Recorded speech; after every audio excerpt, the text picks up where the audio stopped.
Wolves in sheep's clothing have pulled the wool over our eyes. For almost 500 years, the masses have been thoroughly deceived by a cosmic fairy tale of astronomical proportions.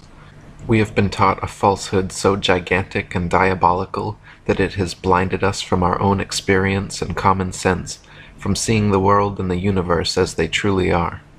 Through pseudoscience books and programs, mass media and public education, universities and government propaganda, the world has been systematically brainwashed, slowly indoctrinated over centuries into the unquestioning belief of the greatest lie of all time.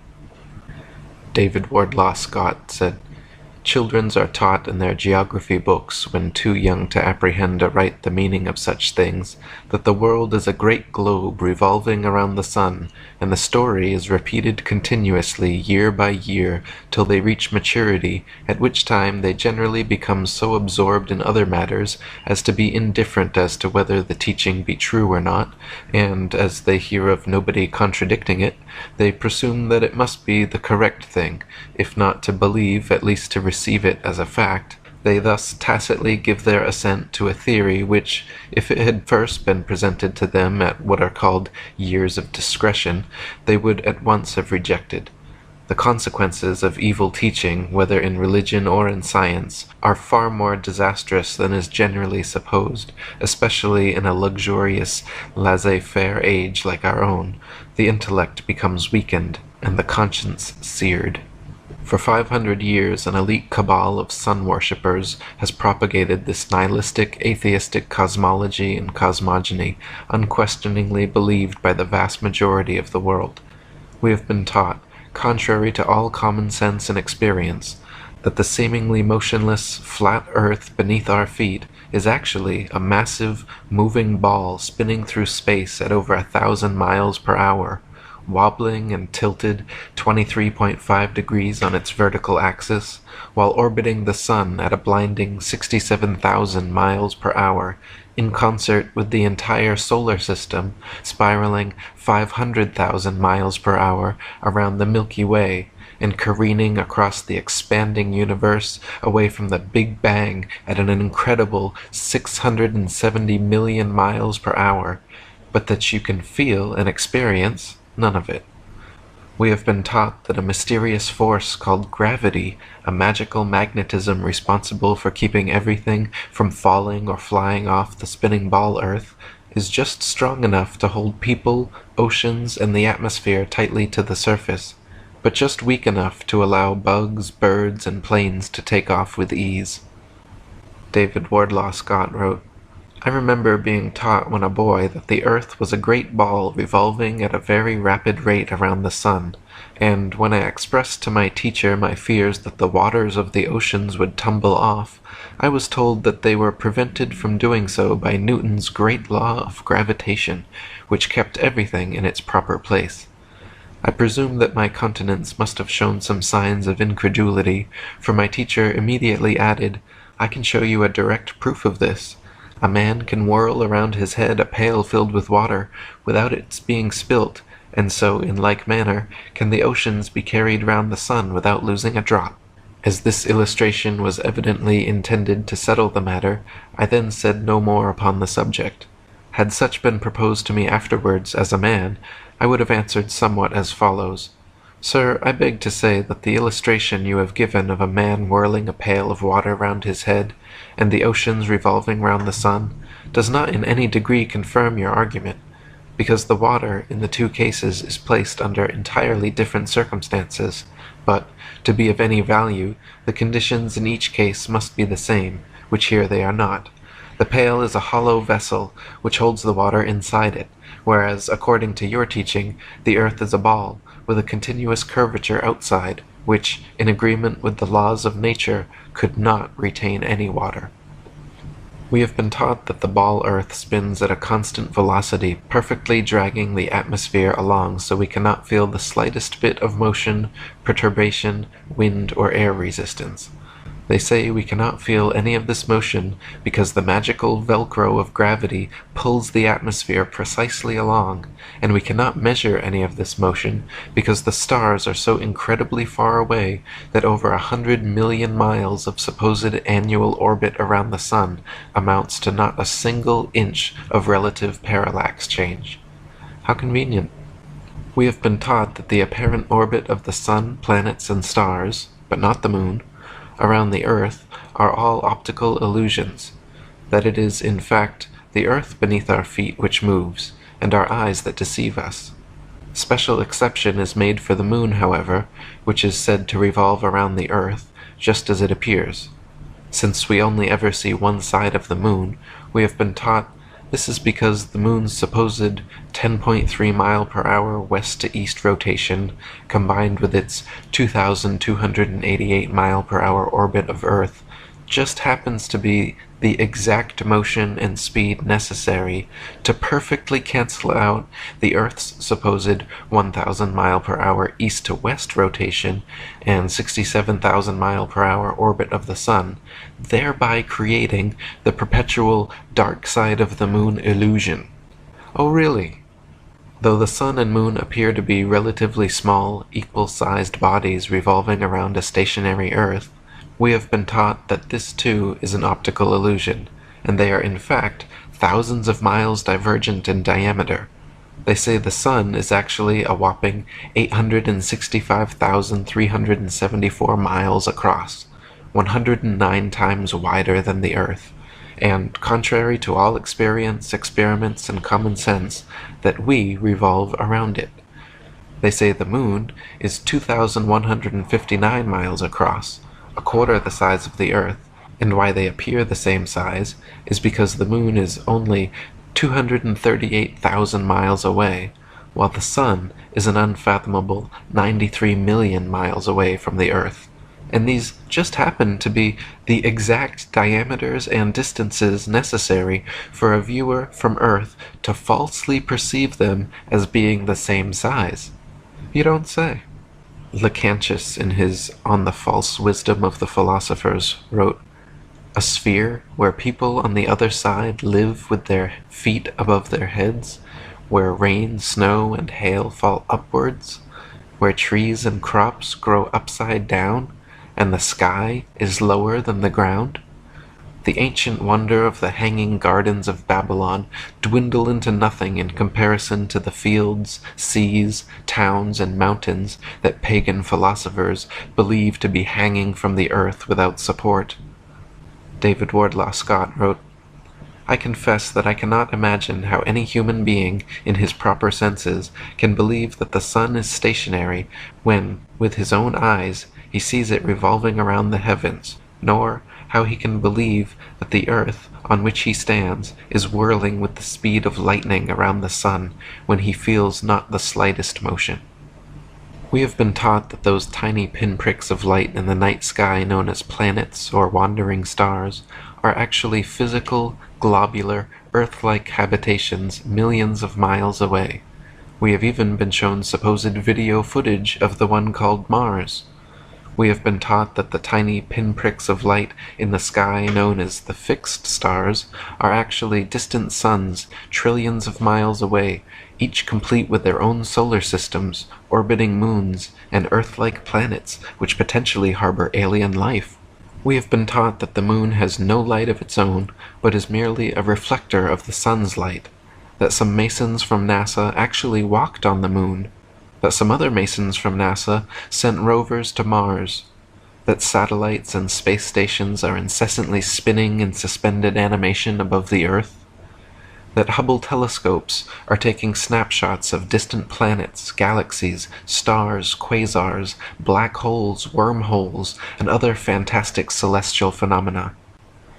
We have been taught that our ignorant ancient ancestors for millennia falsely believed the Earth to be the flat, immovable center of the universe, but thanks to modern science and its Masonic prophets like Copernicus, Newton, Galileo, Collins, Aldrin, and Armstrong, we now believe the world to be a giant whirling sea-Earth globe careening through infinite space.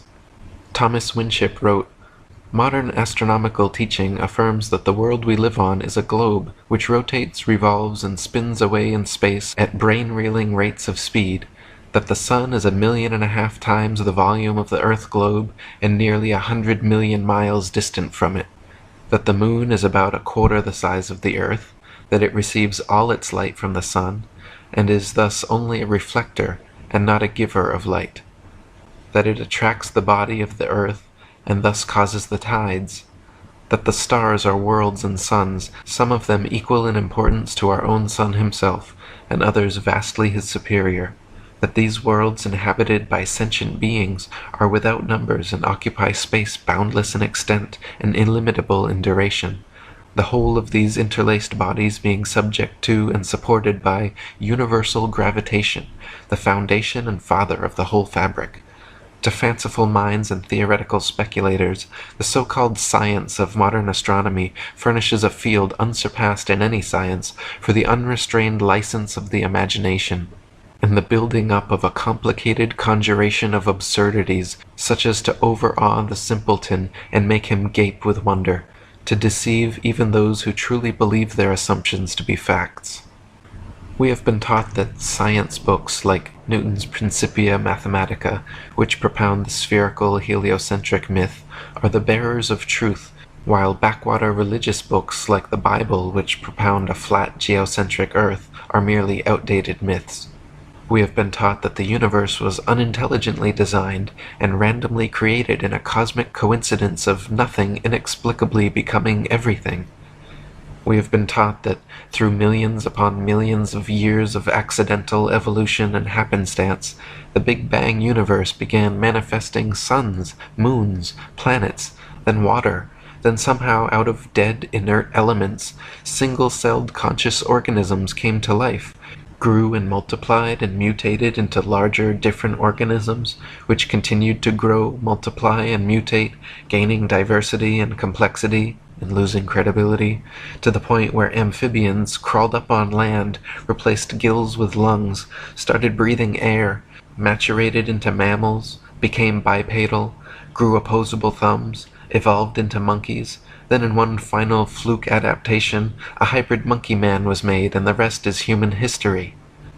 Thomas Winship wrote, "Put together all the imaginary exploits in the air specially written to interest the young, add to this all the wonderful adventures of airships recorded in The Daughter of the Revolution, and tack on to this all the wild and impossible things found in current libraries of fiction, and I venture to say that the grand total will record nothing so utterly impossible or so supremely ridiculous as this modern scientific delusion of a globe spinning away in space in several different directions at the same time at rates of speed which no man is able to grasp, with the inhabitants, some hanging heads down and others at various angles to suit the inclination.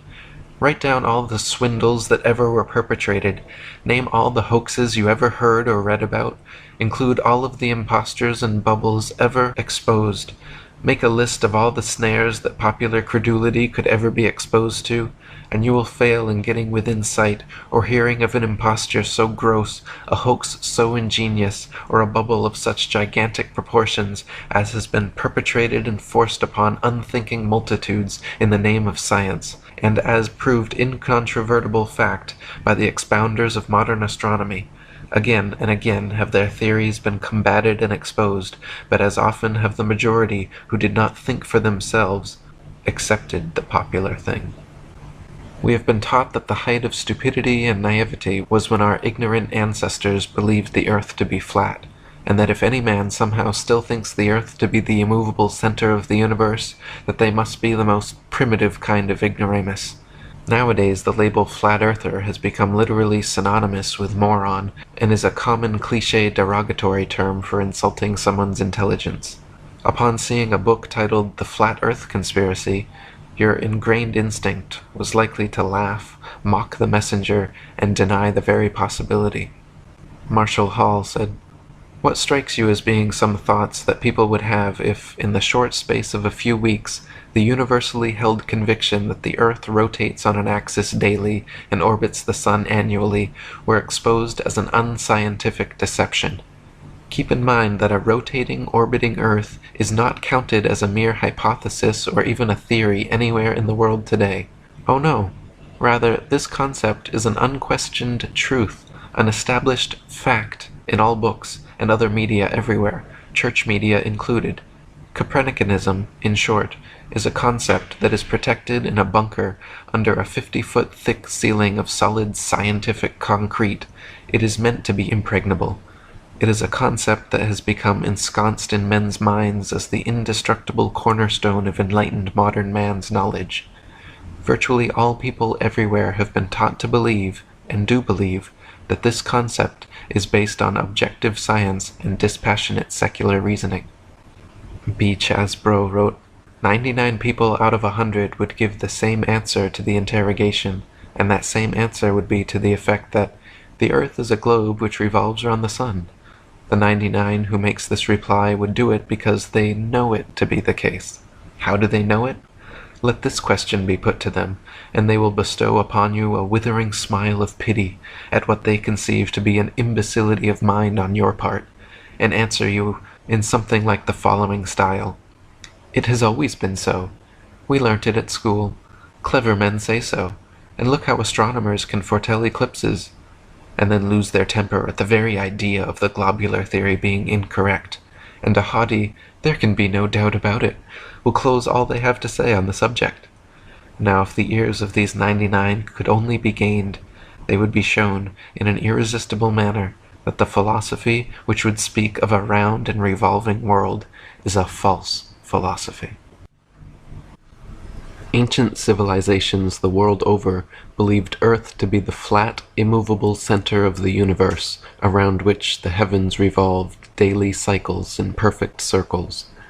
This stable geocentric universe, proven true by experience and experiments, which reigned undisputed for thousands of years, adequately explaining all earthly and celestial phenomena, was violently uprooted, spun around, and sent flying through infinite space by a cabal of sun-worshipping theoretical astronomers.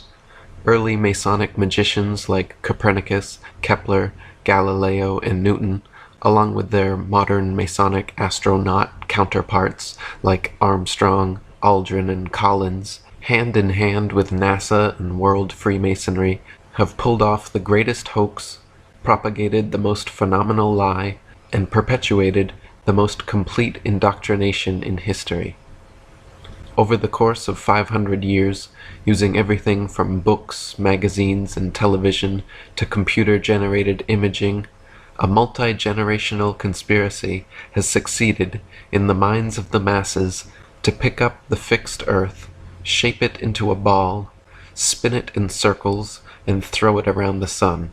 In schools where every professor's desk is adorned with a spinning Earth globe, we are lectured on the heliocentric theory of the universe, shown images of ball planets, and videos of men suspended in space. The illusion created, connivingly convincing, has entranced the world's population into blindly believing a maleficent myth. The greatest cover-up of all time, NASA and Freemasonry's biggest secret, is that we are living on a plane, not a planet, that Earth is the flat, stationary center of the universe. Lady Blunt wrote, "We are told that though the Earth has the appearance of being a vast plain with the sun moving high above and over the Earth, that what we see is a deception, it is an optical illusion, for it is not the sun that moves, but the Earth, with the sea and all that in them is, in the form of a globe, whizzing with terrific rapidity round the sun, located millions of miles away, its mean distance being assumed to be 91 millions of miles, and that the Earth travels at a rate of 68,000 miles an hour, or 19 miles every second." Alan Daves said, "If the government or NASA had said to you that the Earth is stationary, imagine that. And then imagine we are trying to convince people that no, it's not stationary. It's moving forward at 32 times rifle bullet speed and spinning at 1,000 miles per hour. We would be laughed at. We would have so many people telling us, 'You are crazy. The Earth's not moving.' We would be ridiculed for having no scientific backing for this convoluted moving Earth theory. And not only that, but then people would say, oh, then how do you explain a fixed calm atmosphere and the sun's observable movement? How do you explain that? Imagine saying to people, no, the atmosphere is moving also, but is somehow magically velcroed to the moving Earth. The reason is not simply because the Earth is stationary. So, what we are actually doing is what makes sense. We are saying that the moving Earth theory is nonsense. The stationary Earth theory makes sense, and we are being ridiculed. You've got to picture it being the other way around to realize just how ridiculous this situation is. This theory from the government and NASA that the Earth is rotating and orbiting and leaning over and wobbling is absolute nonsense, and yet people are clinging to it tightly, like a teddy bear. They just can't bring themselves to face the possibility that the Earth is stationary, though all the evidence shows it. We feel no movement. The atmosphere hasn't been blown away. We see the sun move from east to west. Everything can be explained by a motionless Earth without bringing in all these assumptions to cover up previous assumptions gone bad. If the Earth were truly a spinning ball orbiting the sun, there are several tests and experiments which could be and have been conducted to prove or disprove the veracity of such a claim. For example, Danish astronomer Tycho Brahe famously argued against the heliocentric theory in his time, positing that if the Earth revolved in an orbit around the Sun, the change in relative position of the stars after 6 months of orbital motion could not fail to be seen. He argued that the stars should seem to separate as we approach and come together as we recede. In actual fact, however, almost 200 million miles of supposed orbit around the Sun, and not a single inch of parallax can be detected in the stars. Thomas Winship wrote, "If the Earth is at a given point in space on, say, January 1st, and according to present-day science at a distance of 190 million miles from that point 6 months afterwards, it follows that the relative position and directions of the stars will have greatly changed, however small the angle of parallax may be. That this great change is nowhere apparent and has never been observed incontestably proves that the Earth is at rest, that it does not move in an orbit round the Sun." Samuel Rowbotham wrote, "Take 2 carefully bored metallic tubes, not less than 6 feet in length, and place them 1 yard asunder on the opposite sides of a wooden frame or a solid block of wood or stone. So adjust them that their centers of axes of vision shall be perfectly parallel to each other. Now direct them to the plane of some notable fixed star a few seconds previous to its meridian time. Let an observer be stationed at each tube, and the moment the star appears in the first tube, let a loud knock or other signal be given, to be repeated by the observer at the second tube when he first sees the same star. A distinct period of time will elapse between the signals given. The signals will follow each other in very rapid succession, but still the time between is sufficient to show that the same star is not visible at the same moment by 2 parallel lines of sight when only 1 yard asunder.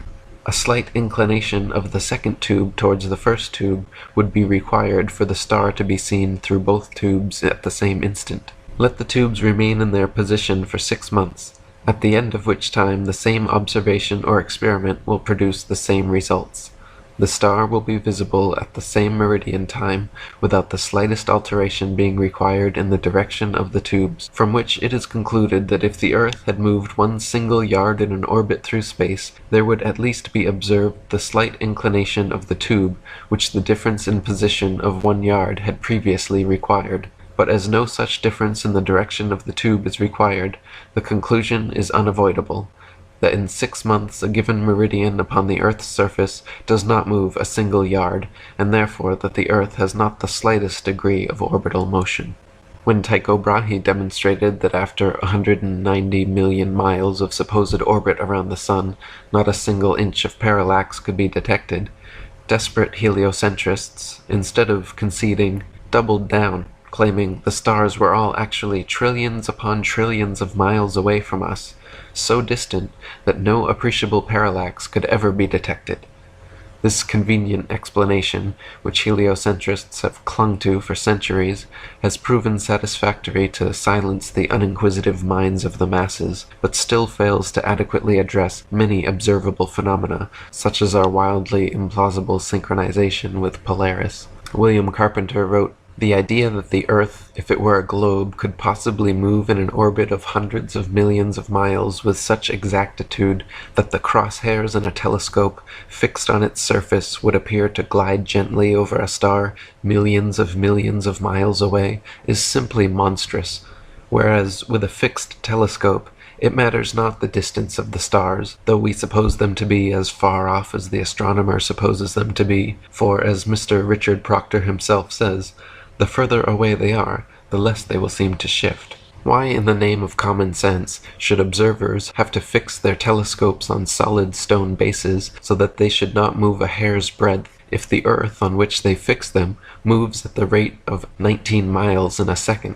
Indeed, to believe that Mr. Proctor's mass of 6,000 million tons is rolling, surging, flying, darting on through space forever, with a velocity compared with which a shot from a cannon is a very slow coach, with such unerring accuracy that a telescope fixed on granite pillars in an observatory will not enable a lynx-eyed astronomer to detect a variation in its onward motion of the thousandth part of a hair's breadth, is to conceive a miracle compared with which all the miracles on record put together would sink into utter insignificance.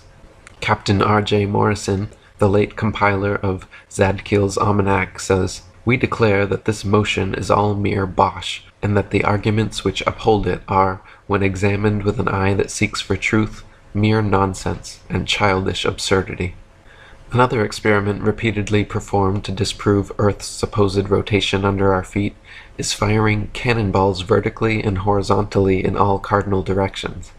If the Earth were truly spinning eastwards underneath us, as the heliocentric model suggests, then vertically fired cannonballs should fall significantly due west. In actual fact, though, whenever this has been tested, vertically fired cannonballs perfectly aimed with a plumb line, lit with a slow match, shoot upwards an average of 14 seconds ascending, 14 seconds descending, and fall back to the ground no more than 2 feet away from the cannon, sometimes directly back into the muzzle. If the Earth were actually spinning at the supposed rate of 600 to 700 miles per hour at the mid-latitudes of England and America, where the tests have been performed, the cannonballs should fall a full 8,400 feet, or over a mile and a half, behind the cannon. Again, at this point, instead of conceding, desperate heliocentrists triple down, claiming the reason cannonballs fall straight back is because the magical properties of gravity allow Earth to somehow drag the entire lower atmosphere in perfect synchronization with its axial spin, rendering even such breakneck speeds completely unnoticeable to the observer and unmeasurable by experimentation. This highly implausible, though clever and convenient explanation only holds for vertically fired cannons, however. If cannons are instead fired and measured in all cardinal directions, even the heliocentrist's atmospheric Velcro trump card becomes unplayable. North-south firing cannonballs establish a control, then east-firing cannonballs should fall significantly farther than all others, and west-firing cannonballs should fall significantly closer due to the supposed 1,000-mile-per-hour eastward rotation of the Earth. In actual fact, however, regardless of which direction cannons are fired, north, south, east, or west, the distance covered is always the same. Dr. Samuel Robotham wrote, "When sitting in a rapidly moving railway carriage, let a spring gun be fired forward, or in the direction in which the train is moving. Again let the same gun be fired, but in the opposite direction, and it will be found that the ball or other projectile will always go farther in the first case than in the latter. If a person leaps backward from a horse in full gallop, he cannot jump so great a distance as he can by jumping forward. Leaping from a moving sledge, coach, or other object backwards or forwards, the same results are experienced.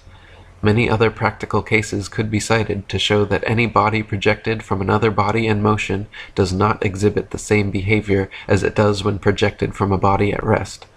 Nor are the results the same when projected in the same direction as that in which the body moves, as when projected in the opposite direction, because, in the former case, the projected body receives its momentum from the projectile force plus that given to it by the moving body, and in the latter case, this momentum minus that of the moving body.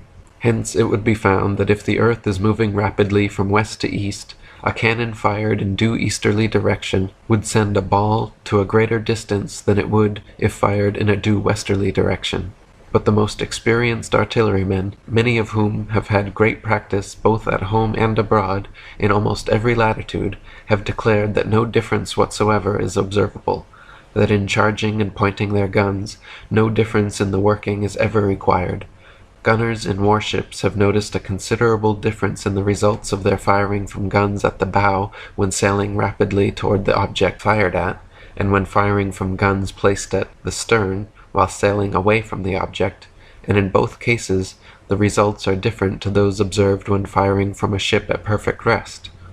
These details of practical experience are utterly incompatible with the supposition of a revolving earth. William Carpenter wrote, "It is in evidence that if a projectile be fired from a rapidly moving body in an opposite direction to that in which the body is going, it will fall short of the distance at which it would reach the ground if fired in the direction of motion. Now, since the earth is said to move at the rate of 19 miles in a second of time from east to west, it would make all the difference imaginable if the gun were fired in an opposite direction. But as, in practice, there is not the slightest difference whichever way the thing may be done, we have a forcible overthrow of all the fancies relative to the motion of the earth." During the Crimean War, the subject of artillery fire in connection with the Earth's rotation became a hotly discussed topic among military men, scientists, philosophers, and statesmen. Around this time, on December 20th, 1857, British Prime Minister Lord Palmerston wrote to the Secretary of War, Lord Panmure, stating, "There is an investigation which it would be important, and at the same time easy to make, and that is, whether the rotation of the earth on its axis has any effect on the curve of a cannonball in its flight. One should suppose that it has, and that while the cannonball is flying in the air, impelled by the gunpowder, in a straight line from the cannon's mouth, the ball would not follow the rotation of the earth in the same manner which it would if lying at rest on the earth's surface.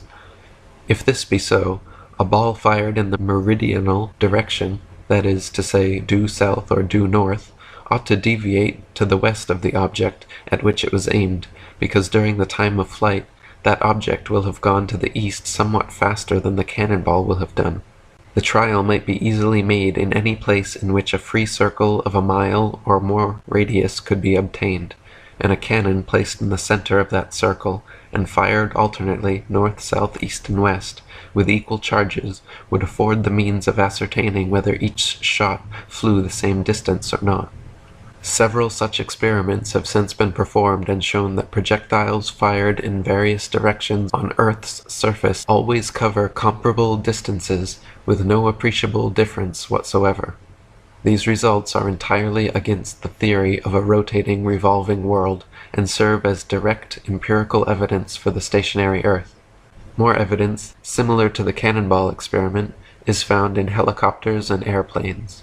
If the Earth were spinning several hundred miles per hour beneath our feet, helicopter pilots and hot air balloonists should be able to simply ascend straight up, hover, and wait for their lateral destinations to reach them. Since such a thing has never happened in the history of aeronautics, however, haughty heliocentrists must once again rely on Newton's magical atmospheric Velcro, claiming the lower atmosphere, up to an undetermined height, somewhere above the reach of helicopters, hot air balloons, and anything not built by NASA, is pulled perfectly along with the rotating Earth, rendering such experiments moot. Granting heliocentrists their atmospheric glue supposition helps them dismiss the results of vertically fired cannonball experiments, but does not and cannot help them explain away the results of horizontal cardinally fired cannonballs. Similarly, granting them their magic Velcro helps dismiss the results of hovering helicopter and hot air balloon experiments, but does not and cannot explain away the results of airplanes flying in cardinal directions. For instance, if both the Earth and its lower atmosphere are supposedly rotating together eastwards 1,038 miles per hour at the equator, then airplane pilots would need to make an extra 1,038 mile per hour compensation acceleration when flying westwards.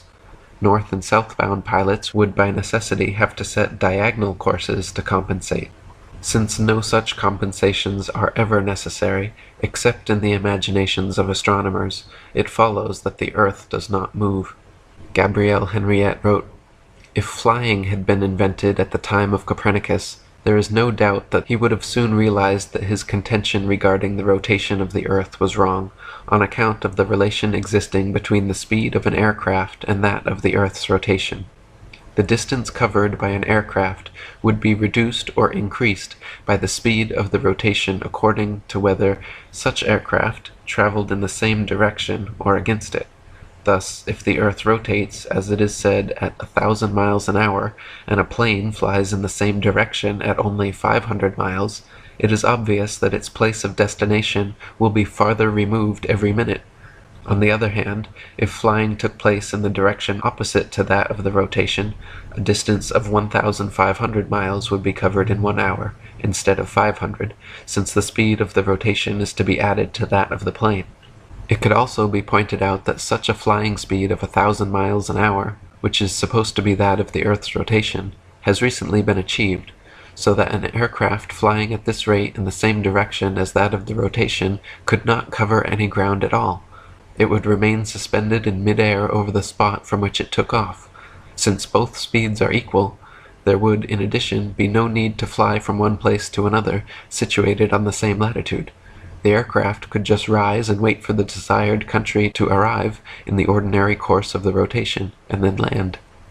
The heliocentric theory, literally flying in the face of direct observation, experimental evidence, and common sense, maintains that the ball Earth is spinning around its axis at 1,000 miles per hour, revolving around the Sun at 67,000 miles per hour, while the entire solar system rotates around the Milky Way galaxy at 500,000 miles per hour, and the Milky Way speeds through the ever-expanding universe at over 670 million miles per hour, yet no one in history has ever felt a thing.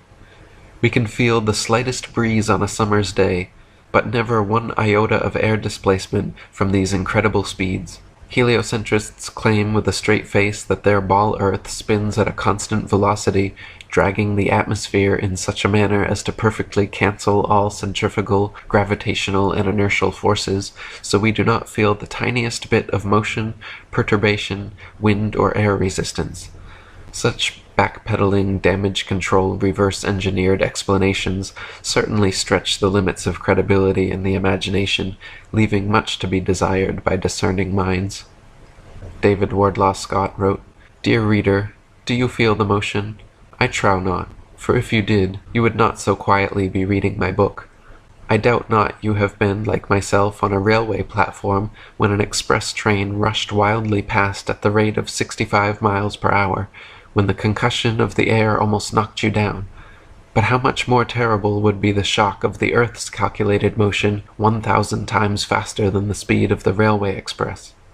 Thomas Winship wrote, "Let imagination picture to the mind what force air would have which was set in motion by a spherical body of 8,000 miles in diameter, which in 1 hour was spinning round 1,000 miles per hour, rushing through space at 65,000 miles per hour, and gyrating across the heavens. Then let conjecture endeavor to discover whether the inhabitants on such a globe could keep their hair on. If the Earth globe rotates on its axis at the terrific rate of 1,000 miles per hour, such an immense mass would of necessity cause a tremendous rush of wind in the space it occupied.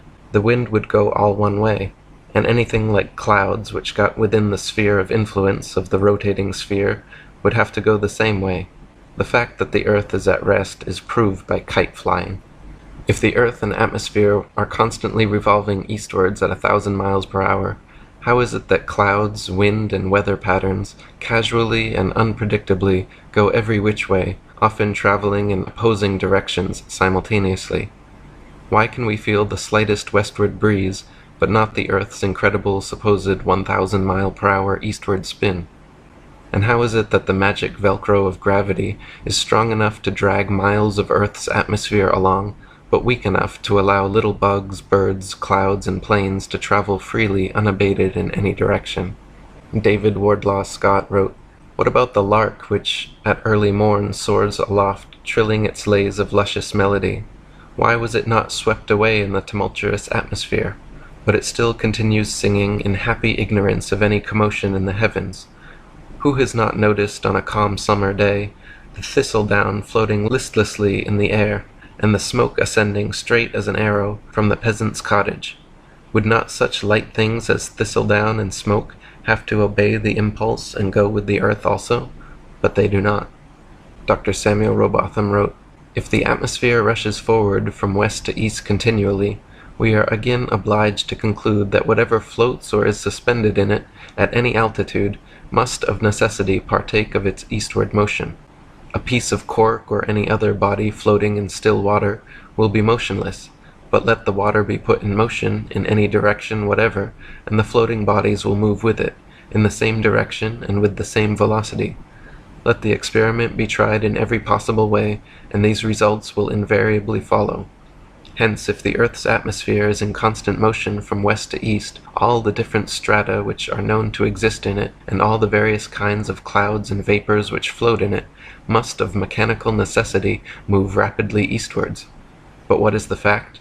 If we fix upon any star as a standard or datum outside the visible atmosphere, we may sometimes observe a stratum of clouds going for hours together in a direction the very opposite to that in which the earth is supposed to be moving. Not only may a stratum of clouds be seen moving rapidly from east to west, but at the same moment other strata may often be seen moving from north to south, or from south to north. It is a fact well known to aeronauts that several strata of atmospheric air are often moving in as many different directions at the same time. On almost any moonlit and cloudy night, different strata may be seen not only moving in different directions, but, at the same time, moving with different velocities, some floating past the face of the moon rapidly and uniformly, and others passing gently along, sometimes becoming stationary, then starting fitfully into motion, and often standing still for minutes together." In his book South Sea Voyages, Arctic and Antarctic explorer Sir James Clark Ross described his experience on the night of November 27, 1839, and his conclusion that the earth must be motionless. "The sky being very clear, the planet Venus was seen near the zenith. Notwithstanding the brightness of the meridian sun, it enabled us to observe the higher stratum of clouds to be moving in an exactly opposite direction to that of the wind, a circumstance which is frequently recorded in our meteorological journal, both in the northeast and southeast trades, and has also been observed by former voyagers.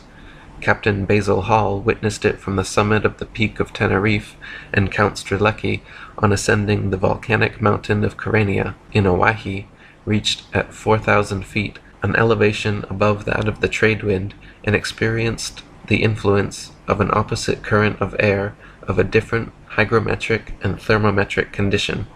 Count Strzelecki further informed me of the following seemingly anomalous circumstance: that at the height of 6,000 feet he found the current of air blowing at right angles to both the lower strata, also of a different hydrometric and thermometric condition, but warmer than the inner stratum. Such a state of the atmosphere is compatible only with the fact which other evidence has demonstrated, that the earth is at rest." William Carpenter wrote, "It is a well-known fact that clouds are continually seen moving in all manner of direction. Yes, and frequently in different directions at the same time, from west to east being as frequent a direction as any other. Now if the earth were a globe revolving through space west to east at a rate of 19 miles in a second, the clouds appearing to us to move towards the east would have to move quicker than 19 miles in a second to be thus seen, whilst those which appear to be moving in the opposite direction would have no necessity to be moving at all, since the motion of the earth would be more than sufficient to cause that appearance. But it only takes a little common sense to show us that it is the clouds that move, just as they appear to do, and that therefore the earth is motionless. Heliocentrists believe the world beneath their feet is spinning at a mind-numbing 1,038 miles per hour at the equator, while perfectly pulling the entire atmosphere along for the ride. Meanwhile, at the mid-latitudes of USA and Europe, they believe the world and atmosphere spin around 900 to 700 miles per hour, decreasing gradually all the way down to 0 miles per hour at the North and South Poles, where the stagnant atmosphere apparently never moves, completely escaping the grips of gravity's magic Velcro. This means at all latitudes, every inch of the way, the atmosphere manages to perfectly coincide with the supposed speed of the Earth, compensating from 0 miles per hour at the poles all the way up to 1,038 miles per hour at the equator, and every speed in between. These are all lofty assumptions heliocentrists make without any experimental evidence to back them up. Marshall Hall said, "In short, the sun, moon, and stars are actually doing precisely what everyone throughout all history has seen them do.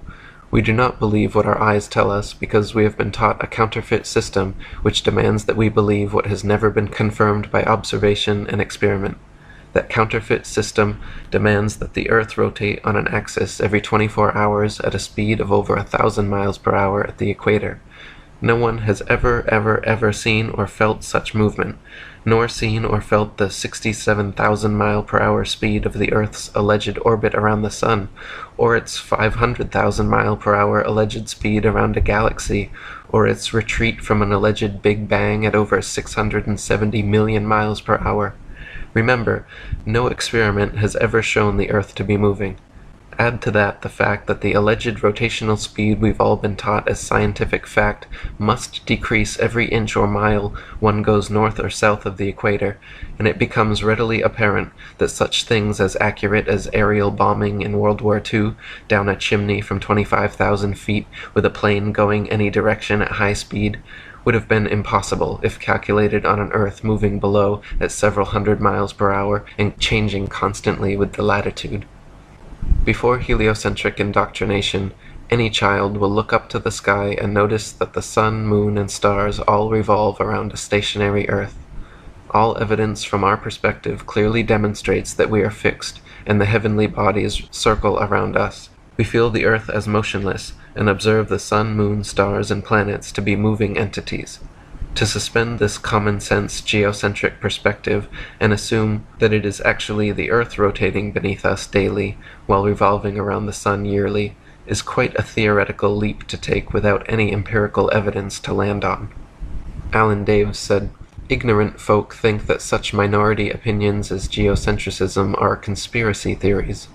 There is a real conspiracy for sure, but the sad thing is it is mostly a conspiracy of willful and apathetic ignorance for numerous reasons. The very people who would call geocentrists quack conspiracy theorists are either themselves completely ignorant of even modern cosmological axioms and principles of gravitation and mechanics, or they are just playing stupid, hoping no one will notice or call their bluff.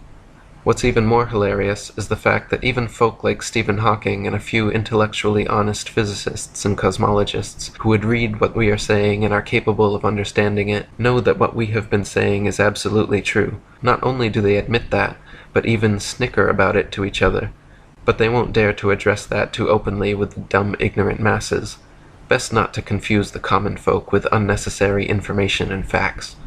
Even more sad are all the others out there who don't have a clue what I'm saying here and shake their heads, thinking they know something about physics that tells them that the Earth moves. If only they studied the textbooks and peer-reviewed papers a little closer, they would realize just how absolutely ignorant with a capital I that argument really is. It is part of the natural physics of water and other fluids to always find their level and remain flat. If disturbed in any way, motion ensues until the flat level is resumed. If dammed up, then released, the nature of all liquids is to quickly flood outwards, taking the easiest course towards finding its new level. From W. T. Lynn's First Principles of Natural Philosophy, the upper surface of a fluid at rest is a horizontal plane, because if a part of the surface were higher than the rest, those parts of the fluid which were under it would exert a greater pressure upon the surrounding parts than they receive from them, so that motion would take place amongst the particles and continue until there were none at a higher level than the rest, that is, until the upper surface of the whole mass of fluid became a horizontal plane.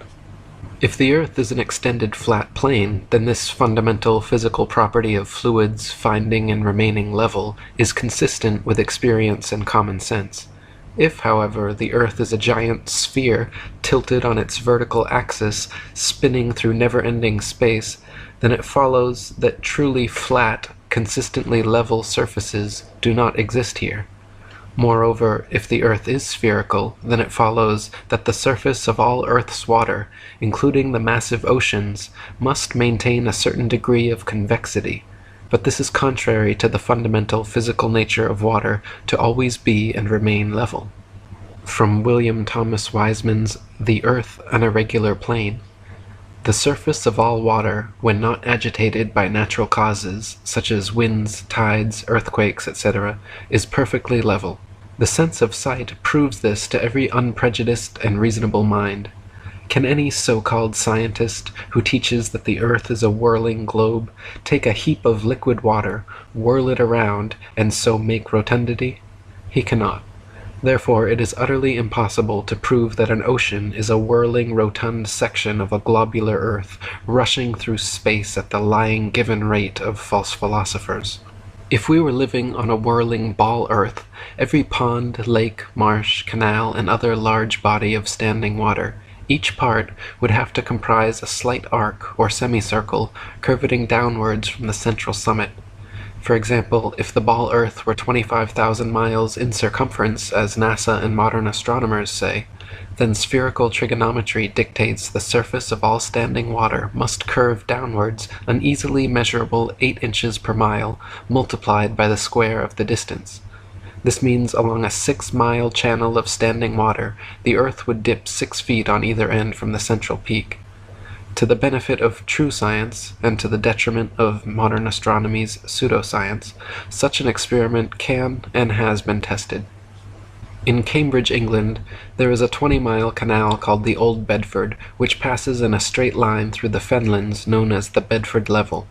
The water has no interruption from locks or water gates of any kind, and remains stationary, making it perfectly suitable for determining whether any amount of convexity or curvature actually exists. In the latter part of the 19th century, Dr. Samuel Rowbotham, a famous flat-earther and author of the fine book Earth Not a Globe, an experimental inquiry into the true figure of the Earth, proving it a plane without axial or orbital motion and the only material world in the universe, traveled to the Bedford Level and performed a series of experiments to determine whether the surface of standing water is flat or convex. Samuel Rowbotham wrote, "A boat with a flagstaff, the top of the flag 5 feet above the surface of the water, was directed to sail from a place called Welch's Dam, a well-known ferry passage, to another called Welney Bridge. These 2 points are 6 statute miles apart. The author, with a good telescope, went into the water, and with the eye about 8 inches above the surface, observed the receding boat during the whole period required to sail to Welney Bridge. The flag and the boat were distinctly visible throughout the whole distance. There could be no mistake as to the distance passed over, as the man in charge of the boat had instructions to lift one of his oars to the top of the arch the moment he reached the bridge. The experiment commenced about 3 o'clock in the afternoon of a summer's day, and the sun was shining brightly and nearly behind or against the boat during the whole of its passage. Every necessary condition had been fulfilled, and the result was to the last degree definite and satisfactory. The conclusion was unavoidable, that the surface of the water for a length of 6 miles did not to any appreciable extent decline or curvate downwards from the line of sight. But if the Earth is a globe, the surface of the 6 miles length of water would have been 6 feet higher in the center than at the 2 extremities. From this experiment it follows that the surface of standing water is not convex, and therefore that the Earth is not a globe. On the contrary, this simple experiment is all sufficient to prove that the surface of the water is parallel to the line of sight, and is therefore horizontal, and that the Earth cannot be other than a plane. In a second experiment, Dr. Rowbotham placed 7 flags along the edge of the water, each 1 mile distant from the next, with their tops positioned 5 feet above the surface. Near the last one he also positioned a longer 8-foot staff bearing a 3-foot flag, so that its bottom aligned precisely with the tops of the other flags. He then mounted a telescope at a height of 5 feet behind the first flag and took his observations. If the Earth was a globe of 25,000 miles, each successive flag would have to decline a definite and determined amount below the last. The first and second flags simply established the line of sight. The third flag should then fall 8 inches below the second, the fourth flag 32 inches below, the fifth 6 feet, the sixth 10 feet 8 inches, and the seventh flag should be a clear 16 feet 8 inches below the line of sight. Even if the Earth was a globe of 100,000 miles, an amount of easily measurable curvature should and would still be evident in this experiment. But the reality is, not a single inch of curvature was detected, and the flags all lined up perfectly as consistent with a flat plane. Dr. Robotham wrote, "The rotundity of the Earth would necessitate the above conditions, but as they cannot be found to exist, the doctrine must be pronounced as only a simple theory, having no foundation in fact, a pure invention of misdirected genius, splendid in its comprehensiveness and bearing upon natural phenomena, but nevertheless, mathematical and logical necessities compel its denunciation as an absolute falsehood." Dr. Robotham conducted several other experiments using telescopes, spirit levels, and theodolites, special precision instruments used for measuring angles in horizontal or vertical planes. By positioning them at equal heights, aimed at each other successively, he proved over and over the Earth to be perfectly flat for miles without a single inch of curvature. His findings caused quite a stir in the scientific community, and thanks to 30 years of his efforts, the shape of the Earth became a hot topic of debate around the turn of the 19th century. William Carpenter wrote, "Is water level, or is it not?" was a question once asked of an astronomer. "Practically, yes. Theoretically, no," was the reply. Now, when theory does not harmonize with practice, the best thing to do is to drop the theory. It is getting too late now to say, "so much the worse for the facts." To drop the theory which supposes a curved surface to standing water is to acknowledge the facts. Whenever experiments have been tried on the surface of standing water, the surface has always been found to be level. If the Earth were a globe, the surface of all standing water would be convex. This is an experimental proof that the Earth is not a globe. From the June 26, 1896 edition of the English Mechanic, "Since any given body of water must have a level surface, no one part higher than another, and seeing that all our oceans, a few inland seas excepted, are connected together, it follows that they are all, virtually, of the same level." Astronomers say the magical magnetism of gravity is what keeps all the oceans of the world stuck to the ball Earth. They say that because the Earth is so massive, by virtue of this mass, it creates a magic force able to hold people, oceans, and atmosphere tightly clung to the underside of the spinning ball. Unfortunately, however, they cannot provide any practical example of this on a scale smaller than the planetary. For example, a spinning wet tennis ball has the exact opposite effect of the supposed ball Earth. Any water poured over it simply falls off the sides, and giving it a spin results in water flying off 360 degrees like a dog shaking off after a bath. Astronomers concede the wet tennis ball example displays the opposite effect of their supposed ball Earth, but claim that at some unknown mass, the magic adhesive properties of gravity suddenly kick in, allowing the spinning wet tennis ball Earth to keep every drop of gravitized water stuck to the surface. Again, their theory flies in the face of all practical evidence, but they've been running with it for 500 years, so why stop now? William Carpenter wrote, "If the Earth were a globe, rolling and dashing through space at the rate of 100 miles in 5 seconds of time, the waters of seas and oceans could not, by any known law, be kept on its surface. The assertion that they could be retained under these circumstances being an outrage upon human understanding and credulity.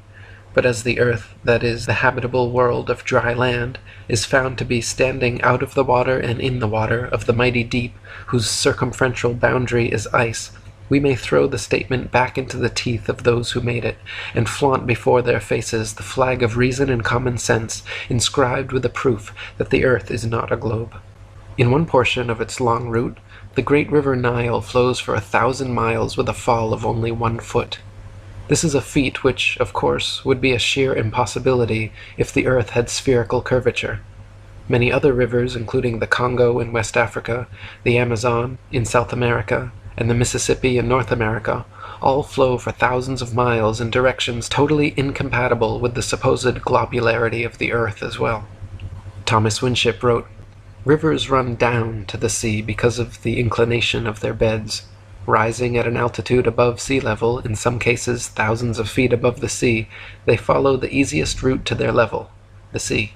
The Parana and the Paraguay in South America are navigable for over 2,000 miles, and their waters run the same way until they find their level of stability where the sea tides begin. But if the world be a globe, the Amazon in South America, that flows always in an easterly direction, would sometimes be running uphill and sometimes down, according to the movement of the globe. Then the Congo in West Africa, that always pursues a westerly course to the sea, would in the same manner be running alternately up and down. When that point of the globe exactly between them was up, they would both be running up, although in opposite directions. And when the globe took half a turn, they would both be running down.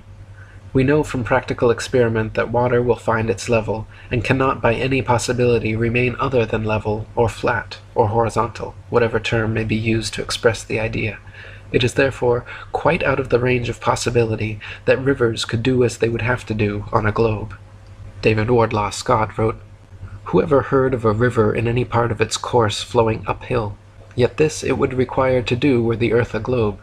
Rivers like the Mississippi, which flow from the north southwards towards the equator, would need, according to modern astronomic theory, to run upwards, as the earth at the equator is said to bulge out considerably more, or, in other words, is higher than at any other part. Thus the Mississippi, in its immense course of over 3,000 miles, would have to ascend 11 miles before it reached the Gulf of Mexico."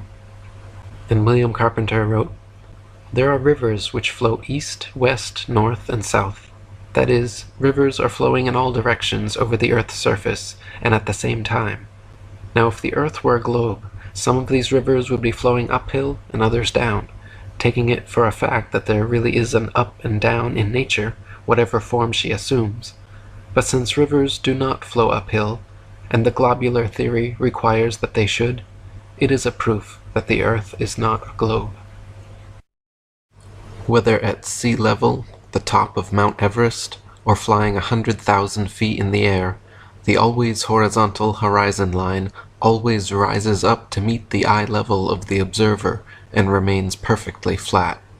You can test for yourself on a beach or hilltop, in a large field or desert, aboard a hot air balloon or helicopter.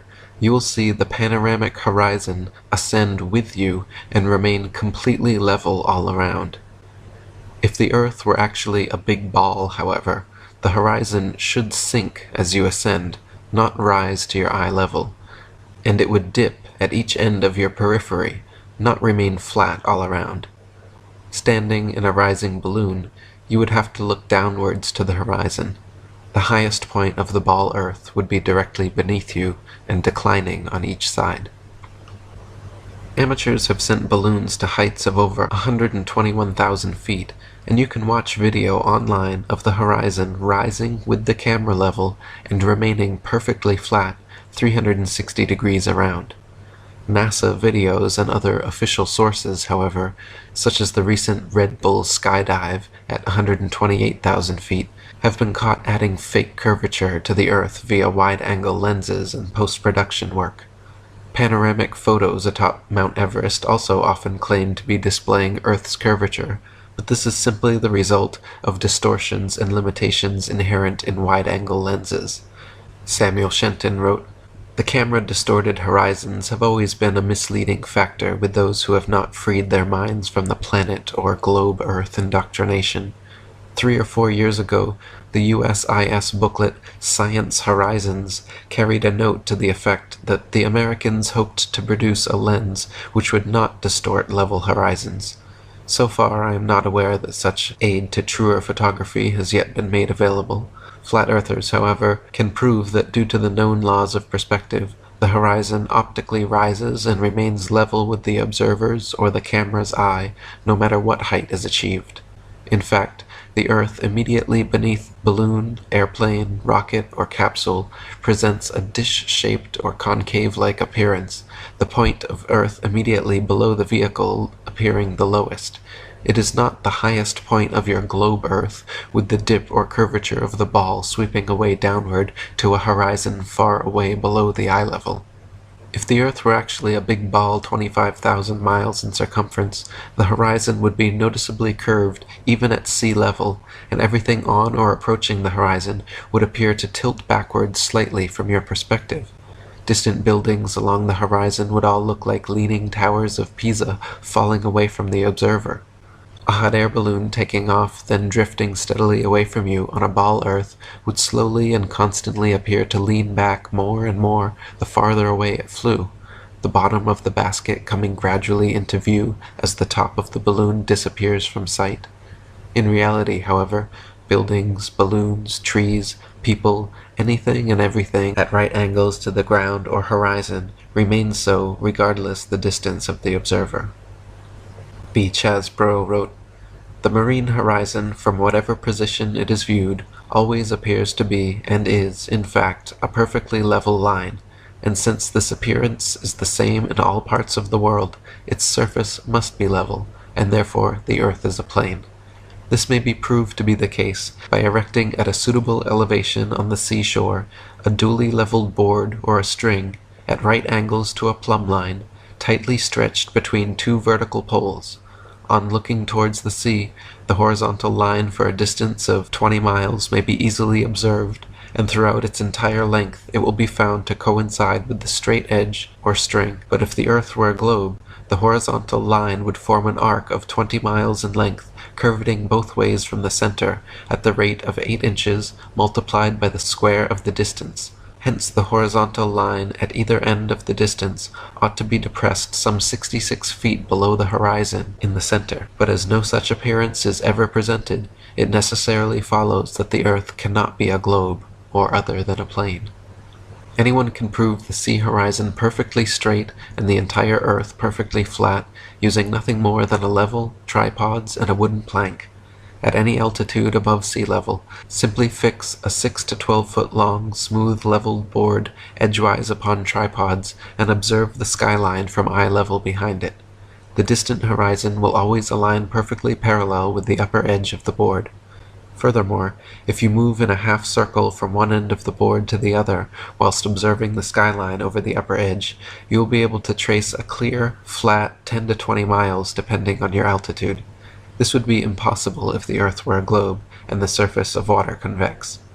If the Earth were actually a globe 25,000 miles in circumference, the horizon would align over the center of the board, but then gradually, noticeably, decline towards the extremities. Just 10 miles on each side would necessitate an easily visible curvature of 66.6 feet from each end to the center." Dr. Samuel Robotham wrote, "It is known that the horizon at sea, whatever distance it may extend to the right and left of the observer on land, always appears as a straight line. The following experiment has been tried in various parts of the country. At Brighton, on a rising ground near the race course, 2 poles were fixed in the earth, 6 yards apart, and directly opposite the sea. Between these poles a line was tightly stretched parallel to the horizon. From the center of the line, the view embraced not less than 20 miles on each side, making a distance of 40 miles. A vessel was observed sailing directly westwards. The line cut the rigging a little above the bulwarks, which it did for several hours or until the vessel had sailed the whole distance of 40 miles. The ship, coming into view from the east, would have to ascend an inclined plane for 20 miles until it arrived at the center of the arc, whence it would have to descend for the same distance.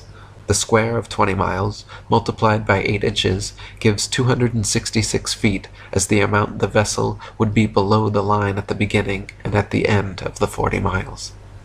From the high land near Portsmouth Harbour in Hampshire, England, looking across Spithead to the Isle of Wight, the entire base of the island, where water and land come together, composes a perfectly straight line, 22 statute miles long.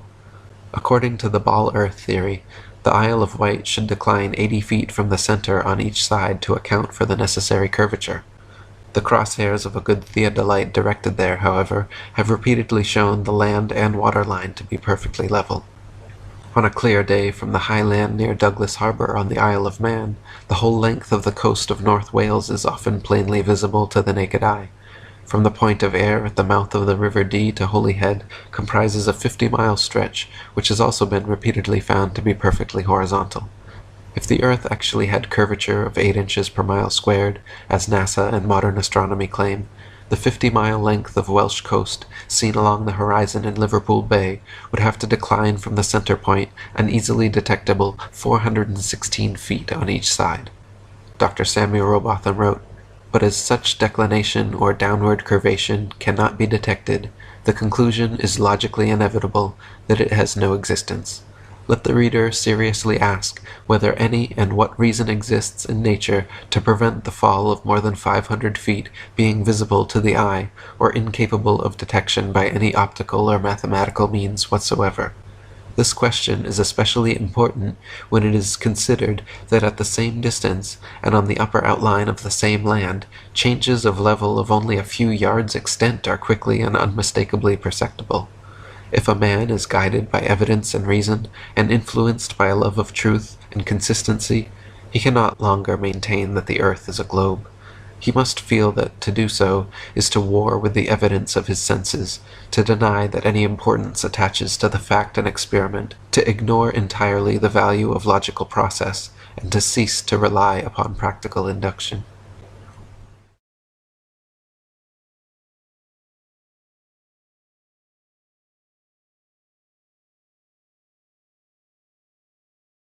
Surveyors, engineers, and architects are never required to factor the supposed curvature of the Earth into their projects, providing another proof the world is a plane, not a planet.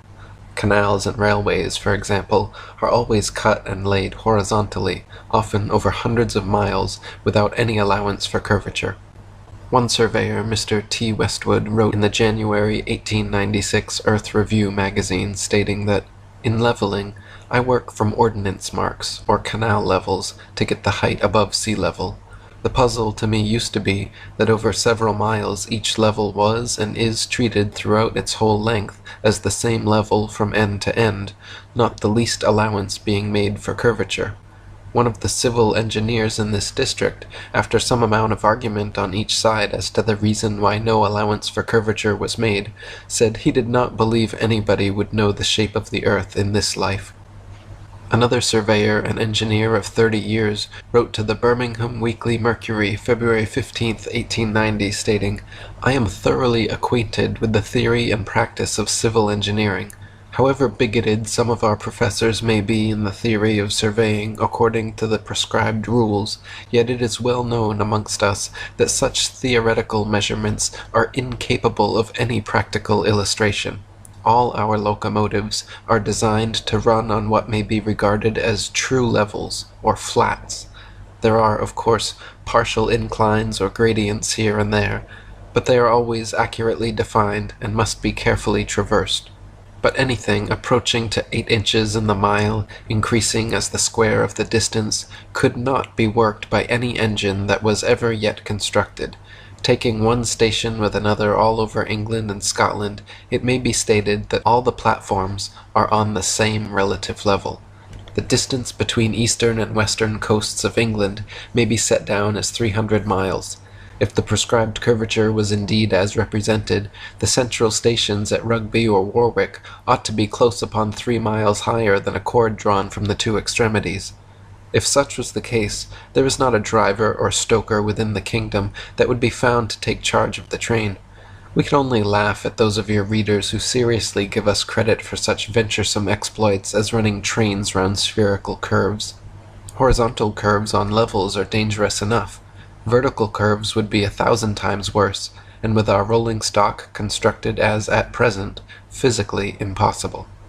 Engineer W. Winkler wrote into the Earth Review, October 1893, regarding the Earth's supposed curvature, stating, "As an engineer of many years' standing, I saw that this absurd allowance is only permitted in school books.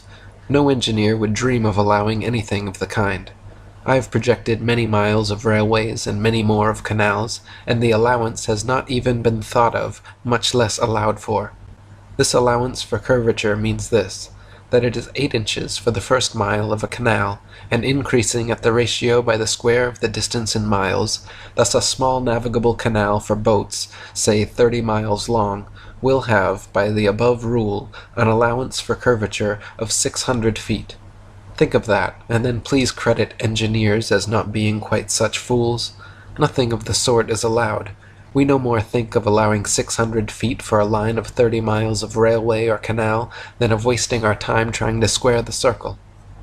The Suez Canal, which connects the Mediterranean Sea with the Gulf of Suez on the Red Sea, is a clear proof of the Earth's and water's non-convexity. The canal is 100 miles long and without any locks, so the water within is an uninterrupted continuation of the Mediterranean Sea to the Red Sea. When it was constructed, the Earth's supposed curvature was not taken into account. It was dug along a horizontal datum line, 26 feet below sea level, passing through several lakes from one sea to the other, with the datum line and the water's surface running perfectly parallel over the 100 miles. The average level of the Mediterranean is 6 inches above the Red Sea, while the flood tides in the Red Sea rise 4 feet above the highest and drop 3 feet below the lowest in the Mediterranean, making the half-tide level of the Red Sea the surface of the Mediterranean Sea, and the 100 miles of water in the canal all a clear continuation of the same horizontal line. Were they instead the supposed curved line of globe earthers, the water in the center of the canal would be 1,666 feet above the respective seas on either side. David Wardlaw Scott wrote, "The distance between the Red Sea at Suez and the Mediterranean Sea is 100 statute miles, the datum line of the canal being 26 feet below the level of the Mediterranean, and is continued horizontally the whole way from sea to sea, there not being a single lock on the canal. The surface of water being parallel with the datum line, it is thus clear that there is no curvature or globularity for the whole 100 miles between the Mediterranean and the Red Sea. Had there been, according to the astronomic theory, the middle of the canal would have been 1,666 feet higher than at either end, whereas the canal is perfectly horizontal for the whole distance. The Great Canal of China, said to be 700 miles in length, was made without regard to any allowance for supposed curvature, as the Chinese believe the earth to be a stationary plane. I may also add that no allowance was made for it in the North Sea Canal, or in the Manchester Ship Canal, both recently constructed, thus clearly proving that there is no globularity in earth or sea, so that the world cannot possibly be a planet." Thomas Winship wrote, "If the earth be the globe of popular belief, it is very evident that in cutting a canal, an allowance must be made for the curvature of the globe, which allowance would correspond to the square of the distance multiplied by 8 inches. From the Age of 5th August 1892, I extract the following. The German Emperor performed the ceremony of opening the gates of the Baltic and North Sea Canal in the spring of 1891. The canal starts at Holtenau, on the south side of Kiel Bay, and joins the Elbe 15 miles above its mouth. It is 61 miles long, 200 feet wide at the surface, and 85 feet at the bottom, the depth being 28 feet. No locks are required, as the surface of the two seas is level. Let those who believe it is the practice for surveyors to make allowance for curvature ponder over the following from the Manchester Ship Canal Company, Earth Review, October 1893. It is customary in railway and canal constructions for all levels to be referred to a datum which is nominally horizontal and is so shown on all sections. It is not the practice in laying out public works to make allowances for the curvature of the earth. The London and North Western Railway forms a straight line 180 miles long between London and Liverpool. The railroad's highest point, midway at Birmingham Station, is only 240 feet above sea level. If the world were actually a globe, however, curvating 8 inches per mile squared, the 180-mile stretch of rail would form an arc, with the center point at Birmingham raising a full 5,400 feet above London and Liverpool. Adding the station's actual height, 240 feet, to its theoretical inclination, 5,400 feet, gives 5,640 feet as the rail's necessary height on a globe Earth. more than 1,000 feet taller than Ben Nevis, the tallest mountain in Great Britain. Thomas Winship wrote, "In projecting railways on a globe, the datum line would be the arc of a circle corresponding to the latitude of the place. That the datum line for the railway projections is always a horizontal line proves that the general configuration of the world is horizontal. To support the globe theory, the gentlemen of the observatories should call upon the surveyor to prove that he allows the necessary amount for curvature. But this is what the learned men dare not do, as it is well known that the allowance for the supposed curvature is never made." David Wardlaw Scott wrote, "In a long line like that of the Great Pacific Railway, extending across North America, the supposed curvature would, of course, be proportionally great, extending to many miles in height, but not 1 inch was allowed by the engineers for curvature during the whole course of the construction of that vast line of railway. And if we think of it, how could it be otherwise? All railway metals must of necessity be straight, for how could any engine or carriage run with safety on a convex surface?" J.C. Bourne, in his book The History of the Great Western Railway, stated that the entire original English railroad, more than 118 miles long, that the whole line with the exception of the inclined planes, may be regarded practically as level. The British Parliament session in 1862 that approved its construction recorded in Order No. 44 for the proposed railway that "the section be drawn to the same horizontal scale as the plan, and to a vertical scale of not less than 1 inch to every 100 feet, and shall show the surface of the ground marked on the plan, the intended level of the proposed work, the height of every embankment, and the depth of every cutting, and a datum horizontal line which shall be the same throughout the whole length of the work." Thomas Winship wrote, 118 miles of level railway, and yet the surface on which it is projected a globe? Impossible. It cannot be. Early in 1898 I met a Mr. Hughes, chief officer of the steamer City of Lincoln. This gentleman told me he had projected thousands of miles of level railway in South America, and never heard of any allowance for curvature being made. On one occasion he surveyed over 1,000 miles of railway, which was a perfect straight line all the way.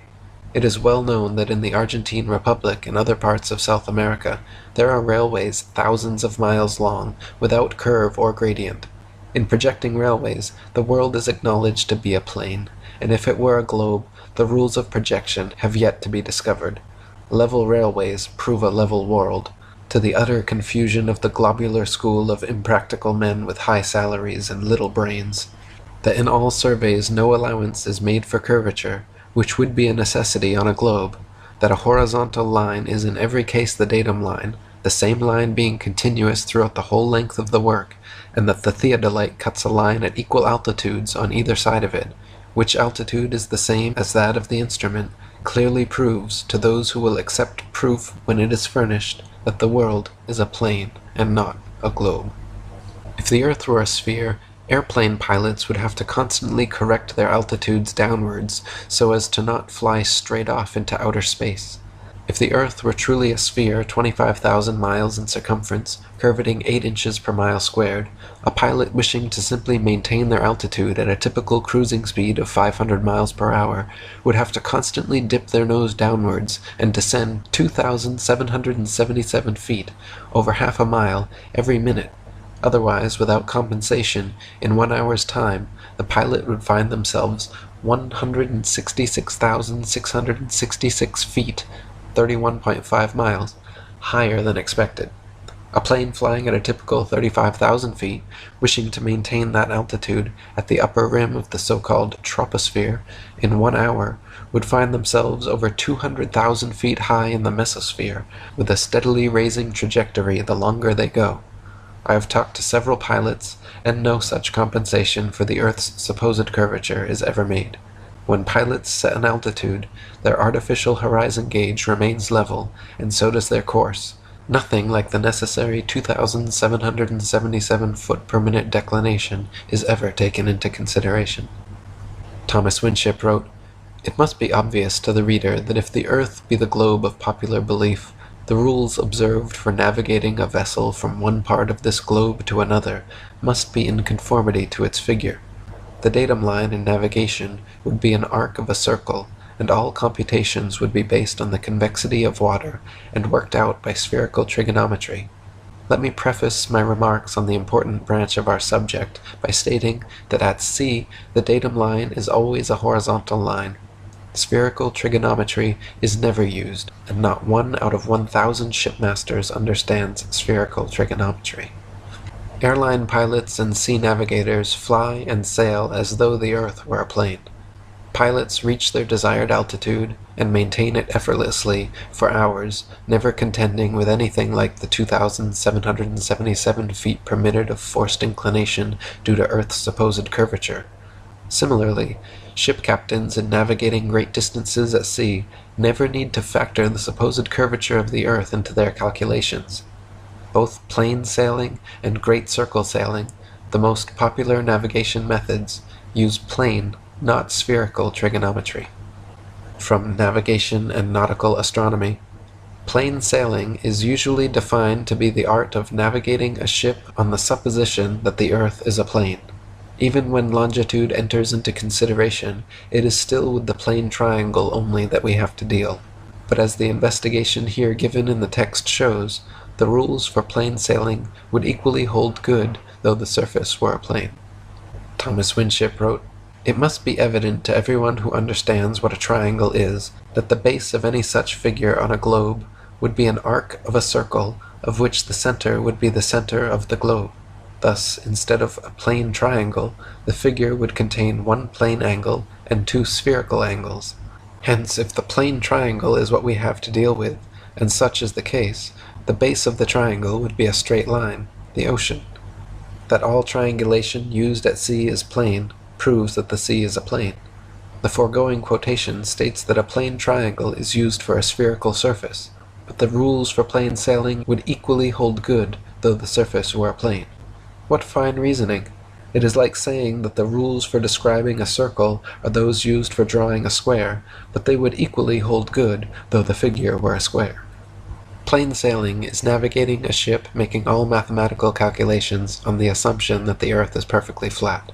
If the Earth were, in fact, a sphere, such an errant assumption would lead to constant glaring inaccuracies, and the necessity for using spherical trigonometry would become obvious. Plain sailing has worked perfectly fine in both theory and practice for thousands of years, however, and plane trigonometry has time and again proven more accurate than spherical trigonometry in determining distances across the oceans. It is so commonly used at sea. Navigation in Theory and Practice states that, in practice, scarcely any other rules are used but those derived from plain sailing. The great and serious objection to plain sailing is that longitude cannot be found by it accurately, although in practice it is more frequently found by it than any other method. So both latitude and longitude are found most often and most accurately by assuming the Earth to be flat, more accurately even than assuming the Earth to be spherical. Thomas Winship wrote, "Plain sailing proves that the surface of water is a plane or horizontal surface, and in practice it is shown that this plane extends for many thousands of miles. Whether the voyage is outwards or homewards makes no difference, thus showing that a short voyage to the Cape and back to England can be accomplished by plain sailing. The fact that water is flat like a sheet of paper, when undisturbed by wind and tide, is my working anchor, and the powerful ground tackle of all those who reject the delusions of modern theoretical astronomy. Prove water to be convex, and we will at once and forever recant and grant you anything you like to demand." William Carpenter wrote, "If the Earth were a globe, a small model globe would be the very best, because the truest thing for the navigator to take to sea with him. But such a thing as that is not known. With such a toy as a guide, the mariner would wreck his ship of a certainty. This is a proof that the Earth is not a globe. As the mariner's compass points north and south at one and the same time, and a meridian is a north and south line, it follows that meridians can be no other than straight lines. But since all meridians on a globe are semicircles, it is an incontrovertible proof that the Earth is not a globe." And David Wardlaw Scott wrote, "The needle of this most important instrument is straight, its two ends pointing north and south at the same time. Consequently, the meridians must also be straight lines, whereas on a globe they are semicircles. Even at the equator, the needle points straight, which would be impossible, were that the midway of a vast convex globe, as in such case the one end would dip towards the north, and the other be pointed towards the sky. Again, the navigator, when he goes to sea, takes his observations and relies on the compass to guide him as to the direction in which he wishes to proceed. He does not provide himself with the model of a globe, which, if the world were a globe, would surely be the safest plan for him to adopt, but he takes flat maps or charts. Thus, in practice, he sails his ship as if the sea were horizontal, though in theory he had been erroneously taught that it is convex.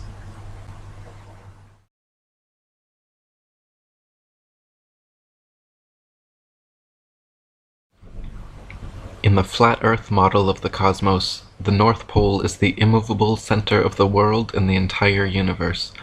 Polaris, the North Star, sits straight over the North Pole at the highest point in the heavens, and like a slowly rotating planetarium dome, all the celestial bodies revolve around Polaris and over the Earth once per day. The Sun circles over and around the circumference of Earth every 24 hours, steadily traveling each day from the equator during the March vernal equinox up to the Tropic of Cancer at the June summer solstice, back down to the equator for the September autumnal equinox, and all the way down to the Tropic of Capricorn on the December winter solstice. In the flat Earth model, the South Pole does not exist at all, and Antarctica is instead a gigantic ice wall extending the circumference of Earth, holding in the oceans like a giant bowl or a world cup. As strange as this concept may sound at first, it is a fact that if you set a bearing due south from anywhere on Earth, inevitably at or before 78 degrees southern latitude, you will find yourself face to face with an enormous ice wall towering 100 to 200 feet in the air, extending to the east and west the entire circumference of the world. General Greely in Antarctica, or the Hypothetical Southern Continent, wrote, "The ice barrier, so frequently referred to in accounts of the Antarctic regions, is the forefront of the enormous glacier covering or ice cap, which, accumulating in vast undulating fields from the heavy snowfall, and ultimately attaining hundreds if not thousands of feet in thickness, creeps from the continent of Antarctica into the polar sea.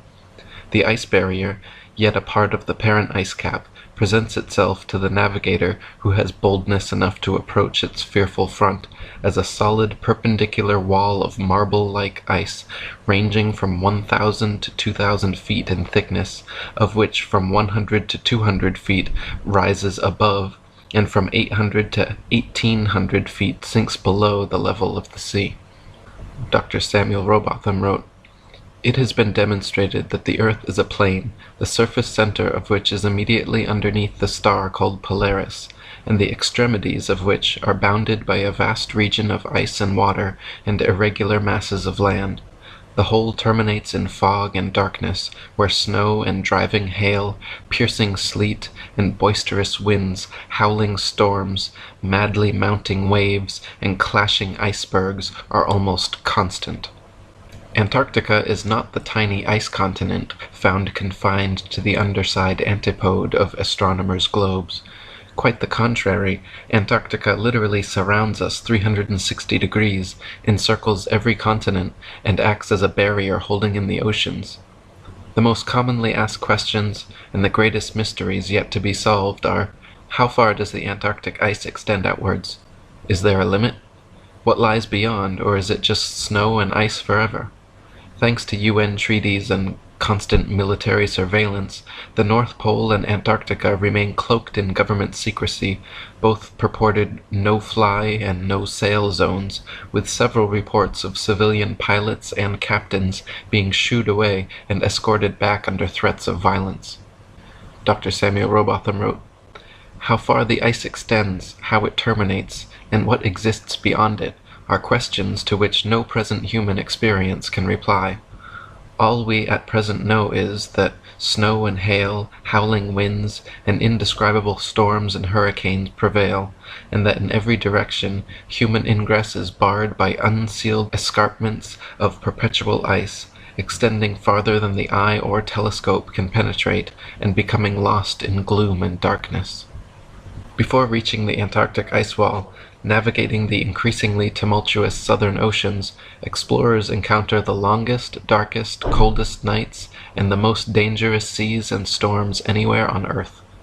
Vasco da Gama, an early 16th century Portuguese explorer of the South Seas, wrote how the waves rise like mountains in height, ships are heaved up to the clouds and apparently precipitated by circling whirlpools to the bed of the ocean.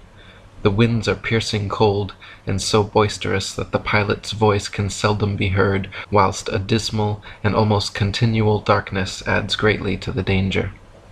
In 1773, Captain Cook became the first modern explorer known to have breached the Antarctic Circle and reached the ice barrier.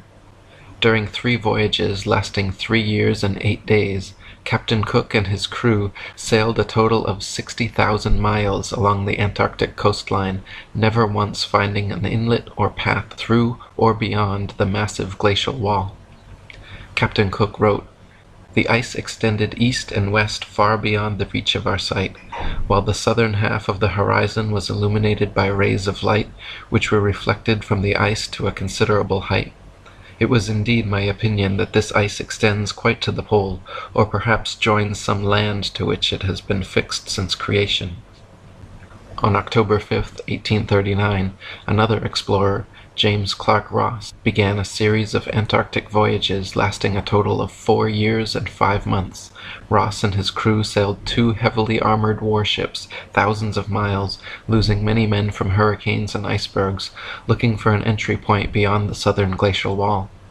Upon first confronting the massive barrier, Captain Ross wrote of the wall, "Extending from its eastern extreme point as far as the eye could discern to the eastward, it presented an extraordinary appearance, gradually increasing in height as we got nearer to it, and proving at length to be a perpendicular cliff of ice, between 150 feet and 200 feet above the level of the sea, perfectly flat and level at the top, and without any fissures or promontories on its even seaward face. We might with equal chance of success try to sail through the cliffs of Dover as penetrate such a mass." William Carpenter wrote, "Yes, but we can circumnavigate the south easily enough, is often said by those who don't know. The British ship Challenger recently completed the circuit of the southern region, indirectly to be sure, but she was 3 years about it, and traversed nearly 69,000 miles, a stretch long enough to have taken her 6 times round on the globular hypothesis." Dr. Samuel Rowbotham wrote, "If we now consider the fact that when we travel by land or sea, and from any part of the known world in a direction towards the North Polar Star, we shall arrive at one and the same point, we are forced to the conclusion that what has hitherto been called the North Polar region is really the center of the earth, that from this northern center the land diverges and stretches out, of necessity, towards a circumference, which must now be called the southern region, which is a vast circle, and not a pole or center. In this and other ways, all the great navigators have been frustrated in their efforts, and have been more or less confounded in their attempts to sail round the earth, upon or beyond the Antarctic Circle. But if the southern region is a pole or center, like the north, there would be little difficulty in circumnavigating it, for the distance round would be comparatively small.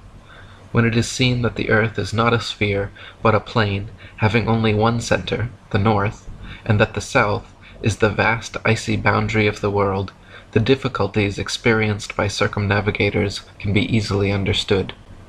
If the earth were truly a globe, then every line of latitude south of the equator would have to measure a gradually smaller and smaller circumference the farther south traveled. In other words, the circumference at 10 degrees south latitude would comprise a smaller circle than at the equator, 20 degrees south latitude would comprise a circle smaller than 10, and so on. If, however, the earth is an extended plane, then every line of latitude south of the equator should measure a gradually larger and larger circumference the farther south traveled. 10 degrees south latitude will comprise a larger circle than the equator, 20 degrees south latitude will comprise a circle larger than 10, and so on. Likewise, if the earth were a globe, lines of longitude would bubble out at the equator while converging at the poles, whereas if earth is an extended plane, lines of longitude should simply expand straight outwards from the North Pole. So which is actually the case? David Wardlaw Scott wrote, "Upon the principle as taught by Scripture and common observation that the world is not a planet but consists of vast masses of land stretched out upon level seas, the north being the center of the system, it is evident that the degrees of longitude will gradually increase in width the whole way from the north center to the icy boundary of the great southern circumference, in consequence of the difference between the actual extent of longitudes and that allowed for them by the nautical authorities, which difference, at the latitude of the Cape of Good Hope, has been estimated to amount to a great number of miles. Many shipmasters have lost their reckoning, and many vessels have been wrecked. Ship captains, who have been educated in the globular theory, know not how to account for their getting so much out of their course in southern latitudes, and generally put it down to currents. But this reason is futile, for although currents may exist, they do not usually run in opposite directions, and vessels are frequently wrecked whether sailing east or west." During Captain James Clark Ross's voyages around the Antarctic circumference, he often wrote in his journal, perplexed at how they routinely found themselves out of accordance with their charts, stating that they found themselves an average of 12 to 16 miles outside their reckoning every day, some days as much as 29 miles. Lieutenant Charles Wilkes commanded a United States Navy exploration expedition to the Antarctic from August 18, 1838 to June 10, 1842, almost 4 years spent exploring and surveying the Southern Ocean. In his journals, Lieutenant Wilkes also mentioned being consistently east of his reckoning, sometimes over 20 miles in less than 18 hours. Dr. Samuel Robotham wrote, "The commanders of these various expeditions were, of course, with their education and belief in the earth's rotundity, unable to conceive of any other cause for the differences between log and chronometer results than the existence of currents. But one simple fact is entirely fatal to such an explanation, that when the route taken is east or west, the same results are experienced. The water of the southern region cannot be running in two opposite directions at the same time, and hence, although various local and variable currents have been noticed, they cannot be shown to be the cause of the discrepancies so generally observed in high southern latitudes between time and log results. The conclusion is one of necessity, forced upon us by the sum of the evidence collected that the degrees of longitude in any given southern latitude are larger than the degrees in any latitude nearer to the northern center, thus proving the already more than sufficiently demonstrated fact that the earth is a plane, having a northern center, in relation to which degrees of latitude are concentric, and from which degrees of longitude are diverging lines, continually increasing in their distance from each other as they are prolonged towards the great glacial southern circumference." Reverend Thomas Milner wrote, "In the southern hemisphere, navigators to India have often fancied themselves east of the Cape when still west, and have been driven ashore on the African coast, which, according to their reckoning, lay behind them. This misfortune happened to a fine frigate, the Challenger, in 1845. How came Her Majesty's ship Conqueror to be lost? How have so many other noble vessels, perfectly sound, perfectly manned, perfectly navigated, been wrecked in calm weather, not only in dark night or in a fog, but in broad daylight and sunshine, in the former case upon the coasts, in the latter upon sunken rocks, from being out of reckoning, under circumstances which until now have baffled every satisfactory explanation? The equatorial circumference of the supposed ball earth is said to be 24,900 statute, or 21,600 nautical miles. A nautical mile is the distance following the supposed curvature of the earth from 1 minute of latitude to the next. A statute mile is the straight line distance between the two, not taking into account Earth's alleged curvature. The Australian Handbook Almanac Shippers and Importers Directory states that the distance between Sydney and Nelson is 1,400 nautical or 1,633 statute miles, allowing a more than sufficient 83 miles as the distance for rounding Cape Farewell and sailing up Tasman Bay to Nelson, leaves 1,550 statute miles as the straight line distance from the meridian of Sydney to the meridian of Nelson. Their given difference in longitude is 22 degrees, 2 minutes, 14 seconds. Therefore, if 22 degrees 2 minutes 14 seconds out of 360 is 1,550 miles, the entirety measures 25,182 miles. This is larger than the Earth is said to be at the equator, and 4,262 miles greater than it would be at Sydney's southern latitude on a globe of said proportions. 1/360th part of 25,182 gives 70 miles as the distance between each degree of longitude at Sydney's 34° southern latitude.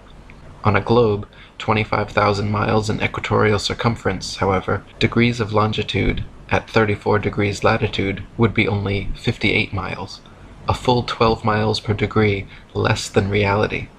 This perfectly explains why Ross and other navigators in the Deep South experienced 12-plus mile daily discrepancies between their reckoning and reality. The farther south traveled, the farther the divide. Dr. Samuel Robotham wrote, "From near Cape Horn, Chile, to Port Phillip in Melbourne, Australia, the distance is 9,000 miles. These two places are 143 degrees of longitude from each other. Therefore the whole extent of the Earth's circumference is a mere arithmetical question. If 143 degrees make 9,000 miles, what will be the distance made by the whole 360 degrees into which the surface is divided? The answer is 22,657 miles, or 8,357 miles more than the theory of rotundity would permit. It must be borne in mind, however, that the above distances are nautical measure, which, reduced to statute miles, gives the actual distance round the southern region at a given latitude as 26,433 statute miles, or nearly 1,500 miles more than the largest circumference ever assigned to the Earth at the equator. Similar calculations made from the Cape of Good Hope, South Africa, to Melbourne, Australia, at an average latitude of 35.5 degrees south, have given an approximate figure of over 25,000 miles, which is again equal to or greater than the Earth's supposed greatest circumference at the equator. Calculations from Sydney, Australia to Wellington, New Zealand, at an average of 37.5 degrees south, have given an approximate circumference of 25,500 miles, greater still. According to the ball Earth theory, the circumference of the Earth at 37.5 degrees southern latitude should be only 19,757 statute miles, almost 6,000 miles less than such practical measurements. Dr. Samuel Robotham wrote, "The above calculations are, as already stated, only approximate, but as liberal allowances have been made for irregularities of route, etc., they are sufficiently accurate to prove that the degrees of longitude, as we proceed southwards, do not diminish as they would upon a globe, but expand or increase as they must if the Earth is a plane, or, in other words, the farthest point, or greatest latitude south, must have the greatest circumference and degrees of longitude."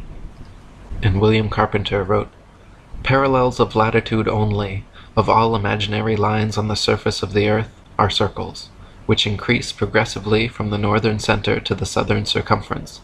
The mariner's course in the direction of any one of these concentric circles is his longitude, the degrees of which increase to such an extent beyond the equator, going southwards, that hundreds of vessels have been wrecked because of the false idea created by the untruthfulness of the charts and the globular theory together, causing the sailor to be continually getting out of his reckoning. With a map of the earth in its true form, all difficulty is done away with, and ships may be conducted anywhere with perfect safety. This, then, is a very important practical proof that the earth is not a globe." I phoned up Antarctica. There's like a tourist umbrella you have to go through, and I sort of said, "Oh, I've got loads of money. I've got boats in Hawaii and India," which I don't. And me and some friends were going to hack down to Antarctica and walk across it. And I got loads of emails off these people saying, "No, you don't. No, you don't. Fill out your permits. You've got Orange membership. Fill out this. Why are you coming?" I got like totally hammered just for saying I'm coming to Antarctica. What I found is you're only allowed in through New Zealand, South America at the bottom, and South Africa at the bottom. And they take you in, you see some penguins, you sleep somewhere cold, and they throw you back out, all for like $5,000. Now, it's totally locked down, and I did an article about it where I looked at the Treaty of Antarctica, which is some countries got together and locked it down. They've got a lot of science research going on there, and they just don't let anyone in. Now, where this treaty meet, they have a big table that's shaped in a pyramid with the top cut off, which is, you can call me a conspiracy theorist, but there's obviously something there. What would you like to add on the Antarctica rim model, Eric? Yeah, so Antarctica is not just the tiny ice continent on the bottom of the globe that it shows, but it is the case that no matter where you are on Earth, if you go southwards from there, you'll hit Antarctica. So if you imagine expanding that little Antarctic continent on the bottom of the globe out to an ice rim all the way across, around the Earth, the North Pole being in the center, anywhere you go in a straight line, you will end up going to the ice wall. Yeah, and many boats through, since the 40s, 50s have talked about my instruments went crazy, there were ice walls for hundreds of miles, I got lost. There's so many of these stories. Yeah, and so they say that there's a South Pole somewhere too on part of that guided tour that you're talking about. They've got an arbitrary point along the Antarctic ice that they've put a red and white barbershop pole with a ball earth on top of it and claim that that's the South Pole. But they even admit that it's not the real South Pole because the real geomagnetic South Pole is constantly moving. So since it's constantly moving, you're never really going to be able to see it. But the reality is they can't have people going down there with a compass and checking to see if it really is the South Pole. Last year, Prince Harry was down there, and he basically just made some filming. He was with Rupert and Tarquin and a few of his friends, and the story was, it was on all the mainstream news, Prince Harry in Antarctica. Oh, we had to go back, it was just too cold, my foot got blisters and frostbite. What the message to the subconscious is, it doesn't matter how rich you are, don't go there, it's too cold. They know that Prince Harry and a team of injured servicemen and women have been walking to the South Pole. Well, they've got there, they've completed the 200-mile Walking with the Wounded South Pole Challenge, that's its proper name. They've spent more than 3 weeks trekking through Antarctica, and this was what it sounded like at the moment when they arrived at the bottom of the world. Let's go!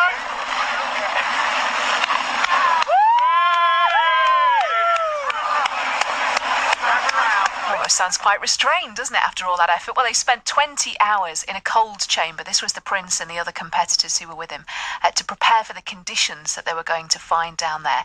The expedition was supposed to be a race. You might remember it being billed that way before it started, but the weather became so bad as they went along that they scrapped the competitive side of things and just joined up as one big team instead. And this was how Harry reacted after completing the mission. We're here, we made it, it's Friday 13th. We've had so many things go against us. We've had beautiful weather, but bad weather before, and bad terrain and injuries and stuff like that, but everyone's made it, all 12 of them, the whole group of 20, whatever it is, but the 12 wounded soldiers have made it. Couldn't have made it without everyone's help, especially back home. The founders, Ed and Simon as well. But everyone is so happy. Everyone's touched the ball. We've all had photos. We've all had hugs, a few tears here and there. But all in all, mission success, basically. If you're wondering about that ball that he was talking about, it's the ceremonial South Pole at the Amundsen Scott South Pole Station. It's like a metal sphere on a red and white pole, and it's partly surrounded by the flags of the signatories of the Antarctic Treaty. So it's lovely for a photo, but the problem with it is it's not the real South Pole. It's about 300 metres away. So at the real South Pole, what is that? Well, there's nothing. That's the thing. You can't see. To do it properly, to cover all your bases, you have to do both. You have to do the picture with the ball, and then you have to go and kind of hang around at the exact why don't they move the ball longitude to and where latitude. the actual thing is? Well, that's a very sensible question. It's not one I can answer, Okay. but it's a very good. If the Earth were truly a globe, the Arctic and Antarctic polar regions and areas of comparable latitude north and south of the equator should share similar conditions and characteristics such as comparable temperatures, seasonal changes, length of daylight, plant and animal life. In reality, however, the Arctic and Antarctic regions and areas of comparable latitude north and south of the equator differ greatly in many ways.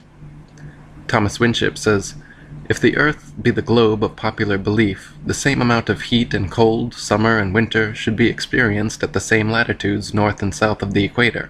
The same number of plants and animals would be found, and the same general conditions exist. That the very opposite is the case disproves the globular assumption. The great contrasts between places at the same latitudes north and south of the equator is a strong argument against the received doctrine of the rotundity of the Earth. Antarctica is by far the coldest place on Earth, with an average annual temperature of approximately negative 57 degrees Fahrenheit and a record low of 135.8. The average annual temperature at the North Pole, however, is a comparatively warm 4 degrees. Throughout the year, temperatures in the Antarctic vary less than half the amount at comparable Arctic latitudes. The northern Arctic region enjoys moderately warm summers and manageable winters, whereas the southern Antarctic region never even warms enough to melt the perpetual snow and ice. Thomas Winship wrote, "This uniformity of temperature partly accounts for the great accumulation of ice which is formed, not on account of the great severity of the winter, but because there is practically no summer to melt it. In the Antarctic there is eternal winter, and snow never melts. As far north as a man has traveled, he has found reindeer and hare basking in the sun, and country brilliant with rich flora. Within the Antarctic Circle, no plant is to be found. The island of Kerguelen at 49 degrees southern latitude has only 18 species of native plants that can survive its hostile climate. Compare this with the island of Iceland at 65 degrees northern latitude. 16 degrees further north of the equator than Kerguelen is south, yet Iceland is home to 870 species of native plants. On the Isle of Georgia, just 54 degrees southern latitude, the same latitude as Canada or England in the north, where dense forests of various tall trees abound, the infamous Captain Cook wrote that he was unable to find a single shrub large enough to make a toothpick. Cook wrote, "Not a tree was to be seen. The lands which lie to the south are doomed by nature to perpetual frigidness, never to feel the warmth of the sun's rays, whose horrible and savage aspect I have not words to describe. Even marine life is sparse in certain tracts of vast extent, and the sea-bird is seldom observed flying over such lonely wastes. The contrasts between the limits of organic life in Arctic and Antarctic zones is very remarkable and significant. Vegetables and land animals are found at nearly 80 degrees in the north, while from the parallel of 58 degrees in the south, the lichen and such-like plants only clothe the rocks, and seabirds and the cetaceous tribes alone are seen upon the desolate beaches. In the Arctic there are 4 clearly distinguished seasons, warm summers, and an abundance of plant and animal life, none of which can be said of the Antarctic. The Eskimo live as far north as the 79th parallel, whereas in the south no native man is found higher than the 56th. Admiral Ferdinand von Wrangel, the 19th century Russian Arctic explorer, wrote how in the north countless herds of reindeer, elks, black bears, foxes, sable, and gray squirrels fill the upland forests. Stone foxes and wolves roam over the low ground. Enormous flights of swans, geese, and ducks arrive in spring, and seek deserts where they may molt and build their nests in safety. Eagles, gulls, and owls pursue their prey along the sea coast. Ptarmigan run in troops among the bushes. Little snipes are busy among the brooks and in the morasses. The social crows seek the neighborhood of man's habitations, and when the sun shines in spring, one may sometimes even hear the cheerful note of the finch, and in autumn that of the thrush." W.N.R. Chambers, in Arctic Explorations, wrote, "Beyond the 70th degree of southern latitude, not a tree meets the eye. Wearied with the white waste of snow, forests, woods, even shrubs have disappeared, and given place to a few lichens and creeping woody plants, which scantily clothe the indurated soil. Still, in the farthest north, nature claims her birthright of beauty, and in the brief and rapid summer she brings forth numerous flowers and grasses to bloom for a few days, to be again blasted by the swiftly recurring winter.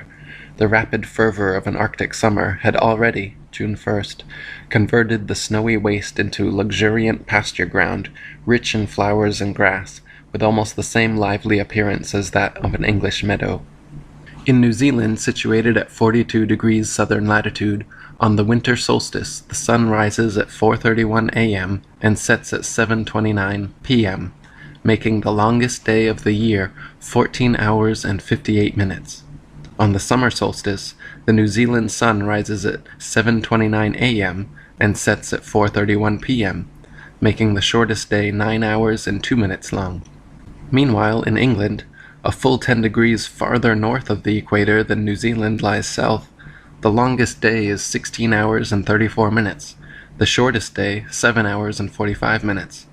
Therefore, the longest day in New Zealand is 1 hour and 36 minutes shorter than the longest day in England, and the shortest day in New Zealand is 1 hour and 17 minutes longer than the shortest day in England. William Swainson, an Englishman who emigrated and became Attorney General of New Zealand in the mid-19th century, lived in both countries for decades and wrote of their differences, stating, "The range of temperature is limited, there being no excess of either heat or cold. Compared with the climate of England, the summer of New Zealand is but very little warmer, though considerably longer. Even in summer, people here have no notion of going without fires in the evening. But then, though the days are very warm and sunny, the nights are always cold. For 7 months last summer, we had not one day that the sun did not shine as brilliantly as it does in England in the finest day in June, and though it has more power here, the heat is not nearly so oppressive. But then there is not the twilight which you get in England. Here it is light till about 8 o'clock, then in a few minutes it becomes too dark to see anything, and the change comes over in almost no time. The seasons are the reverse of those in England. Spring commences in September, summer in December, autumn in April, and winter in June. The days are an hour shorter at each end of the day in summer, and an hour longer in the winter than in England." In the flat Earth model of the cosmos, these Arctic and Antarctic phenomena are easily accounted for and exactly what would be expected.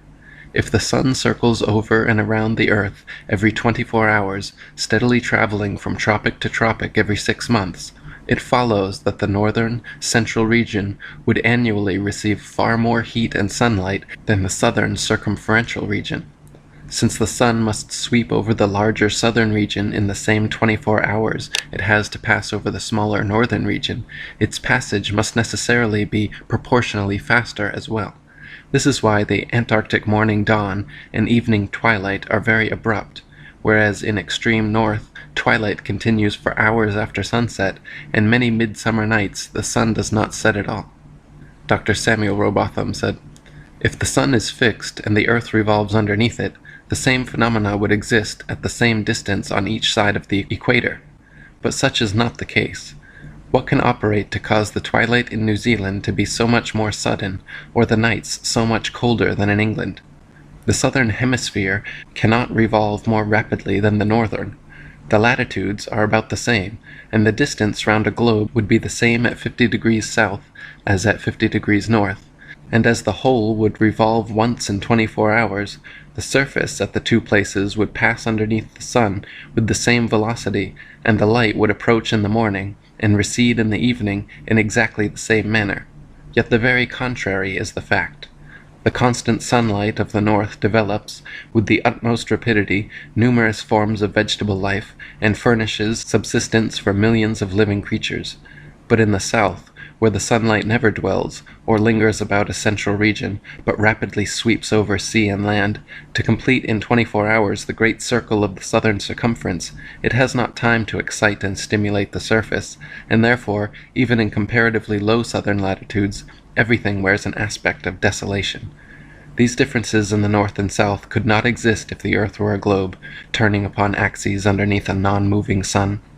The two hemispheres would at the same latitudes have the same degree of light and heat, and the same general phenomena, both in kind and degree. The peculiarities which are found in the south as compared with the north are only such as could exist upon a stationary plane, having a northern center, concentric with which is the path of the moving sun." And William Carpenter wrote, "Every year the sun is as long south of the equator as he is north, and if the earth were not stretched out as it is, in fact, but turned under, as the Newtonian theory suggests, it would certainly get as intensive a share of the sun's rays south as north, but the southern region being, in consequence of the fact stated, far more extensive than the region north, The Sun, having to complete his journey round every 24 hours, travels quicker as he goes further south, from September to December, and his influence has less time in which to accumulate at any given point. Since, then, the facts could not be as they are if the Earth were a globe, it is a proof that the Earth is not a globe. During Arctic summer, from approximately the 22nd to the 25th of June, at a high enough latitude and altitude, you can watch a phenomenon known as the midnight sun, where the sun stays continuously visible in the sky for 3 days straight. The midnight sun rises on the 22nd, and for the next 72 hours never disappears from sight, slowly ascending and descending every 12 hours, showing 3 brilliant sunsets and sunrises without ever actually setting below the horizon. In the Brighton Examiner of July 1870, United States Ambassador to Norway Mr. Campbell described his experience witnessing the midnight sun with a group of gentlemen on a cliff 1,000 feet above the Arctic Sea at the 69th north parallel. It was late but still sunlight. The Arctic Ocean stretched away in silent vastness at our feet. The sound of the waves scarcely reached our airy lookout. Away in the north, the huge old sun swung low along the horizon, like the slow beat of the tall clock in our grandfather's parlor corner. We all stood silently, looking at our watches. When both hands stood together at 12 midnight, the full round orb hung triumphantly above the waves. A bridge of gold running due north spangled the water between us and him. There he shone in silent majesty, which knew no setting. We involuntarily took off our hats. No word was said. Combine the most brilliant sunrise you ever saw, and its beauties will pall before the gorgeous coloring which lit up the ocean, heaven, and mountains. In half an hour, the sun had swung up perceptibly on its beat. The colors had changed to those of morning. A fresh breeze had rippled over the florid sea.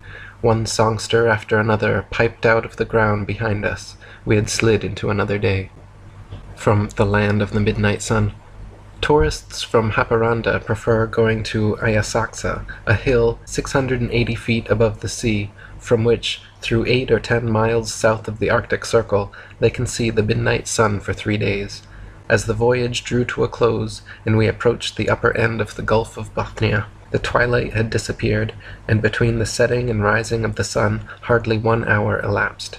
Haparanda is in 65 degrees 31 minutes north latitude and 41 miles south of the Arctic Circle.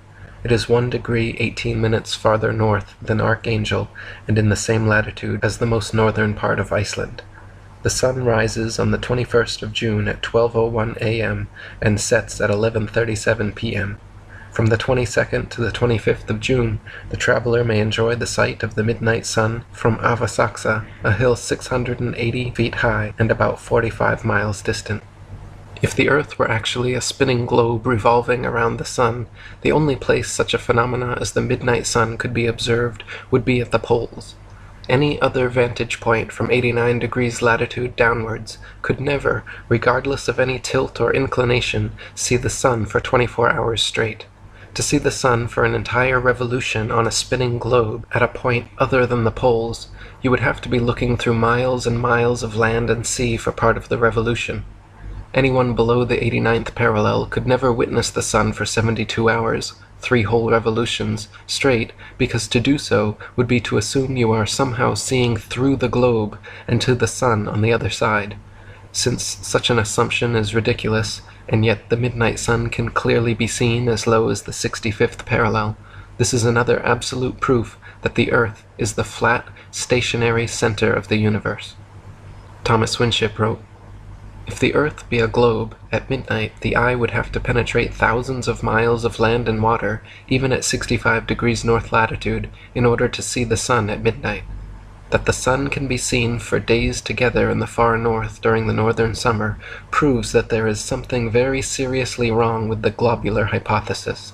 Besides this, how is it that the midnight sun is never seen in the south during the southern summer?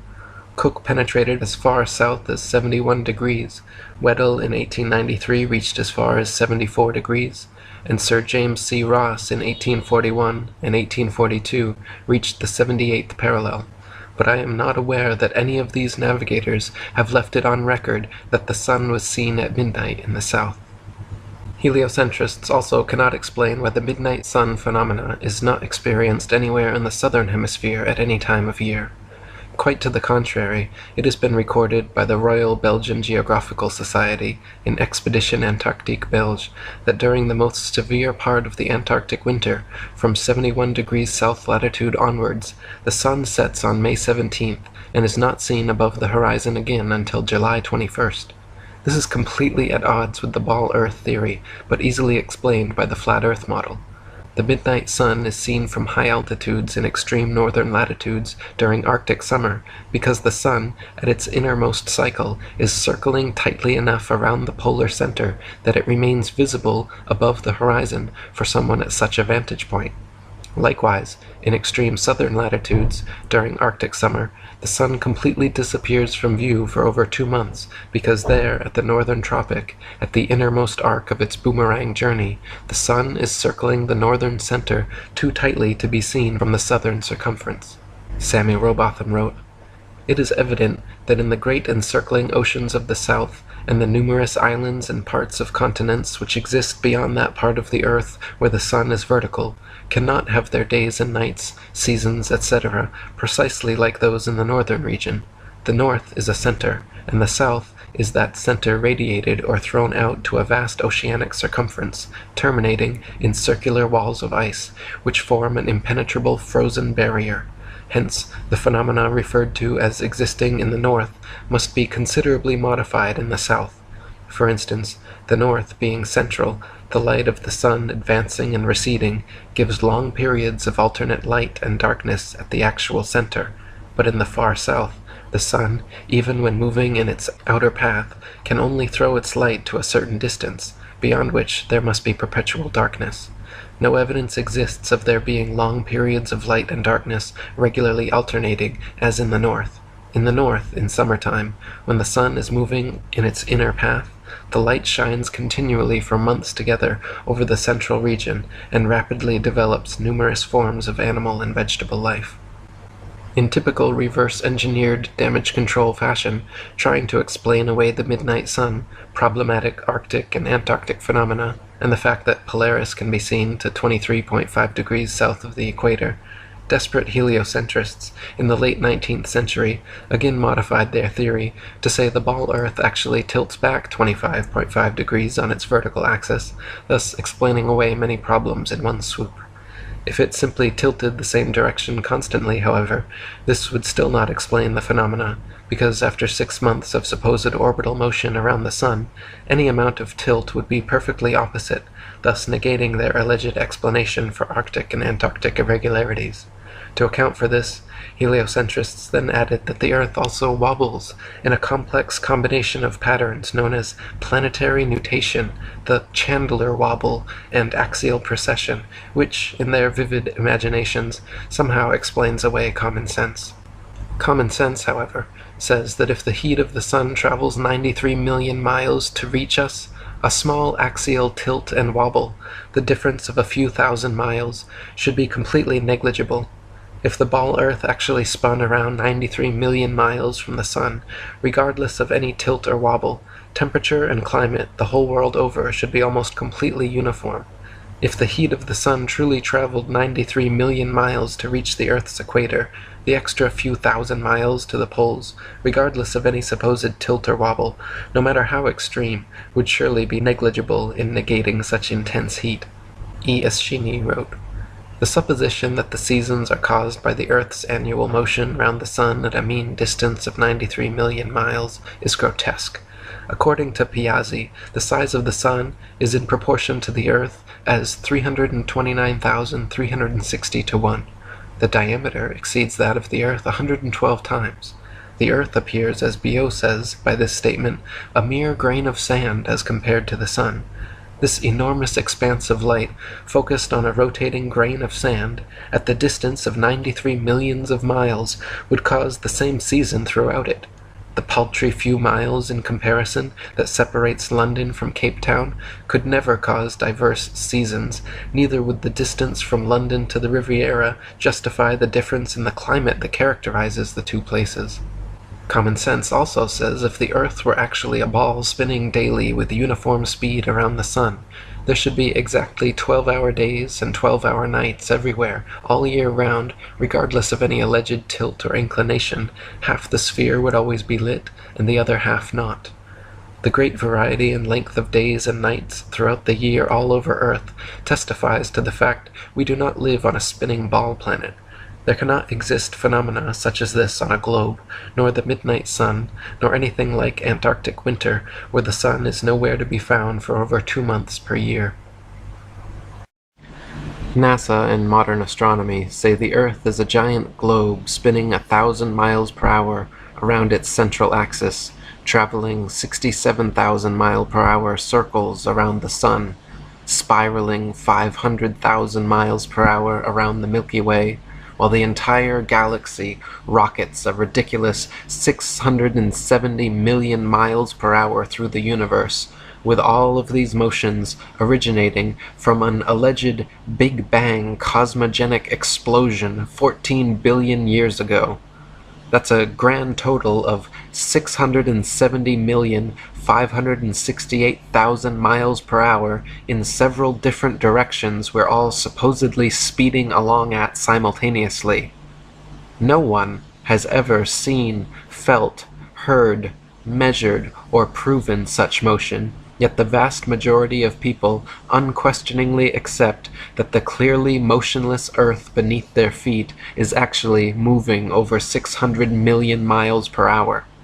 NASA and modern astronomy say Polaris, the North Pole star, is somewhere between 323 and 434 light years, or about 2 quadrillion miles away from us. Firstly, note that is between 1.9 quadrillion to 2.6 quadrillion miles, making a difference of over 600 trillion miles. If modern astronomy cannot even agree on the distance to stars within hundreds of trillions of miles, perhaps their science is flawed and their theory needs re-examining. However, even granting them their obscurely distant stars, heliocentric astronomers cannot adequately explain how Polaris manages to always remain perfectly aligned straight above the North Pole. If the globe Earth was really spinning west to east 1,000 miles per hour, orbiting the sun counterclockwise at 67,000 miles per hour, spiraling around the outer arms of the Milky Way at 500,000 miles per hour, while shooting through the universe at 670 million miles per hour, how is it even conceptually possible that Polaris, 2 quadrillion miles away, day after day, year after year, always maintains its alignment straight above the North Pole? That would mean from 2 quadrillion miles away, Polaris would have to be perfectly mirroring Earth's several simultaneous wobbling, spinning, spiraling, and shooting motions. Polaris would have to be shooting the same direction through the universe at exactly 670 million miles per hour. It would have to be following the same 500,000 mile per hour, 225 million year spiral around the Milky Way, and mirroring the same 67,000 mile per hour, 365-day orbit around our sun. Or, the Earth is stationary, as common sense and everyday experience testifies. William Carpenter wrote, "It is supposed in the regular course of the Newtonian theory that the Earth is in June about 190 million miles away from its position in December. Now since we can in middle north latitudes see the North Star on looking out of a window that faces it, and out of the very same corner of the very same pane of glass in the very same window all the year round, it is proof enough for any man in his senses that we have made no motion at all." Not only this, but viewed from a ball Earth, Polaris, situated almost straight over the North Pole, should not be visible anywhere in the southern hemisphere. For Polaris to be seen from the southern hemisphere of a globular Earth, the observer would have to be somehow looking through the globe, and miles of land and sea would have to be transparent. Polaris can be seen, however, up to approximately 23.5 degrees south latitude. Dr. Robotham wrote, "If the Earth is a sphere and the pole star hangs over the northern axis, it would be impossible to see it for a single degree beyond the equator, or 90 degrees from the pole. The line of sight would become a tangent to the sphere, and consequently several thousand miles of and divergent from the direction of the pole star. Many cases, however, are on record of the North Polar Star being visible far beyond the equator, as far even as the Tropic of Capricorn. William Carpenter wrote, "The astronomer's theory of a globular Earth necessitates the conclusion that if we travel south of the equator, to see the North Star is an impossibility. Yet it is well known that this star has been seen by navigators when they have been more than 20 degrees south of the equator. This fact, like hundreds of other facts, puts the theory to shame and gives us a proof that the Earth is not a globe." To account for this glaring problem in their model, desperate heliocentrists since the late 19th century have claimed the ball Earth actually tilts a convenient 23.5 degrees back on its vertical axis. Even this brilliant revision to their theory cannot account for the visibility of many other constellations, though. For instance, Ursa Major, very close to Polaris, can be seen from 90 degrees north latitude, the North Pole, all the way down to 30 degrees south latitude. The constellation Vulpecula can be seen from 90 degrees north latitude all the way to 55 degrees south latitude. Taurus, Pisces, and Leo can be seen from 90 degrees north all the way to 65 degrees south. Aquarius and Libra can be seen from 65 degrees north to 90 degrees south. The constellation Virgo is visible from 80 degrees north down to 80 degrees south, and Orion can be seen from 85 degrees north all the way to 75 degrees south latitude. An observer on a ball Earth, regardless of any tilt or inclination, would not logically be able to see this far.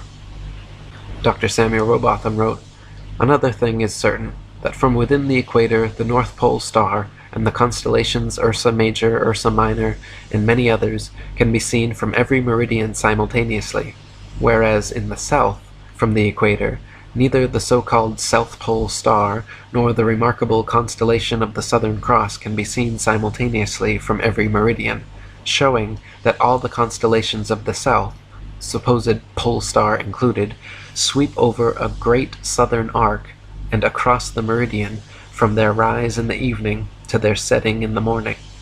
But if the Earth is a globe, Sigma Octantis, the South Pole Star, and the Southern Cross, a southern circumpolar constellation, they would all be visible at the same time from every longitude on the same latitude, as is the case with the Northern Pole Star and the northern circumpolar constellations. Such, however, is not the case.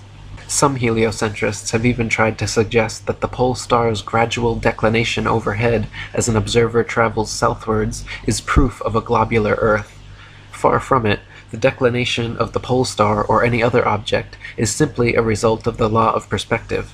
The law of perspective dictates that the angle and height at which an object is seen diminishes the farther one recedes from the object, until at a certain point the line of sight and the seemingly uprising surface of the Earth converges to a vanishing point, i.e. the horizon line, beyond which the object is invisible. Thomas Winship wrote, "If we select a flat street a mile long containing a row of lamps, it will be noticed that from where we stand the lamps gradually decline to the ground, the last one being apparently quite on the ground. Take the lamp at the end of the street and walk away from it 100 yards, and it will appear to be much nearer to the ground than it was when we were close to it.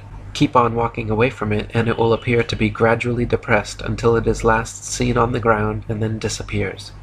Now, according to the astronomers, the whole mile was only depressed about 8 inches from one end to the other, so that this 8 inches could not account for the enormous depression of the light as we recede from it. This proves that the depression of the pole star can and does take place in relation to a flat surface simply because we increase our distance from it, the same as from the street lamp. In other words, the farther away we get from any object above us, as a star for example, the more it is depressed. And if we go far enough, it will sink, or appear to sink, to the horizon and then disappear. The writer has tried the street lamp many times with the same result."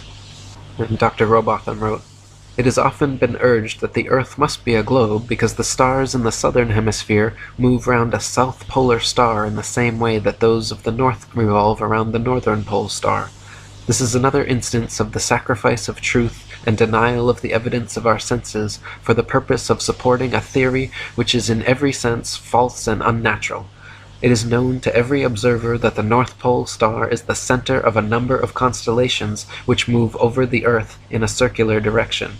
Those nearest to it, as the Great Bear, etc., are always visible in England during their whole 24 hours revolution. Those farther away southwards rise north-northeast and set south-southwest. Still further south they rise east by north and set west by north. The farthest south visible from England, the rising is more to the east and southeast, and the setting to the west and southwest. But all the stars visible from London rise and set in a way which is not compatible with the doctrine of rotundity. For instance, if we stand with our backs to the north, on the high land known as Arthur's Seat near Edinburgh, and note the stars in the zenith of our position, and watch for several hours, the zenith stars will gradually recede to the northwest. If we do the same on Woodhouse Moor, near Leeds, or on any of the mountain tops in Yorkshire or Derbyshire, the same phenomenon is observed. The same thing may be seen from the top of Primrose Hill near Regent's Park, London, from Hampstead Heath or Shooter's Hill near Woolwich. If we remain all night, we shall observe the same stars rising toward our position from the northeast, showing that the path of all the stars between ourselves and the northern center move round the North Pole star as a common center of rotation, just as they must do over a plane such as the earth is proved to be. It is undeniable that upon a globe zenith stars would rise, pass overhead, and set in the plane of the observer's position. If now we carefully watch in the same way the zenith stars from the Rock of Gibraltar, the very same phenomenon is observed. The same is also the case from the Cape of Good Hope, Sydney and Melbourne in Australia, in New Zealand, in Rio de Janeiro, Montevideo, Valparaiso, and other places in the south. If then the zenith stars of all the places on the earth where special observations have been made rise from the morning horizon to the zenith of an observer and descend to the evening horizon, not in a plane of the position of such observer, but in an arc of a circle concentric with the northern center, the earth is thereby proved to be a plane, and rotundity altogether disproved, shown indeed to be impossible.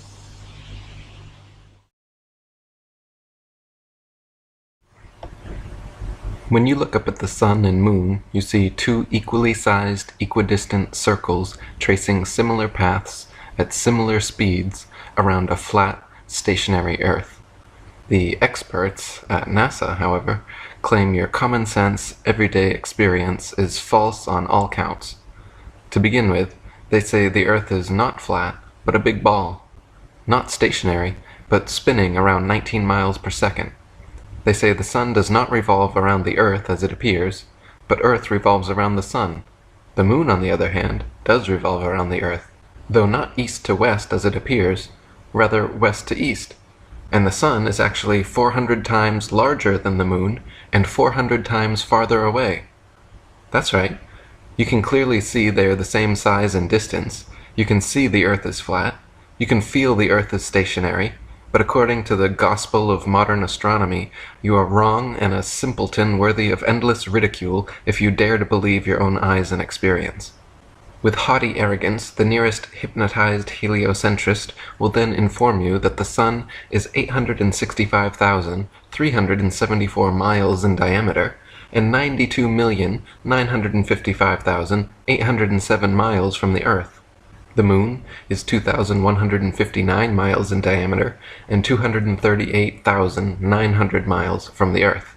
And those just happen to be the exact diameters and distances necessary for a viewer from Earth to falsely perceive them as being the same size.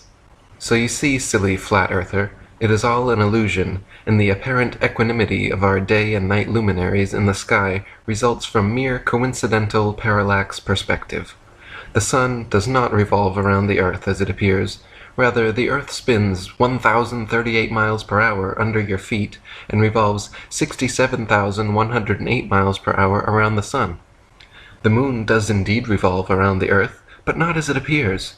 Though it seems to move east to west, just like the sun and everything else in the heavens, the moon actually spins west to east at 10.3 miles per hour, while orbiting Earth at 2,288 miles per hour, which, combined with Earth's 1,038 mile per hour spin and 67,108 mile per hour orbit around the sun, coincidentally results in all motions perfectly canceling out, making the moon seem to move across the heavens with similar path and similar speed as the sun, while always only showing us one side of its surface and perpetually hiding its dark side. Bernard Brewer said, "The moon presented a special math problem for the construction of the heliocentric model. The only way to make the moon fit in with the other assumptions was to reverse its direction from that of what everyone who has ever lived has seen it go. The math model couldn't just stop the moon like it did the sun, that wouldn't work. And it couldn't let it continue to go east to west as we see it go either, at the same speed or at a different speed. The only option was to reverse its observed east to west direction and change its speed from about 64,000 miles an hour to about 2,200 miles an hour. This reversal, along with the change in speed, were unavoidable assumptions that needed to be adopted if the model was to have any chance of mimicking reality."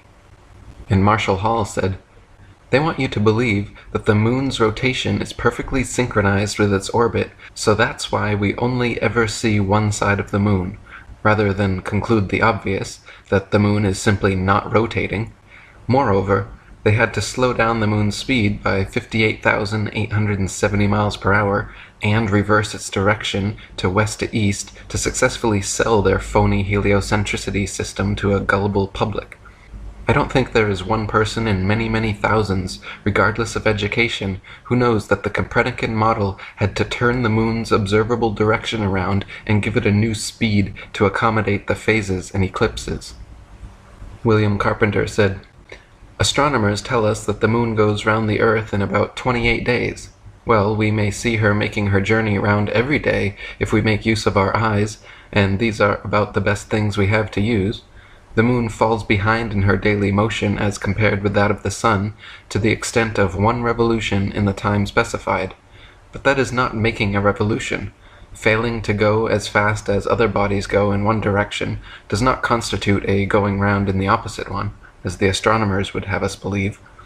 And since all this absurdity has been rendered necessary for no other purpose than to help other absurdities along, it is clear that the astronomers are on the wrong track." There are several theories about the relative size and distance of the sun and moon, all with their points of evidence and points of contention. Flat earthers throughout the ages have used sextants and plane trigonometry attempting to make such calculations, usually concluding the sun and moon both to be only about 32 miles in diameter and less than a few thousand miles from Earth. Perhaps the least plausible model, certainly the most exaggerated and imaginative, is the reigning heliocentric theory, claiming the sun to be a whopping 865,374 miles in diameter, 92,955,807 miles from the Earth, and the moon 2,159 miles in diameter, 238,900 miles from the Earth. Heliocentrists' astronomical figures always sound perfectly precise, but they have historically been notorious for regularly and drastically changing them to suit their various models. For instance, in his time, Copernicus calculated the sun's distance from Earth to be 3,391,200 miles. The next century, Johannes Kepler decided it was actually 12,376,800 miles away. Isaac Newton once said, "It matters not whether we reckon it 28 or 54 million miles distant, for either would do just as well." How scientific! Benjamin Martin calculated between 81 and 82 million miles. Thomas Dilworth claimed 93,726,900 miles. John Hine stated positively 95,298,260 miles. Benjamin Gould said more than 96 million miles, and Christian Mayer thought it was more than 104 million. Thomas Winship says, "As the sun, according to science, may be anything from 3 to 104 million miles away, there is plenty of space to choose from. It is like the showman and the child. You pay your money for various astronomical works, and you take your choice as to what distance you wish the sun to be. If you are a modest person, go in for a few millions. But if you wish to be very scientific and to be mathematically certain of your figures, then I advise you to make your choice somewhere about 100 millions.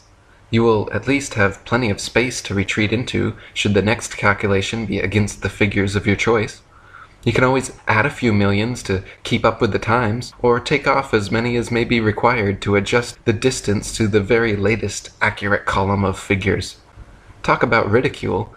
The whole of modern astronomy is like a farcical comedy, full of surprises. One never knows what monstrous or ludicrous absurdity may come forth next. You must not apply the ordinary rules of common sense to astronomical guesswork. No, the thing would fall to pieces if you did. Regiments of figures are paraded with all the learned jargon for which science is famous, but one might as well look at the changing clouds in the sky and seek for certainty there as to expect to get it from the propounders of modern astronomy.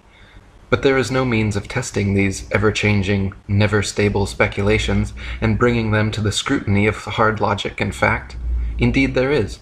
The distance of the sun can be measured with much precision, the same way as a tree or a house or a church steeple is measured, by plain triangulation. It is the principle on which a house is built, a table made, or a man-of-war constructed. The sun is always somewhere between the tropics of Cancer and Capricorn, a distance admitted to be less than 3,000 miles. How, then, can the sun, if it be so many thousands miles in diameter, squeeze itself into a space of about 3,000 miles only? But look at the distance, say the professors. We have already done that, and not one of the wise men we have so often challenged has ever attempted to refute the principle on which we measure the sun's distance. If the navigator neglects to apply the sun's semi-diameter to his observation at sea, he is 16 nautical miles out in calculating the position his ship is in. A minute of arc on the sextant represents a nautical mile, and if the semi-diameter be 16 miles, the diameter is of course 32 miles, and as measured by the sextant, the sun's diameter is 32 minutes of arc, that is 32 nautical miles in diameter. Let him disprove this who can. If ever disproof is attempted, it will be a literary curiosity well worth framing. Measuring with sextants and calculating with plane trigonometry, both the sun and moon figure to be only about 32 miles in diameter and approximately 3,000 miles away. The moon is actually a semi-transparent luminary and not the solid, spherical desert planet that NASA would have us believe. In fact, it is likely that both the sun and moon are not densely physical at all, and are simply luminous flat disks able to pass by or through one another during eclipses. E. Eschini said, "The results of recent research prove that the heavenly luminaries are not worlds, but lights, and should cause all men who have been led to accept as proven Copernicus's theory of the motions of the earth to reconsider this subject." Gabrielle Henriette said, "The satellites of the earth are not masses of matter. They are luminous and transparent disks without substance. The moon, in particular, conveys the impression of being an ethereal manifestation, and the uncertain and elusive character which is usually associated with this satellite results precisely from its immaterial nature. It was recognized from the earliest times that the satellites of the earth, particularly the sun and the moon, were not solid, opaque bodies. They were first, until Aristotle, considered to be souls, or spirits, which does not imply a physical nature. To the ancients, they were simply lights, and they gave the sun and the moon a very apt name. They called them luminaries. In the flat Earth model, the sun and moon luminaries revolve around the Earth once every 24 hours for the sun, and approximately 25 hours for the moon, illuminating like spotlights the areas over which they pass. The sun's annual journey from tropic to tropic, solstice to solstice, is what determines the length and character of days, nights, and seasons. This is why equatorial regions experience almost year-round summer and heat, while higher latitudes north and especially south experience more distinct seasons with harsh winters. The heliocentric model claims seasons change based on the ball Earth's alleged axial tilt and elliptical orbit around the sun.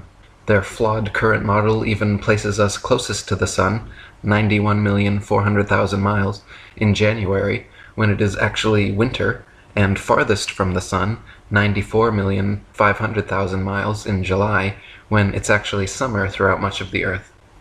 They say due to the ball Earth's tilt, different places receive different amounts of direct sunlight, and that is what produces the seasonal and temperature changes.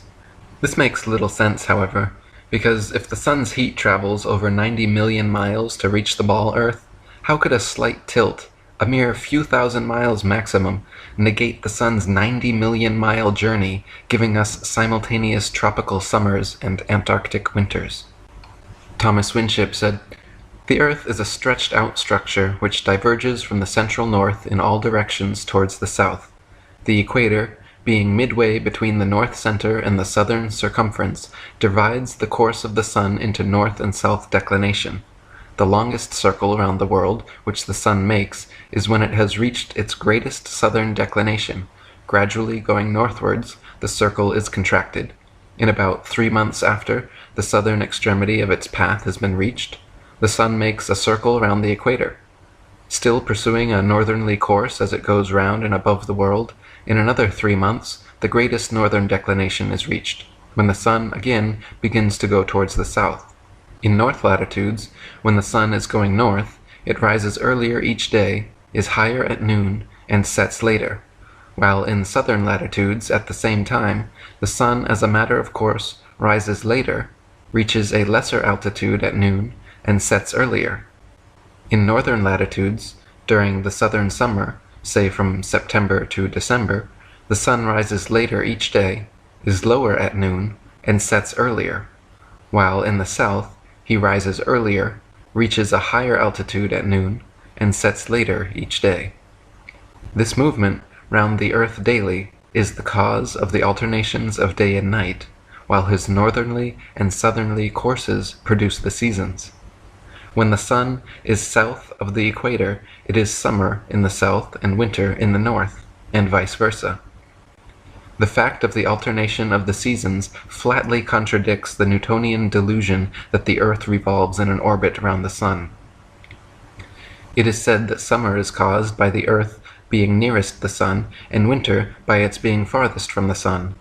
But if the reader will follow the argument in any textbook, he will see that according to the theory, when the earth is nearest the sun, there must be summer in both northern and southern latitudes, and in like manner, when it is farthest from the sun, it must be winter all over the earth at the same time, because the whole of the globe earth would then be farthest from the sun.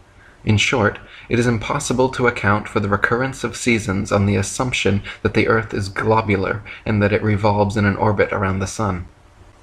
Gabrielle Henriette said, "The essential feature of the year is its division into 2 equal periods of 6 months, based first on the predominating length of the days over that of the nights, and vice versa, conditions which are governed by the varying hours of sunrise and sunset, and secondly, by the either high or low height reached by the sun in the heavens at midday.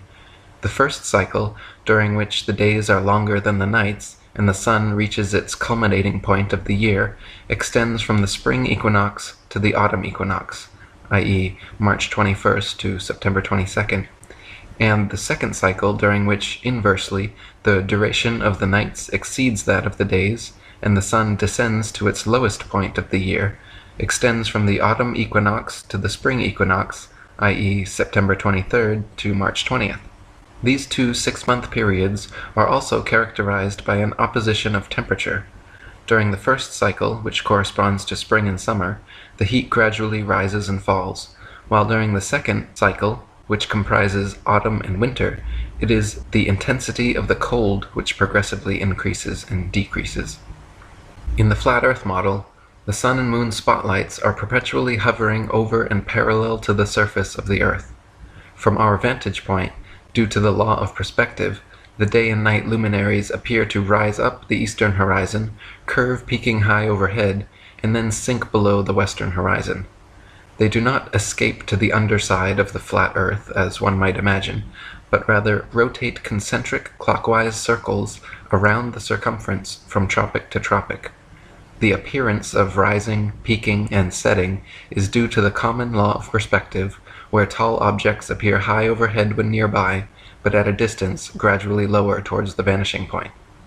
Samuel Rowbotham said, "Although the sun is at all times above and parallel to the Earth's surface, He appears to ascend the firmament from morning until noon, and to descend and sink below the horizon at evening.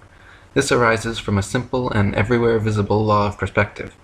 A flock of birds, when passing over a flat or marshy country, always appears to descend as it recedes, and if the flock is extensive, the first bird appears lower or nearer to the horizon than the last. The farthest light in a row of lamps appears the lowest, although each one has the same altitude. Bearing these phenomena in mind, it will easily be seen how the sun, although always parallel to the surface of the earth, must appear to ascend when approaching and descend after leaving the meridian or noonday position.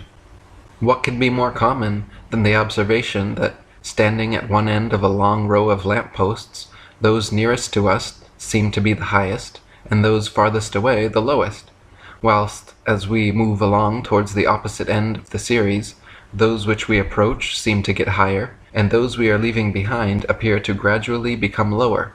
It is an ordinary effect of perspective for an object to appear lower and lower as the observer goes farther and farther away from it. Let anyone try the experiment of looking at a lighthouse, church spire, monument, gas lamp, or other elevated object from a distance of only a few yards, and notice the angle at which it is observed. On going farther away, the angle under which it is seen will diminish, and the object will appear lower and lower as the distance of the observer increases, until, at a certain point, the line of sight to the object and the apparently uprising surface of the earth upon or over which it stands will converge to the angle which constitutes the vanishing point, or the horizon, beyond which it will be invisible. Heliocentrists would have you believe the very opposite of what every human who has ever walked the earth has seen with their own eyes. It is obvious to any child and sovereign-minded adult that the sun, moon, stars, and planets, every light in the sky above, revolves around the motionless earth beneath our feet. It is also plain to see that the sun and moon are both approximately the same size and situated relatively close to earth, not 400 times divergent and millions upon millions of miles away. To abandon your senses and everyday experience in favor of such unfounded science fiction fantasies is a fallacy of appeal to authority so extreme that it leaves the brainwashed believer impotent to trust his own natural instincts and forever thereafter chained to the fantastical explanations of astronomical charlatans. Thomas Winship said, "No one ever yet felt or saw the earth careening through space at the terrific rates it is credited with, but everyone who is not blind can see the sun move. But the matter can be tested. It may be known for certain whether the sun moves or not. Take a school globe and place a style on the semicircle that holds it in position. Cause the globe to rotate against a lamp on a table, and you will find that the shadow left on the globe is always parallel to the equator, at whatever angle you may incline the globe. Further, let the style be of sufficient length to allow the shadow to fall on a flat surface, moving the globe towards the lamp, and the shadow will be a straight line. If, therefore, the shadow left on the earth by the sun be a straight line, then undoubtedly the sun is stationary. Drive a stake into the ground in such a position as to expose it to the sun for the greater part of a day, the whole day if possible. Mark the end of the shadow every quarter of an hour, and you will find that the marks form part of an elongated curve, clearly proving that the sun moves over a stationary earth." And David Wardlaw Scott said, "The path of the sun is concentric, expanding and contracting daily for 6 months alternately. This is easily proved by fixing a rod, say at noon on the 21st of December, so that on looking along it, the line of vision will touch the lower edge of the sun. This line of sight will continue for several days pretty much the same, but on the 9th or 10th day, it will be found that the rod will have to be moved considerably toward the zenith in order to touch the lower edge of the sun, and every day afterwards it will have to be raised till the 22nd of June. Then there will be a little change for a few days, as before, but day by day afterward, the rod will have to be lowered till the 21st of December, when the sun is farthest from the northern center and it is dark there. This expansion and contraction of the sun's path continues every year and is termed the northern and southern declination, and should demonstrate to modern astronomers the absurdity of calling the world a planet, as it remains stationary while the sun continues circling round the heavens."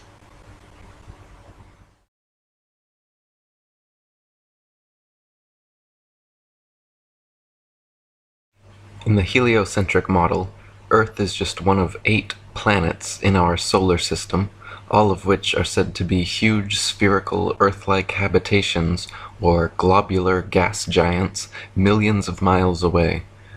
They claim the Earth under our feet, along with these 7 other planets, all revolve concentric circles or ellipses around the Sun, hence the term heliocentric. The previously prevailing geocentric model had placed Earth as the immovable center of the universe, with the sun, moon, stars, and planets all revolving around us, just as they appear. In the heliocentric model, however, which would be more appropriately titled the acentric model, the sun is only the center of our solar system, while itself, supposedly simultaneously revolving 500,000 mile-per-hour spirals around the Milky Way galaxy, which itself is constantly shooting 670 million miles per hour away from an alleged Big Bang creationary explosion at the beginning of time. In the geocentric model, the 7 planets were known as wandering stars, with the multitude of other stars known as fixed stars. The wandering stars were so called because they can be seen meandering their own unique paths around the heavens, while all the other stars remain fixed in their steady group rotation around Polaris. The wandering stars also happen to be among the brightest in the night sky, and just as heliocentrists falsely claim the moon to be a mere reflector of the sun's light, they claim the bright starlight of these planets is merely them reflecting the sun's light back at us. This has already been shown to be geometrically impossible, however, as convex bodies do not and cannot reflect light in this way. In the heliocentric model, the wandering stars are all supposedly spherical Earth-like places several million miles away from us, while the fixed stars are all allegedly super-distant suns, similar to our own, but several trillion miles away, complete with their own solar systems and accompanying planets, perhaps even populated with sentient alien beings like ourselves. NASA's current official astronomical statistics state that there are upwards of 10 trillion such planets in our galaxy alone, and at least 200 billion galaxies in the universe.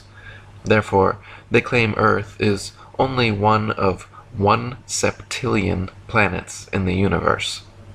David Wardlaw Scott said, "Our modern astronomers imagine the stars to be immense worlds or suns, some of them many thousands of times larger than our own, and at an enormous distance. Sir Robert Ball, in his Cause of an Ice Age, says of Sirius that it is 1,000,000 times as distant from us as the sun, that it is 92 millions of miles from the Earth. It is thought that stars are in a more or less advanced state of development, and that probably some of them may be already inhabited by beings suited to their spheres.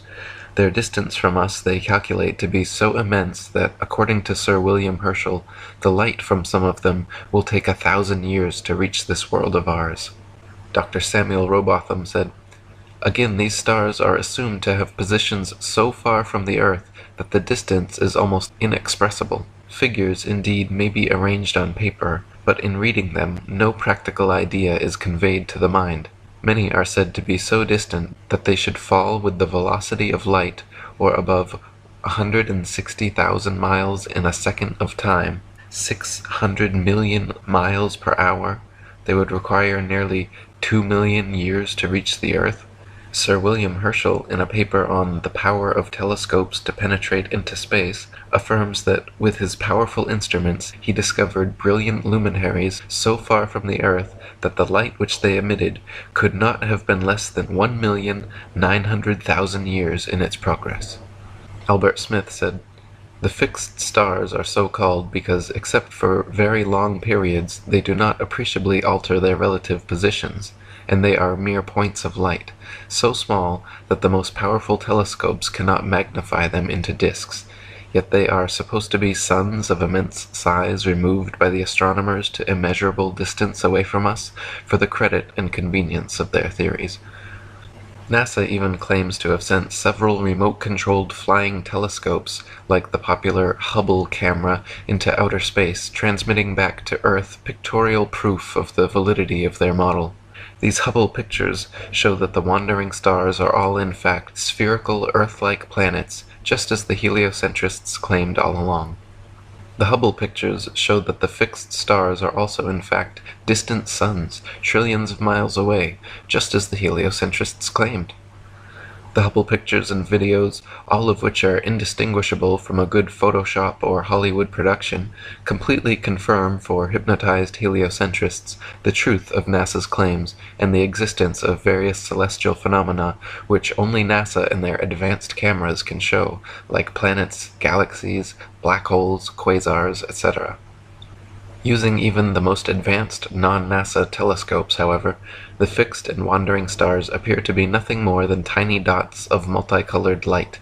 It cannot be ascertained whether fixed stars are actually distant suns, whether wandering stars are actually Earth-like planets, or whether any of NASA's claims hold any validity outside of their alleged pictorial evidence from these supposed remote-control flying space telescope images.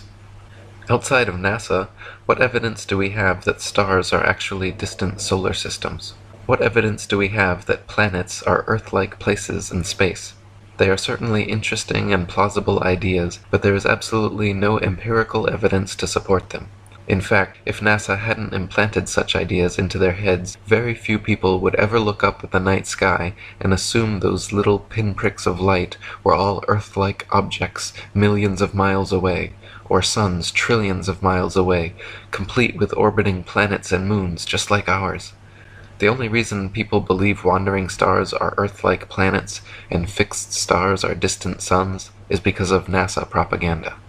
As Gabrielle Henriette said, the planets are not solid, opaque masses of matter, as is believed. They are simply immaterial, luminous, and transparent disks. If stars are all distant planets or suns, how is it that various phenomena have been observed, including stars changing color, intensity of light, sudden appearance, disappearance, or shooting quickly from one place to another? I have watched single stars changing their colors as regularly as a disco ball, others shooting through the sky and disappearing, and stranger still, I once saw a star shoot quickly straight upwards through the sky for 2 seconds and then stop again. Back in the late 16th century, when the heliocentric theory was starting to take hold over the imaginations of an unsuspecting public, Danish astronomer Tycho Brahe famously argued for geocentricity, positing that if the Earth revolved in an orbit around the Sun, the change in relative position of the stars after 6 months of orbital motion could not fail to be seen. The stars should seem to separate as we approach and come together as we recede. In actual fact, however, after 190 million miles of supposed orbit around the Sun, not a single inch of parallax can be detected in the stars. Thomas Winship said, "In the time of Tycho Brahe, it was said that the Earth revolved around the Sun, but he argued that if the Earth revolved around the Sun, the relative position of the stars would change very much, and the matter must, in the nature of the case, be easily detected. Accordingly, experiments were tried at intervals of 6 months, and the result showed that the stars were in exactly the same position as they had occupied 6 months before, thus proving that the Earth does not move at all. If the Earth is at a given point in space on, say, January 1st, and according to its present-day science at a distance of 190 million miles from that point 6 months afterwards, it follows that the relative position and directions of the stars will have greatly changed, however small the angle of parallax may be. That this great change is nowhere apparent and has never been observed incontestably proves that the Earth is at rest, that it does not move in an orbit around the Sun." When Tycho Brahe demonstrated that after 190 million miles of supposed orbit around the Sun, not a single inch of parallax could be detected, heliocentrists, desperate to patch the glaring hole in their theory, pushed their hypothetical distances to the stars into the trillions of miles, claiming the closest one, Proxima Centauri, was a ludicrous 25 trillion miles away, and thereby making all the stars so conveniently far that no appreciable parallax could be detected. This expedient explanation, which heliocentrists have clung to ever since, has proven satisfactory to silence the manipulated minds of the masses, but still fails to adequately account for several issues. Dr. Samuel Robotham wrote, "It is found by observation that the stars come to the meridian about 4 minutes earlier every 24 hours than the sun, taking the solar time as the standard. This makes 120 minutes every 30 days, and 24 hours in the year. Hence all the constellations have passed before or in advance of the sun in that time. This is the simple fact as observed in nature, but the theory of rotundity and motion on axes and in an orbit has no place for it. Visible truth must be ignored because this theory stands in the way and prevents its votaries from understanding it." William Carpenter said, "Considerably more than 1,000,000 Earths would be required to make up a body like the sun, the astronomers tell us, and more than 53,000 suns would be wanted to equal the cubic contents of the star Vega. And Vega is a small star, and there are countless millions of these stars, and it takes 30 million years for the light of some of those stars to reach us at 12 million miles in a minute. And, says Mr. Proctor, I think a moderate estimate of the age of the Earth would be 500 million years. Its weight, says the same individual, is 6 heptillion tons.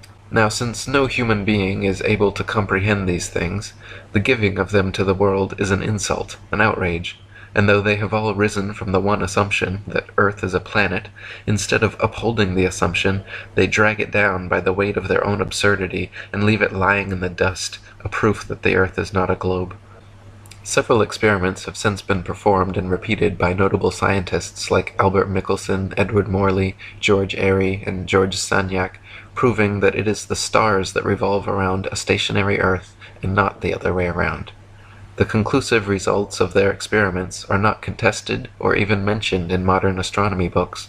Rather, they are conveniently swept under the carpet to keep prying minds from seeing through the lies.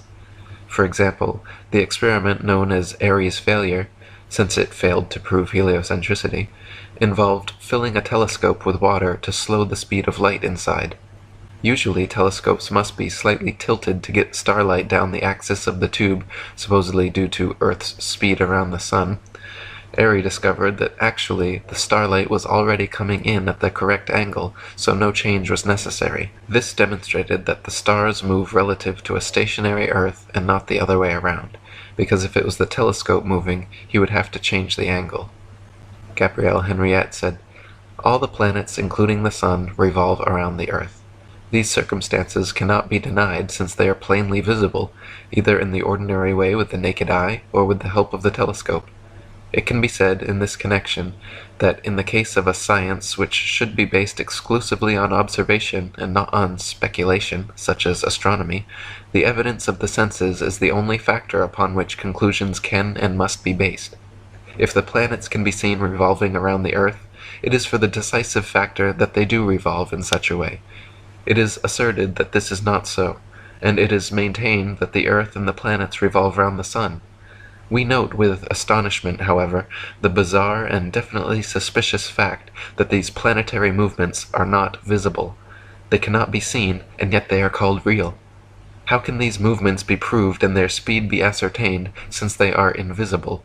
On the other hand, the existing geocentric planetary motions which can be observed and measured, and which consequently constitute a perfectly valid system, are condemned as unreal and apparent. A pertinent remark may incidentally be made on the subject. Why do the astronomical tables which are published year after year give the so-called apparent movements of the planets in the zodiac?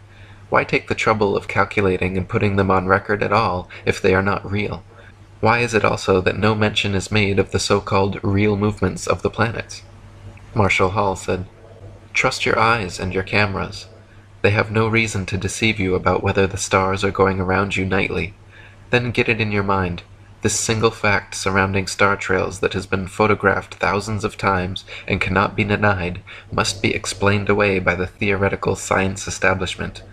all of the factless allegations, a rotating and orbiting Earth, billions of light-year distances to the stars, a 15-billion-year-old universe, the whole Big Bang paradigm, all of the alleged evolution of the universe, Earth, and mankind, that is to say, all of modern evolution-based cosmology controlling knowledge today, all of it, is completely undone if the stars are doing what cameras show they are doing, namely, going around the Earth nightly. If you can do so for a few minutes, just lay aside the Copernican indoctrination that accompanies such pictures and take a good hard look at these photographs of something that really, really happens every single night. Do you see what I see? I see all the visible stars in the northern skies going around the North Star in perfect circles. In other words, I see all the stars which these time exposures have recorded actually going around that navigational star that God put there for us in the northern hemisphere. Thomas Winship said, "The plurality of worlds is based on assumptions so contrary to known possibilities that the grand idea must be thrown into the waste paper basket. The supposed great distance of the sun from the earth is the main cause of the delusions of the learned as to the so-called worlds above us being inhabited. This distance is based on a fictitious idea, that of the revolution of the earth round the sun, which I have already shown to be unconditionally false. The sun is a small body of light and near the earth, therefore all the star distances are wrong, their sizes and all other suppositions. The plurality of worlds is only the logical sequence of belief if the earth be a rapidly revolving globe, but this has been shown to be ridiculous in the extreme. Evidence, apart from any theory, has been presented which entirely nullifies such an assumption and renders it absurd, showing that such an unnatural idea has not a vestige of natural fact to support it. The grand doctrine of the plurality of worlds, therefore, like all of the other grand doctrines of modern astronomy, must be consigned to oblivion. When it can be shown that this world is a globe, and by what known principle the inhabitants can hang onto the swinging ball, like the housefly crawls along the ceiling, it will be quite time enough to talk about the plurality of worlds. In other words, the plurality of worlds, if there's supposed to be many, many ball planets spinning around in this infinite universe, that only makes sense in the heliocentric spinning ball cosmology. It's been shown that the Earth is flat and motionless, so the idea that there are many other Earth-like planets out there, or there are many other ball habitations spinning around in the sky, is ridiculous. You can see with a telescope that the things that they call planets look exactly like the things that they call stars, and before they started calling them planets, they were called stars. They were called wandering stars. If the planets are supposed to be masses like Earth, why is it that their starlight is often brighter than the other stars, which they claim are suns? Why would they have light at all? It's the same like with the moon. They claim to land on the moon, and they show this desert planet, but we look up at the moon and see a shining light coming from this disk. If the moon is so bright, shining with light like that, why weren't the astronauts constantly illuminated by this huge light that shines all the way 238,000 miles to the Earth? But then when they're on the moon, it's just dirt. When you look at these things through an actual telescope, they just look like disks of light. They don't look at all like suns or like ball planets. And when you take a good look at what NASA is feeding you, it's CGI. All the ball planets, every shot that NASA shows of Mercury, Venus, Earth, Mars, Jupiter, Saturn, Uranus, Neptune, Pluto, did I miss any? All these things, all their pictures of these planets are clearly made on a computer. They are CGI, computer graphic images, computer generated images. So, the idea that there are many other spinning ball planets out there in the sky is false. NASA doesn't do science. NASA does science fiction. Heliocentricity is not science. It's science fiction. Geocentricity is what you actually experience. It's what actually happens. The flat Earth is what you actually experience. You do not experience a curve. You do not experience motion. You don't feel yourself moving 1,000 miles an hour. The stars don't change their relative positions. They're fixed because they're revolving around us just as it appears. Think about it. If we were revolving around the sun, and the sun revolving around the galaxy, and the galaxy revolving around the universe, guess what? All the stars would change their position every single night. You wouldn't be able to catch the same star trails 2 consecutive nights, let alone for hundreds and hundreds of years, not changing positions.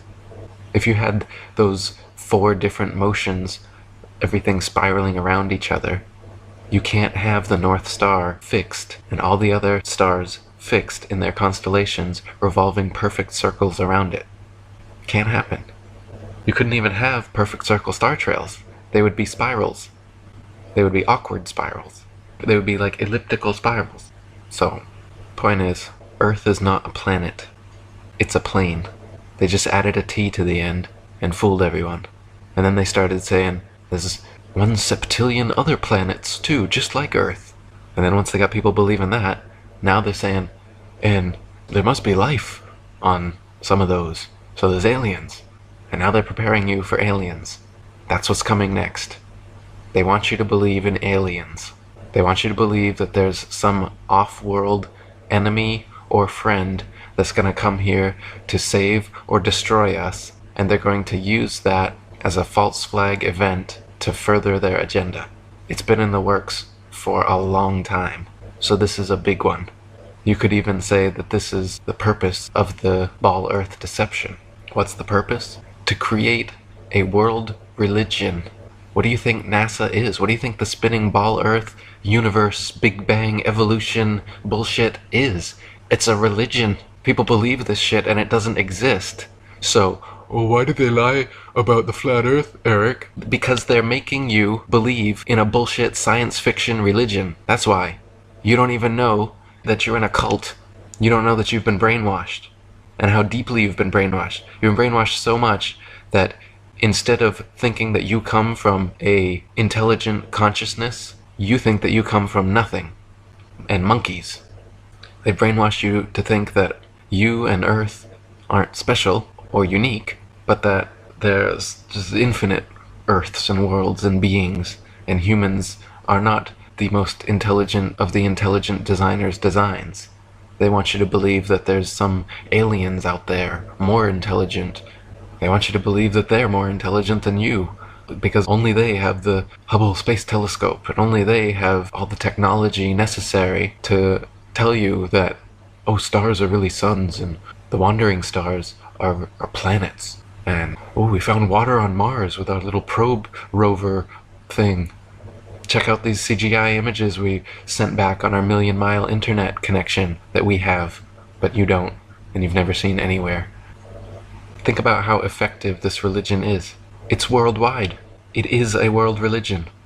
They have successfully created a worldwide religion and made people the whole world over believe in it. They teach it to them in government schools, and they're so indoctrinated into this religion, they have no idea that it's a religion. That's the point. They call it science. They have no idea that they're in a cult being brainwashed by a bunch of CGI pictures and fairy tales. So why the flat Earth deception?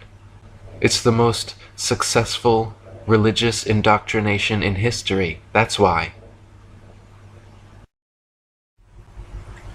Around the turn of the 20th century, in order to save the dying heliocentric model from the conclusive experiments of Airy, Michelson, Morley, Gale, Sagnac, Cantor, Nordmeyer, and others, Albert Einstein created his special theory of relativity, a brilliant revision of heliocentrism which, in one philosophical swoop, banished the universal ether from scientific study, replacing it with a form of relativism which allowed for heliocentrism and geocentrism to hold equal merit. If there is no absolute etheric medium within which all things exist, then hypothetically one can postulate complete relativism with regard to the movement of two objects, such as the Earth and Sun, At the time, the Michelson-Morley and Michelson-Gale experiments had already long measured and proven the existence of the ether, but the Church of Heliocentrism was not to be deterred.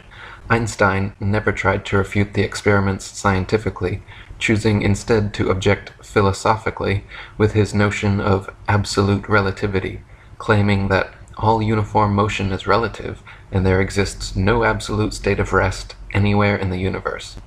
Nowadays, just like the theory of heliocentrism, Einstein's theory of relativity is accepted worldwide as gospel truth, even though he himself admitted geocentrism is equally justifiable. Albert Einstein said, "The struggle so violent in the early days of science between the views of Ptolemy and Copernicus would be quite meaningless. Either coordinate system could be used with equal justification. The two sentences, 'the sun is at rest and the earth moves,' or 'the sun moves and the earth is at rest,' would simply mean two different conventions concerning two different coordinate systems." George Ellis said, "People need to be aware that there is a range of models that could explain the observations. For instance, I can construct you a spherically symmetrical universe with Earth at its center, and you cannot disprove it based on observations. You can only exclude it on philosophical grounds. In my view, there is absolutely nothing wrong in that. What I want to bring into the open is the fact that we are using philosophical criteria in choosing our models. A lot of cosmology tries to hide that." Einstein's necessary modification to the heliocentric theory ultimately resulted in transforming it into the acentric theory of the universe, because the sun was no longer the center of anything, and all motion was only relative.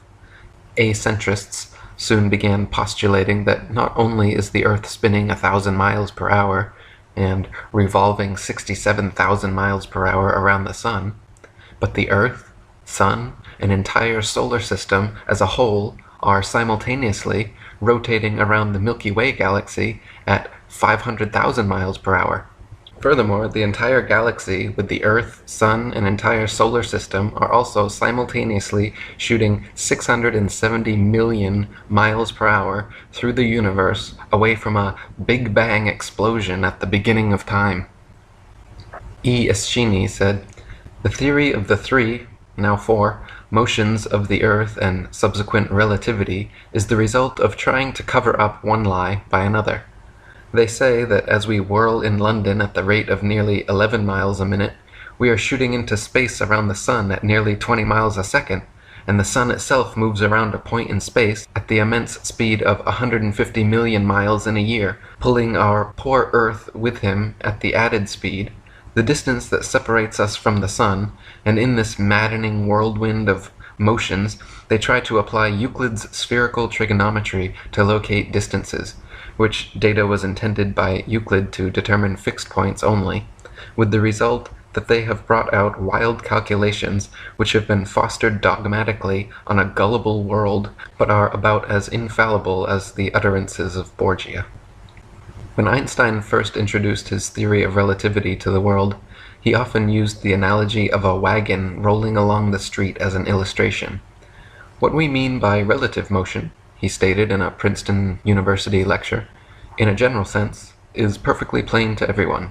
If we think of a wagon moving along a street, we know that it is possible to speak of the wagon at rest and the street in motion, just as well as it is to speak of the wagon in motion and the street at rest. That, however, is a very special part of the ideas involved in the principle of relativity." Gerard Hickson says, "That would be amusing if we read it in a comic paper, but when Professor Einstein says it in a lecture at Princeton University, we are expected not to laugh. That is the only difference.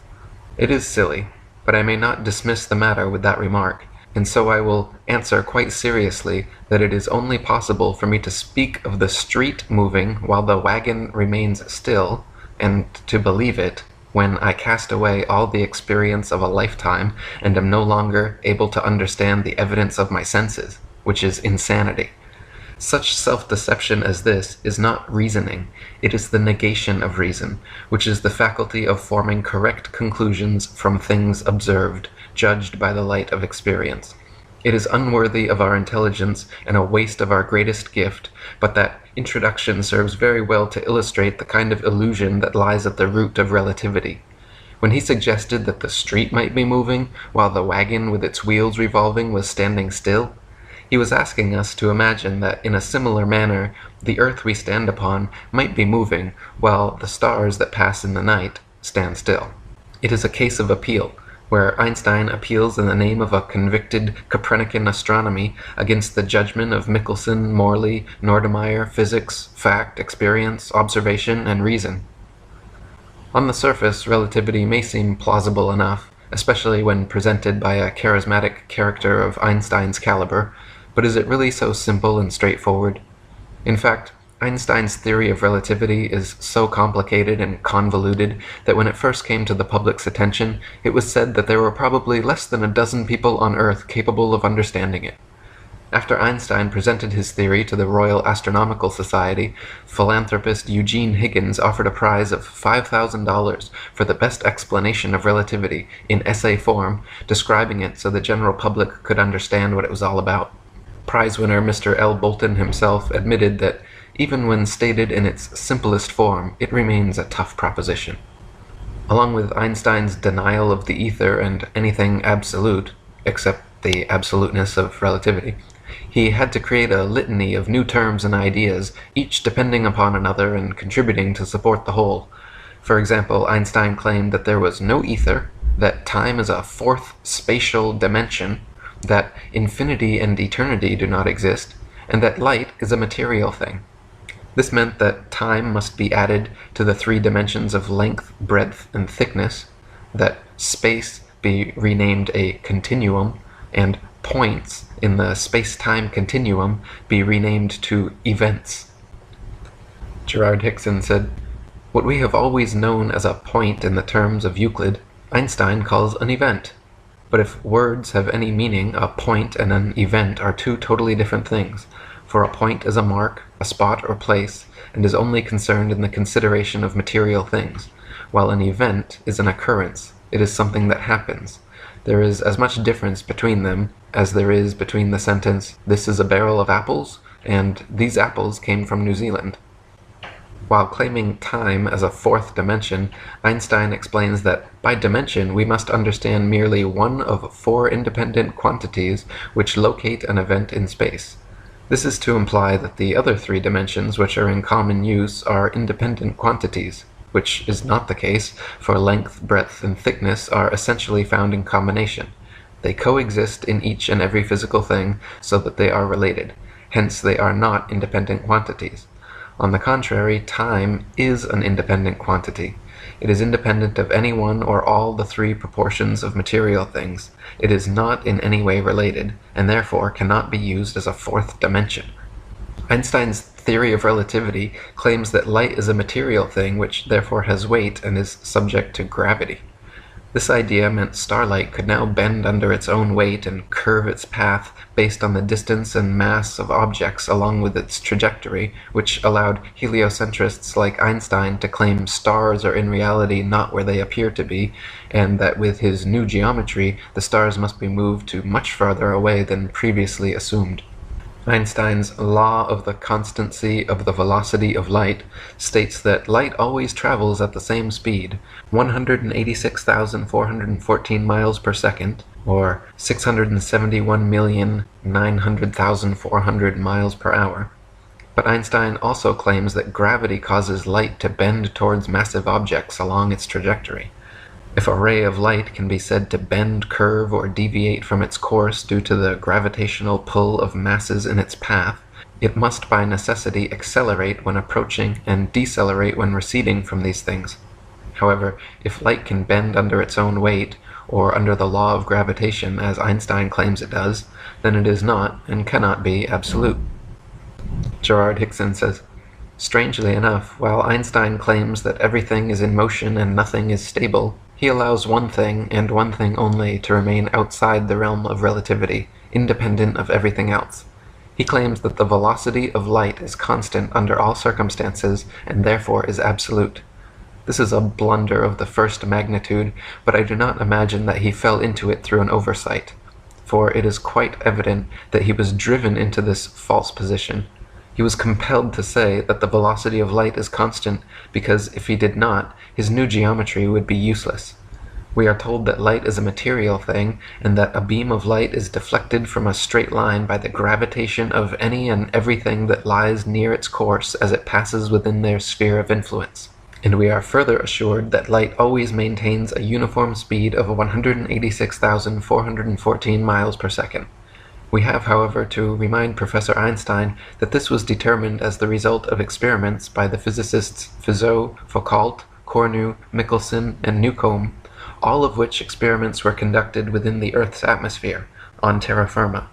In all these experiments, a ray of light was reflected between two mirrors several miles apart, so that it had to pass to and fro, always through the atmosphere, and it is not to be supposed that light or anything else can travel at the same speed through the air as it would through the vacuum Einstein supposes space to be. Let us reverse this in order to realize it better. It is not to be supposed that any material thing travels at no greater speed through a vacuum than it does through air, which has a certain amount of density or opacity. If anything does not distinguish the difference between air and a vacuum, then it is not a material thing. It cannot be matter. On the other hand, anything that is matter must, of necessity, make such a distinction, and in that case, its velocity cannot be constant. Conventional wisdom before Einstein's theory was that light was not a material thing, that it discharged in a straight line in every direction from the source, that it could not be influenced by gravity, could not bend, curve, or be deflected from its course by anything. As Lord Kelvin said, light diverges from a luminous center outwards in all directions. Its velocity may be affected according to the density of the medium through which it passes, but this fact simply proves Einstein's law of the constancy of the velocity of light is incorrect. Gerard Hickson said, "The length of the course used by Newcomb in the final determination of the velocity of light was 7.44242 kilometers. If the ray of light had deviated by a hair's breadth from an absolutely straight line, it never could have passed through the interstices between the very fine teeth of his revolving wheel, or returned precisely to the appointed spot on his sending and receiving mirrors, which were 3.72121 kilometers apart.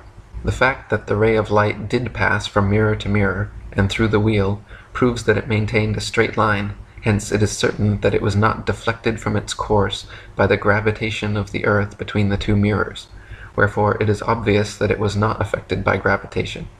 So we find that the very experiments by which the accepted 186,414 miles per second as the velocity of light was measured, experiments which were carried out with the utmost painstaking and minute attention to detail, prove that a ray of light is not influenced by the gravitation of the earth in the slightest degree. Therefore, if those experiments were good enough to warrant all the world in accepting the velocity of light, they may be equally well adduced as proof that a ray of light does not bend by its own weight, and that light is not affected by gravitation. Relativity is clever, but it belongs to the same category as Newton's law of gravitation and the Kant-Herschel-Laplace nebular hypothesis, in as far as it is a superfine effort of the imagination seeking to maintain an impossible theory of the universe in defiance of every fact against it. And Robert Sugenis said, "As for Einstein, if you want to believe that lengths shrink when an object moves, time changes in the process, and its mass increases, just so you can explain the anomalies of Michelson's experiment, that's your privilege. But I'd just as soon answer it by saying that mass, time, and length stay the same, and the Earth isn't moving, and I'm just as scientific as you for saying so." If you fill a balloon with helium, a substance lighter than the nitrogen, oxygen, and other elements which compose the air around it, the balloon will immediately fly upwards. If you fill a balloon with hydrogen, a substance even lighter than helium, the balloon will fly upwards even faster. If you blow a dandelion seed out of your hands, a substance just barely heavier than the air, it will float away and slowly but eventually fall to the ground. And if you drop an anvil from your hands, something much heavier than the air, it will quickly and directly fall straight to the ground. Now this has absolutely nothing to do with gravity. The fact that light things rise up and heavy things fall down is simply a natural property of weight and density. That is very different from gravity. Gravity is a hypothetical magnetic-like force possessed by large masses which Isaac Newton needed to help explain the heliocentric theory of the universe. Lady Blunt says, most people in England have either read or heard that Sir Isaac Newton's theory of gravitation was originated by his seeing an apple fall to the earth from a tree in his garden. Persons gifted with ordinary common sense would say that the apple fell down to earth because, bulk for bulk, it was heavier than the surrounding air. But if, instead of the apple, a fluffy feather had been detached from the tree, a breeze would probably have sent the feather floating away, and the feather would not reach the earth until the surrounding air became so still that, by virtue of its own density, the feather would fall to the ground. Wilbur Voliva, a famous flat earther in the early 20th century, gave lectures all over America against Newtonian astronomy. He would begin by walking on stage with a book, a balloon, a feather, and a brick, and ask the audience, how is it that a law of gravitation can pull up a toy balloon and cannot put up a brick? I throw up this book, why doesn't it go on up? That book went up as far as the force behind it forced it, and it fell because it was heavier than the air, and that is the only reason. I cut the string of a toy balloon. It rises, gets to a certain height, and then it begins to settle. I take this brick and a feather. I blow the feather. Yonder it goes. Finally, it begins to settle and comes down. This brick goes up as far as the force forces it, and then it comes down because it is heavier than the air. That is all. David Wardlaw Scott says, any object which is heavier than the air, and which is unsupported, has a natural tendency to fall by its own weight. Newton's famous apple at Woolsthorpe, or any other apple when ripe, loses hold of its stalk, and being heavier than the air, drops as a matter of necessity to the ground, totally irrespective of any attraction of the earth. For if such attraction existed, why does not the earth attract the rising smoke, which is not nearly so heavy as the apple? The answer is simple. Because the smoke is lighter than the air, and therefore does not fall but ascends. Gravitation is only a subterfuge employed by Newton in his attempt to prove that the earth revolves around the sun, and the quicker it is relegated to the tomb of all the Capulets, the better will it be for all classes of society. Thomas Winship says, the law of gravitation is said by the advocates of the Newtonian system of astronomy to be the greatest discovery of science, and the foundation of the whole of modern astronomy. If, therefore, it can be shown that gravitation is a pure assumption and an imagination of the mind only, that it has no existence outside of the brains of its expounders and advocates, the whole of the hypothesis of this modern so-called science fall to the ground as flat as the surface of the ocean, and this most exact of all sciences, this wonderful feat of the intellect, becomes at once the most ridiculous superstition and the most gigantic imposture to which ignorance and credulity could ever be exposed. Einstein's theory of relativity and the entire heliocentric model of the universe hinge upon Newton's law of gravitation. Heliocentrists claim that the sun is the most massive object in the heavens, more massive even than the earth, and therefore the earth and other planets, by law, are caught up in the sun's gravity and forced to orbit perpetual circles and ellipses around it. They claim that gravity also somehow allows people, buildings, the oceans, and all of nature to exist on the underside of their ball Earth without falling off. Now, even if gravity did exist, why would it cause both planets to orbit the sun and people to stick to the Earth? Gravity should either cause people to float in suspended circular orbits around the Earth, or it should cause the Earth to be pulled and crashed into the sun. What sort of magic is gravity that it can glue people's feet to the ball Earth while causing Earth itself to revolve ellipses around the sun? The two effects are very different, yet the same cause is attributed to both. Furthermore, this magnetic-like attraction of massive objects gravity is purported to have can be found nowhere in the natural world. There is no example in nature of a massive sphere or any other shaped object which, by virtue of its mass alone, causes smaller objects to stick to or orbit around it. There is nothing on Earth massive enough that it can be shown to cause even a dust bunny to stick to or orbit around it. Try spinning a wet tennis ball or any other spherical object with smaller things placed on its surface, and you will find that everything falls or flies off, and nothing sticks to or orbits around it. To claim the existence of a physical law without a single practical evidential example is hearsay, not science. Lady Blunt and Albert Smith wrote, "That bodies in some instances are seen to approach each other is a fact, but that their mutual approach is due to an attraction or pulling process on the part of these bodies is, after all, a mere theory. Hypotheses may sometimes be admissible, but when they are invented to support other hypotheses, they are not only to be doubted, but discredited and discarded. The hypothesis of a universal force called gravitation is based upon, and was indeed invented with a view to support another hypothesis, namely that the earth and sea together make up a vast globe whirling away through space, and therefore needing some force or forces to guide it in its mad career, and so control it as to make it conform to what is called its annual orbit round the sun. The theory, first of all, makes the earth to be a globe, then not a perfect globe, but an oblate spheroid, flattened at the poles, then more oblate, until it was in danger of becoming so flattened that it would be like a cheese, and passing over minor variations of form, we are finally told that the earth is pear-shaped, and that the ellipsoid has been replaced by an apoid. What shape it may assume next, we cannot tell. It will depend upon the whim or fancy of some astute and speculating scientist. How is it that gravity is so strong that it can hold all the oceans, buildings, and people stuck to the underside of the ball earth, but so weak that it allows birds, bugs, smoke, and balloons to casually evade its grips completely? How is it that gravity holds our bodies clung to the underside of a ball earth, but yet we can easily raise our legs and arms, walk or jump, and feel no such constant downward pulling force?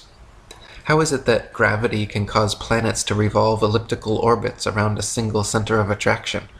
Ellipses by nature require two foci, and the force of gravitation would have to regularly increase and decrease to keep planets in constant orbit and prevent pulling them into direct collision courses.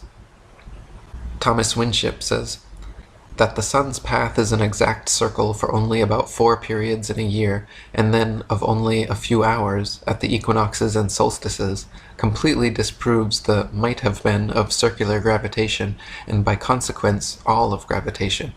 If the sun were of sufficient power to retain the earth in its orbit when nearest the sun, when the earth arrived at that part of its elliptical path farthest from the sun, the attractive force, unless very greatly increased, would be utterly incapable of preventing the earth rushing away into space in a right line forever, as astronomers say. On the other hand, it is equally clear that if the sun's attraction were just sufficient to keep the earth in its proper path when farthest from the sun, and thus to prevent it rushing off into space, the same power of attraction when the earth was nearest the sun would be so much greater that, unless the attraction were very greatly diminished, nothing would prevent the earth rushing towards and being absorbed by the sun, there being no counterbalancing focus to prevent such a catastrophe. As astronomy makes no reference to the increase and diminution of the attractive force of the sun, called gravitation, for the above necessary purposes, we are again forced to the conclusion that the great discovery of which astronomers are so proud is absolutely non-existent. And Ed Crossland says, "We are asked by the Newtonian to believe that the action of gravitation, which we can easily overcome by the slightest exercise of volition in raising a hand or foot, is so overwhelmingly violent when we lose our balance and fall a distance of a few feet, that this force, which is imperceptible under usual conditions, may, under extraordinary circumstances, cause the fracture of every limb we possess. Common sense must reject this interpretation. Gravitation does not furnish a satisfactory explanation of the phenomena here described, whereas the definition of weight already given does, for a body seeking in the readiest manner its level of stability would produce precisely the result experienced. If the influence which kept us securely attached to this earth were identical with that which is powerful enough to disturb a distant planet in its orbit, we should be more immediately conscious of its masterful presence and potency, whereas this influence is so impotent in the very spot where it is supposed to be most dominant that we find an insurmountable difficulty in accepting the idea of its existence. Heliocentrists claim the ball Earth is perpetually spinning on its axis at a mind-numbing 1,038 miles per hour, or 19 miles per second, and somehow people, animals, buildings, oceans, and other surface phenomena can stick to the underside of the spinning ball without falling or flying off. Take a ride on the Gravitron at your local amusement park, however, and notice how the faster it spins, the more you are pushed away from the center of spin, not towards it. Even if the centripetal, inward pulling force, of gravity did exist, which it does not, the centrifugal, outward pushing force, of the ball Earth's supposed 19 mile per second spin would also exist and have to be overcome, yet neither of these opposing forces have ever been shown to have any existence outside the imaginations of heliocentric scientists. David Wardlaw Scott says, "We are not like flies which, by the peculiar formation of their feet, can crawl on a ball, but we are human beings who require a plane surface on which to walk, and how could we be fastened to the earth whirling, according to your theory, around the sun, at the rate of 19 miles per second? The famed law of gravitation will not avail, though we are told that we have 15 pounds of atmosphere pressing on every square inch of our bodies, but this does not appear to be particularly logical, for there are many athletes who can leap nearly their own height and run a mile in less than 5 minutes, which they could not possibly do if they were thus handicapped." And Crossland says, "The attraction of gravitation is said to be stronger at the surface of the earth than at a distance from it. Is it so? If I spring upwards perpendicularly, I cannot with all my might ascend more than 4 feet from the ground. But if I jump in a curve with a low trajectory, keeping my highest elevation about 3 feet, I might clear a bound of space above the earth of about 18 feet, so that practically I can overcome the so-called force, pull, at the distance of 4 feet, in the proportion of 18 to 4, being the very reverse of what I ought to be able to do according to the Newtonian hypothesis." Newton also theorized, and it is now commonly taught, that the Earth's ocean tides are caused by gravitational lunar attraction. If the Moon is only 2,160 miles in diameter, and the Earth 8,000 miles, however, using their own math and law, it follows that the Earth is 87 times more massive, and therefore the larger body should attract the smaller to it, and not the other way around. If the Earth's greater gravity is what keeps the Moon in orbit, it is impossible for the Moon's lesser gravity to supersede the Earth's gravity at Earth's sea level, where its gravitational attraction would even further outtrump the Moon's. Not to mention the velocity and path of the Moon are uniform, and should therefore exert a uniform influence on the Earth's tides, when in actuality the Earth's tides vary greatly. Furthermore, if ocean tides are caused by Moon's gravitation, how is it that lakes, ponds, and other smaller bodies of standing water remain outside the Moon's grasp, while the gigantic oceans are so affected? Thomas Winship says, "If the Moon lifted up the water, it is evident that near the land the water would be drawn away and low instead of high tide caused. Again, the velocity and path of the Moon are uniform, and it follows that if she exerted any influence on the Earth, that influence could only be a uniform influence. But the tides are not uniform. At Port Natal the rise and fall is about 6 feet, while at Beira, about 600 miles up the coast, the rise and fall is 26 feet. This effectually settles the matter that the Moon has no influence on the tides. Tides are caused by the gentle and gradual rise and fall of the earth on the bosom of the mighty deep. In inland lakes there are no tides, which also proves that the Moon cannot attract either the earth or water to cause tides, but the fact that the basin of the lake is on the earth, which rests on the waters of the deep, shows that no tides are possible, as the waters of the lakes together with the earth rise and fall, and thus the tides at the coast are caused, while there are no tides on waters unconnected with the sea." Samuel Robotham says, "It is affirmed that the intensity of attraction increases with proximity and vice versa. How then, when the waters are drawn up by the Moon from their bed and away from the Earth's attraction, which at that greater distance from the center is considerably diminished, while that of the Moon is proportionally increased, how is it possible that all the waters acted on should be prevented leaving the Earth and flying away to the Moon? If the Moon has power of attraction sufficient to lift the waters of Earth at all, even a single inch from their deepest receptacles, where the Earth's attraction is much greater, there is nothing in the theory of attraction of gravitation to prevent her taking to herself all the waters which came within her influence. Let the smaller body once overcome the power of the larger, and the power of the smaller becomes greater than when it first operated, because the matter acted on is nearer to it. Proximity is greater, and therefore power is greater. How then can the waters of the ocean immediately underneath the moon flow towards the shores, and so cause a flood tide? Water flows, it is said, through the law of gravity or attraction of the Earth's center. Is it possible, then, for the moon, having once overcome the power of the Earth, to let go her hold upon the waters through the influence of a power which she has conquered, and which therefore is less than her own? The above and other difficulties which exist in connection with the explanation of the tides afforded by the Newtonian system have led many, including Sir Isaac Newton himself, to admit that such explanation is the least satisfactory portion of the theory of gravitation.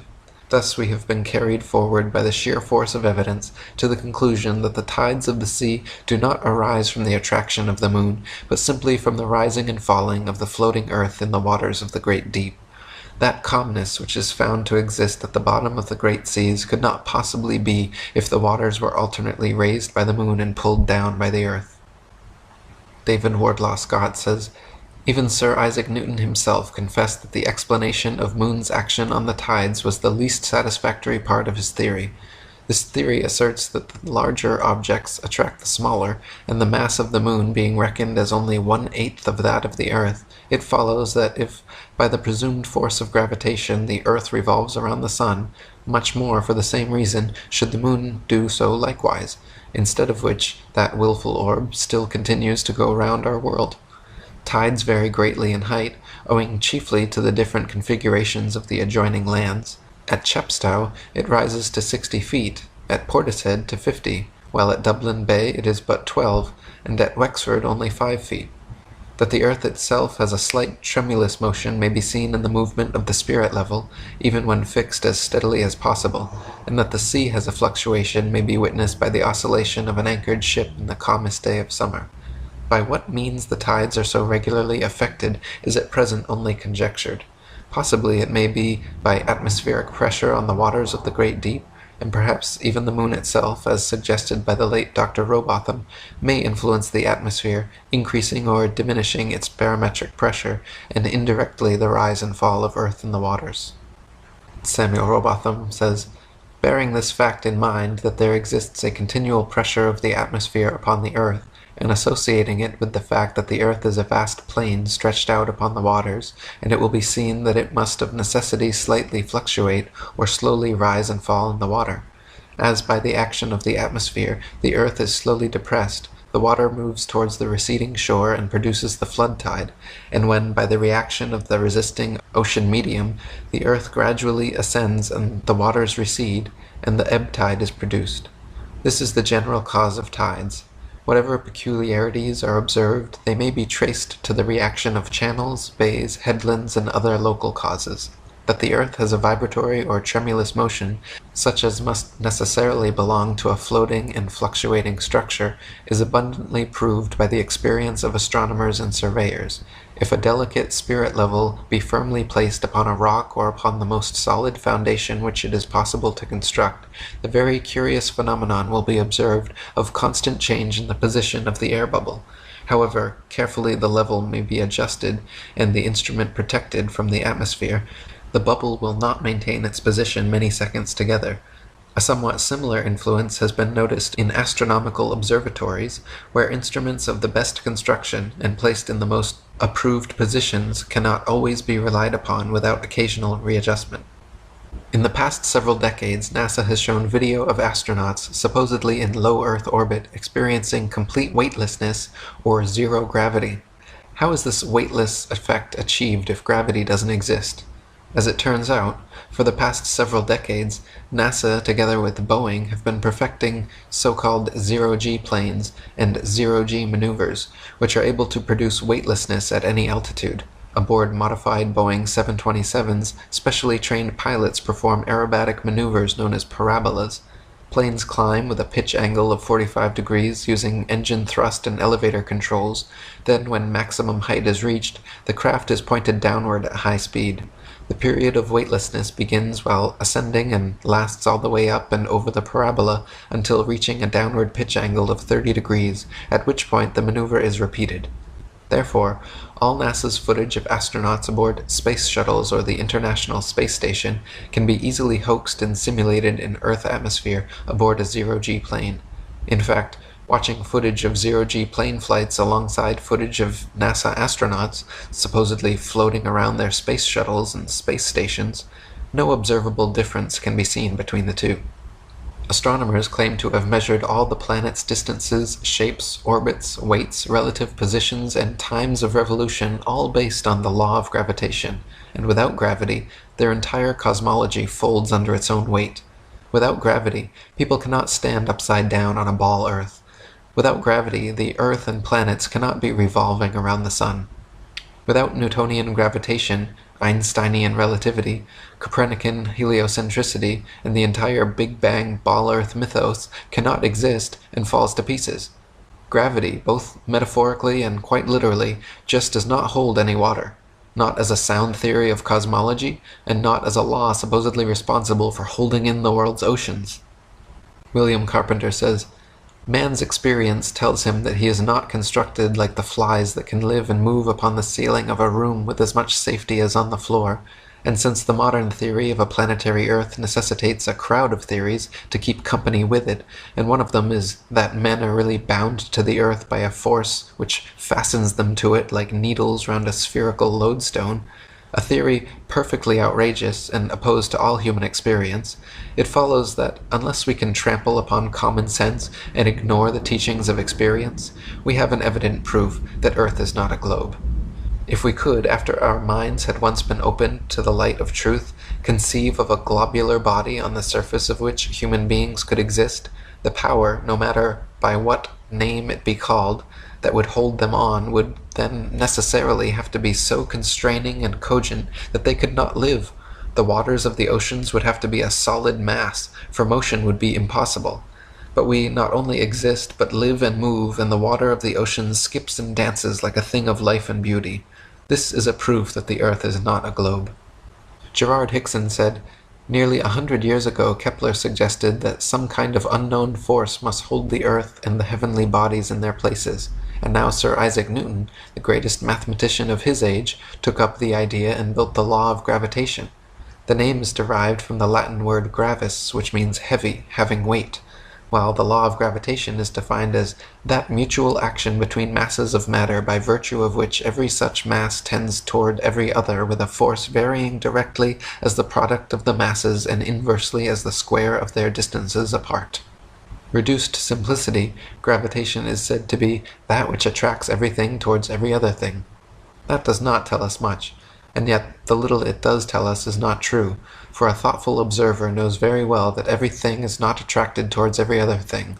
The definition implies that it is a force, but it does not say so, for that phrase mutual action is ambiguous and not at all convincing. Gabrielle Henriette says, "The system of gravitation which makes the sun the moving center of the universe, the awkward principles of which are anything but certain since they apply to invisible circumstances so that they cannot be checked, is here replaced by the old geocentric system universally accepted until the 17th century, in view, of course, of its undisputable obviousness, and in which the Earth, in a state of immobility and surrounded by the planets visibly moving round it, including the sun, is at the center of our universe. These two facts, which explain almost everything, are firstly the positive existence above the Earth of a solid dome constituting the sky, and secondly the non-material nature of the planets and constellations, which are not physical masses, but merely luminous manifestations without substance. These are the two circumstances which lead today to the fundamental transformation of astronomy." And Professor Bernstein, in his Letters to the British Association, writes, "The theory that motions are produced through material attraction is absurd. Attributing such a power to mere matter, which is passive by nature, is a supreme illusion. It is a lovely and easy theory to satisfy any man's mind, but when the practical test comes, it falls all to pieces and becomes one of the most ridiculous theories to common sense and judgment ever conceived."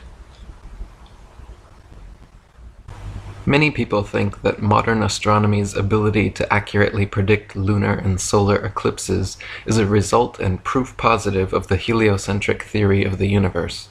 The fact of the matter, however, is that eclipses have been accurately predicted by cultures worldwide for thousands of years before the heliocentric ball Earth was even a glimmer in Copernicus's imagination. Ptolemy in the 1st century AD accurately predicted eclipses for 600 years on the basis of a flat, stationary Earth with equal precision as anyone living today. All the way back in 600 BC, Thales accurately predicted an eclipse which ended the war between the Medes and the Lydians. Eclipses happen regularly with precision in 18-year cycles, so regardless of geocentric or heliocentric, flat or globe Earth cosmologies, eclipses can be accurately calculated independent of such factors. Samuel Rowbotham said, "Those who are unacquainted with the methods of calculating eclipses and other phenomena are prone to look upon the correctness of such calculations as powerful arguments in favor of the doctrine of the Earth's rotundity and the Newtonian philosophy generally. One of the most pitiful manifestations of ignorance of the true nature of theoretical astronomy is the ardent inquiry so often made, 'How is it possible for that system to be false which enables its professors to calculate to a second of time both solar and lunar eclipses for hundreds of years to come?' The supposition that such calculations are an essential part of the Newtonian or any other theory is entirely gratuitous and exceedingly fallacious and misleading. Whatever theory is adopted, or if all theories are discarded, the same calculations can be made." Gerard Hickson said, "The Chaldeans used to predict the eclipses 3,000 years ago with a degree of accuracy that is only surpassed by seconds in these days because we have wonderful clocks which they had not. Yet they had an entirely different theory of the universe than we have. The fact is that eclipses occur with a certain exact regularity, just as Christmas and birthdays do, every so many years, days, and minutes, so that anyone who has the records of the eclipses of thousands of years can predict them as well as the best astronomers without any knowledge of their cause." Samuel Rowbotham said, "The simplest method of ascertaining any future eclipse is to take the tables which have been formed during hundreds of years of careful observation, or each observer may form his own tables by collecting a number of old almanacs, one for each of the last 40 years, separate the times of the eclipses in each year, and arrange them in a tabular form. On looking over the various items, he will soon discover parallel cases, or cycles of eclipses, that is, taking the eclipses in the first year of his table and examining those of each succeeding year, he will notice peculiarities in each year's phenomena, but on arriving to the items of the 19th and 20th years, he will perceive that some of the eclipses in the earlier part of the table will have been now repeated, that is to say, the times and characters will be alike. Tables of the places of the sun and moon, of eclipses, and of kindred phenomena have existed for thousands of years, and were formed independently of each other by the Chaldean, Babylonian, Egyptian, Hindu, Chinese, and other ancient astronomers. Modern science has had nothing to do with these." Another assumption and supposed proof of Earth's shape, heliocentrists claim that lunar eclipses are caused by the shadow of the ball Earth occulting the moon.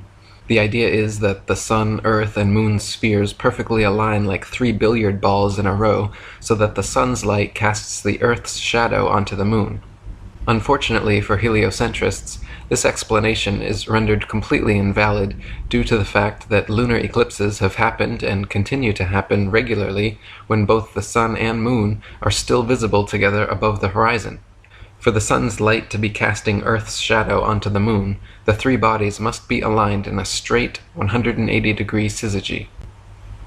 William Carpenter says, "The Newtonian hypothesis involves the necessity of the sun, in the case of a lunar eclipse, being on the opposite side of a globular Earth to cast its shadow on the moon.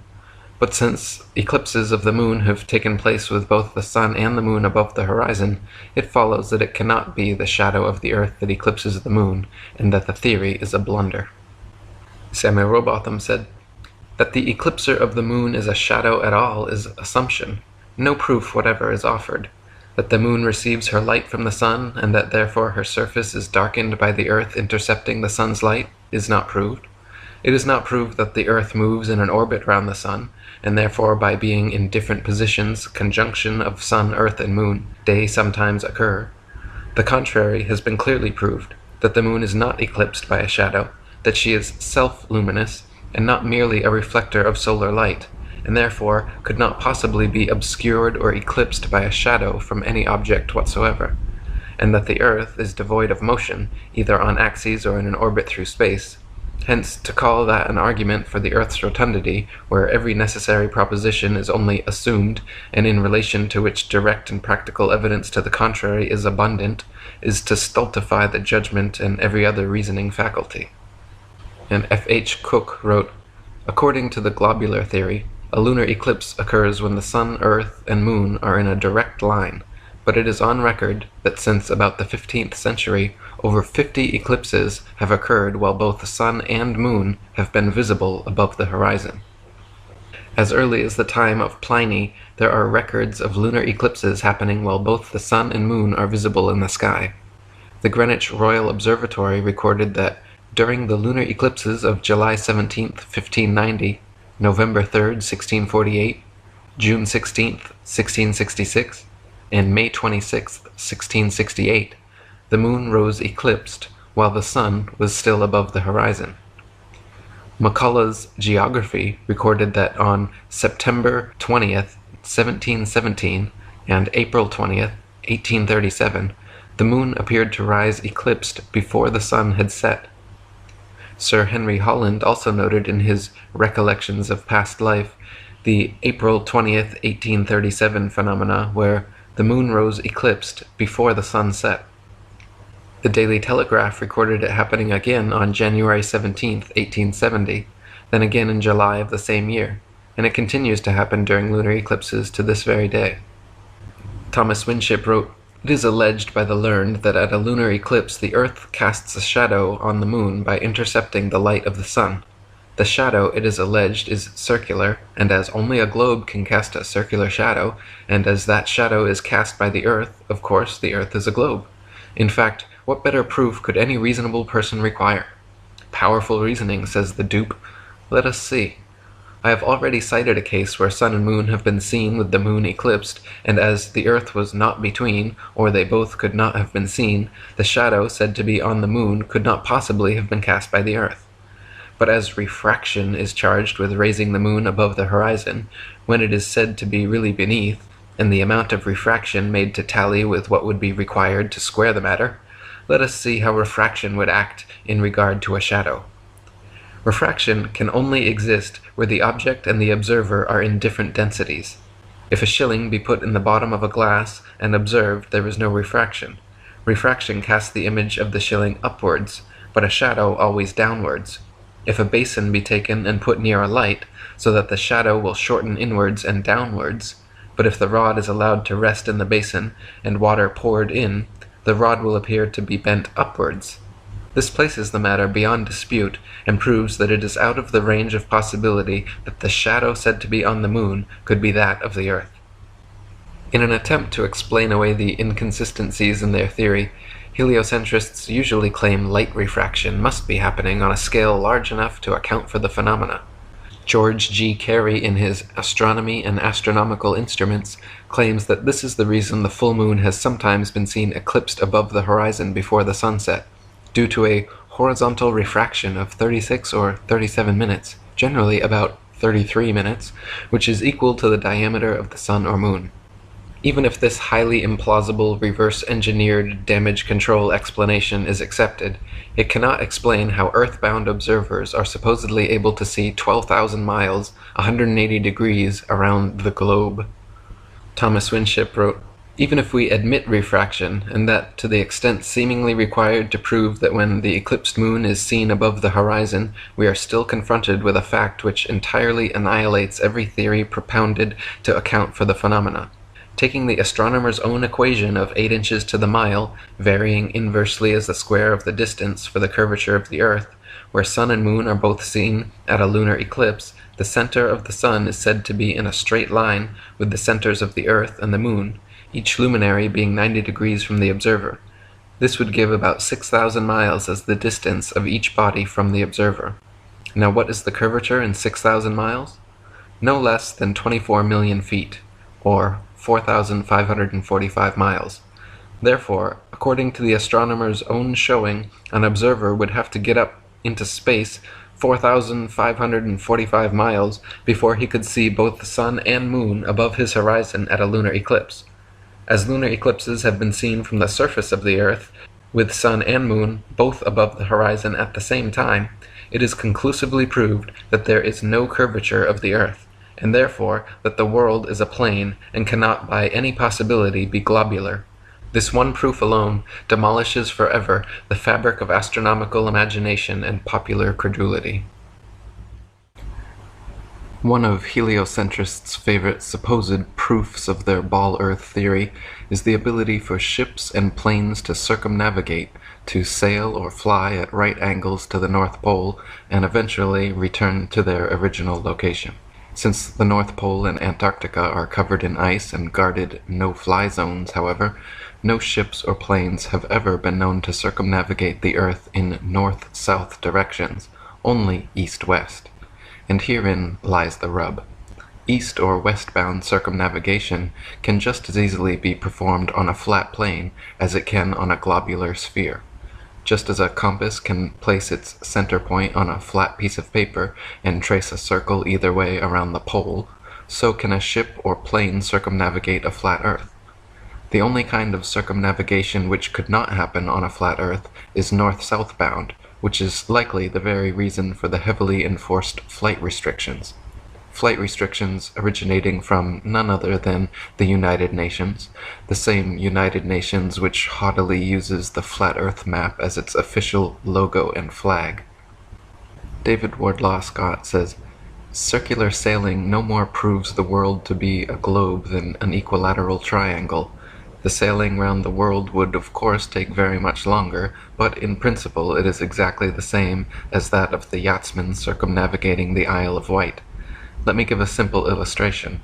A boy wants to sail his iron toy boat by a magnet, so he gets a basin, in the middle of which he places a soap dish or anything else which he may think suitable to represent the Earth, and then fills the basin with water to display the sea. He puts his boat and draws it by the magnet round his little world, but the boat never passes over the rim to sail under the basin, as if that were globular, instead of being simply circular. So is it in this world of ours. From the extreme south we can sail from east to west or from west to east around it, but we cannot sail from north to south or from south to north, for we cannot break through intervening lands, nor pass the impenetrable ramparts of ice and rocks which enclose the great southern circumference." Samuel Rowbotham says, "A very good illustration of the circumnavigation of a plane will be seen by taking a round table and fixing a pin in the center to represent the magnetic pole. To this central pin attach a string drawn out to any distance towards the edge of the table. This string may represent the meridian of Greenwich, extending due north and south. If now a pencil or other object is placed across or at right angles to the string, at any distance between the center and the circumference of the table, it will represent a vessel standing due east and west. Now move the pencil and the string together in either direction, and it will be seen that by keeping the vessel or pencil square to the string, it must of necessity describe a circle round the magnetic center and return to the starting point in the opposite direction to that in which it first sailed." So the ball earther's logical argument is that only a globe can be circumnavigated, the Earth has been circumnavigated, and therefore the Earth is a globe. This is indeed a logical modus ponens statement, but the conclusion is rendered invalid because the first premise, that only a globe can be circumnavigated, is categorically false. Another similarly logical but unsound argument ball earthers make is that only on a globe would one gain or lose time when sailing or flying east or west. Time is gained or lost when sailing or flying east to west, and therefore the Earth is a globe. Again, the logical conclusion is rendered invalid and the argument unsound because the first premise is incorrect. The same effect would be experienced on a stationary flat Earth as it would on a spinning ball Earth. William Carpenter says, "The sun, as he travels round over the surface of the earth, brings noon to all places on the successive meridians which he crosses. His journey being made in a westerly direction, places east of the sun's positions have had their noon, whilst places to the west of the sun's position have still yet to get it. Therefore, if we travel easterly, we arrive at those parts of the earth where time is more advanced. the watch in our pocket has to be put on, or we may be said to gain time. If, on the other hand, we travel westerly, we arrive at places where it is still morning, the watch has to be put back, and it may be said that we lose time. But if we travel easterly so as to cross the 180th meridian, there is a loss there of a day, which will neutralize the gain of a whole circumnavigation. And if we travel westerly and cross the same meridian, we experience the gain of a day, which will compensate for the loss during a complete circumnavigation in that direction. The fact of losing or gaining time in sailing round the world, then instead of being evidence of the earth's rotundity as it is imagined to be, is in its practical exemplification an everlasting proof that the earth is not a globe. Another favorite supposed proof of ball-earthers is the appearance from an observer on shore of ships' hulls being obfuscated by the water and disappearing from view when sailing away towards the horizon. Their claim is that ships' hulls disappear before their mastheads because the ship is beginning its declination around the convex curvature of the ball-earth. Once again, however, their hasty conclusion is drawn from a faulty premise, namely that only on a ball-earth can this phenomenon occur.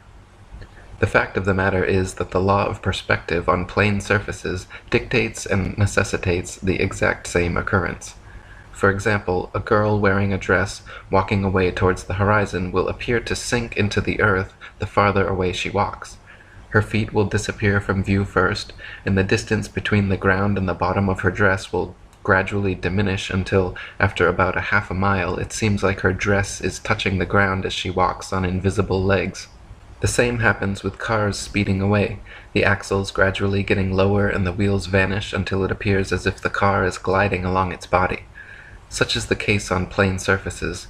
The lowest parts of objects receding from a given point of observation necessarily disappear before the highest. David Wardlaw Scott says, "This law of perspective meets us on every hand and cannot be gainsaid.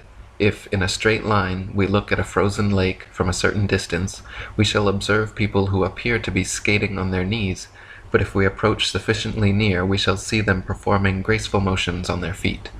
Farther, if we look through a straight tunnel, we shall notice that the roof and the roadway below converge to a point of light at the end.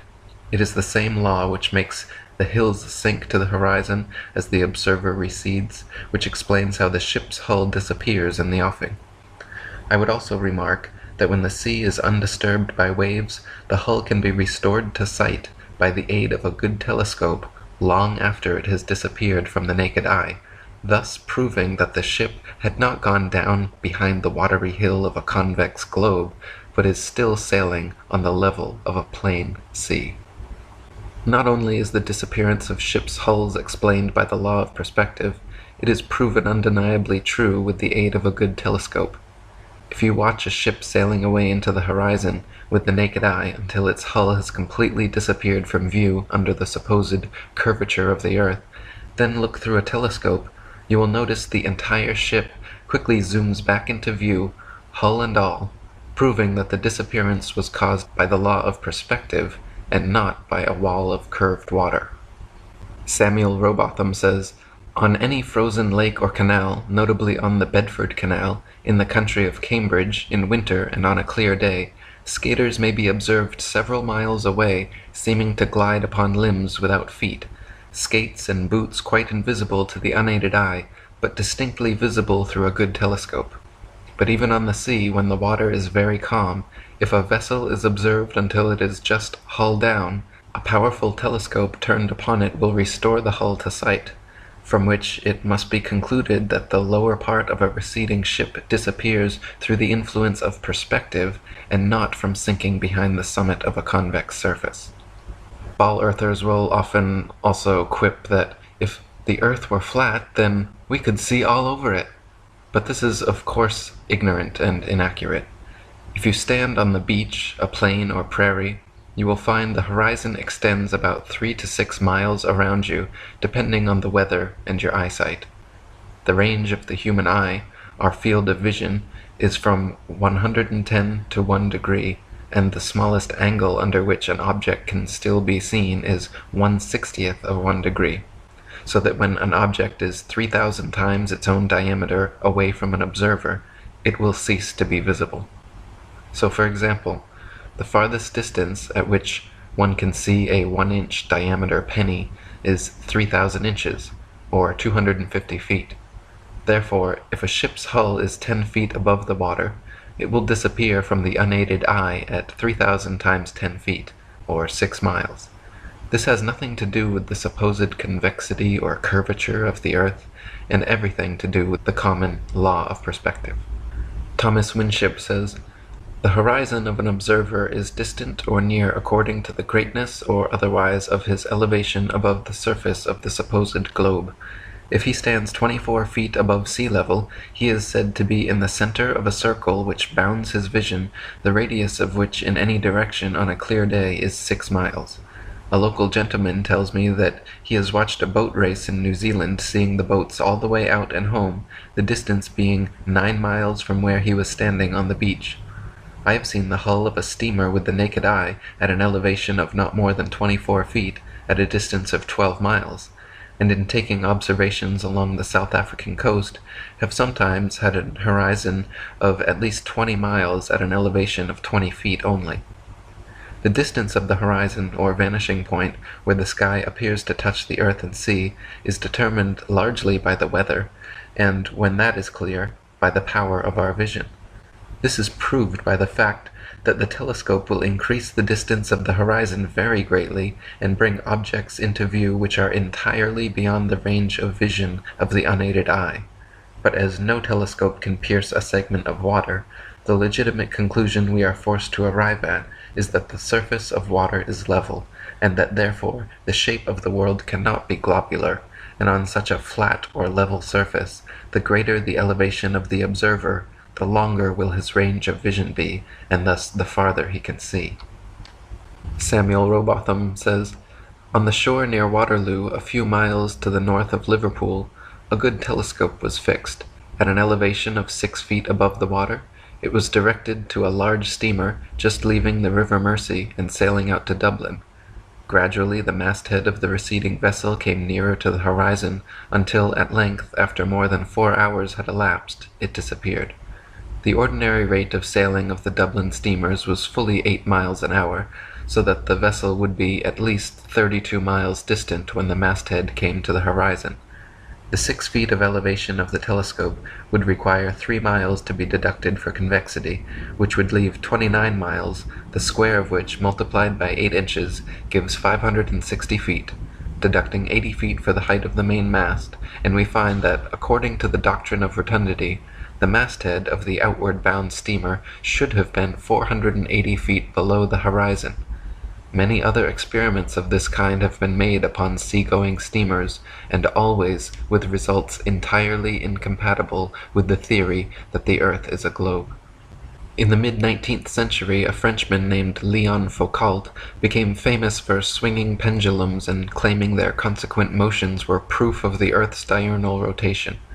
Since then, Foucault pendulums have regularly been swinging at museums and exposition halls worldwide, purporting to provide everlasting perpetual proof of the heliocentric spinning ball Earth theory.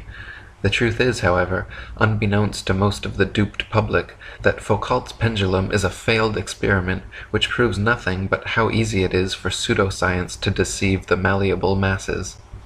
Lady Blunt says, "This pendulum, modern scientists tell us, affords a visible proof that we are living on a whirling globe, which, according to a work on science, now before me, is spinning upon its so-called axis at the rate of over 1,000 miles an hour at the equator, and in addition to other motions is rushing on an everlasting tour around the sun, the diameter of which is said to be 813,000 miles, and its weight 354,936 times greater than the Earth, from which it is said to be about 93 million miles distant, at the rate of over 1,000 miles per minute. Now, to prove that the Earth really has these motions, a pendulum is suspended at the show. The showman sets motion and bids the gaping world of thoughtless men and women to behold a proof that we are living on a whirling globe which is rushing away through space." William Carpenter says, Astronomers have made experiments with pendulums which have been suspended from the interior of high buildings and have exulted over the idea of being able to prove the rotation of the Earth on its axis by the varying direction taken by the pendulum over a prepared table underneath, asserting that the table moved round under the pendulum instead of the pendulum shifting and oscillating in different directions over the table. But, since it has been found that, as often as not, the pendulum went round the wrong way for the rotation theory, chagrin has taken place of exultation, and we have a proof of the failure of astronomers in their efforts to substantiate their theory. So to begin with, Foucault's pendulums do not uniformly swing in any one direction. Sometimes they rotate clockwise, and sometimes counterclockwise. Sometimes they fail to rotate, and sometimes they rotate far too much.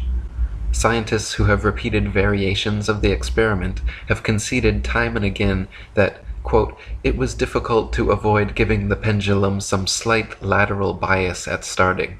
The behavior of the pendulum actually depends on 1. The initial force beginning its swing, and 2.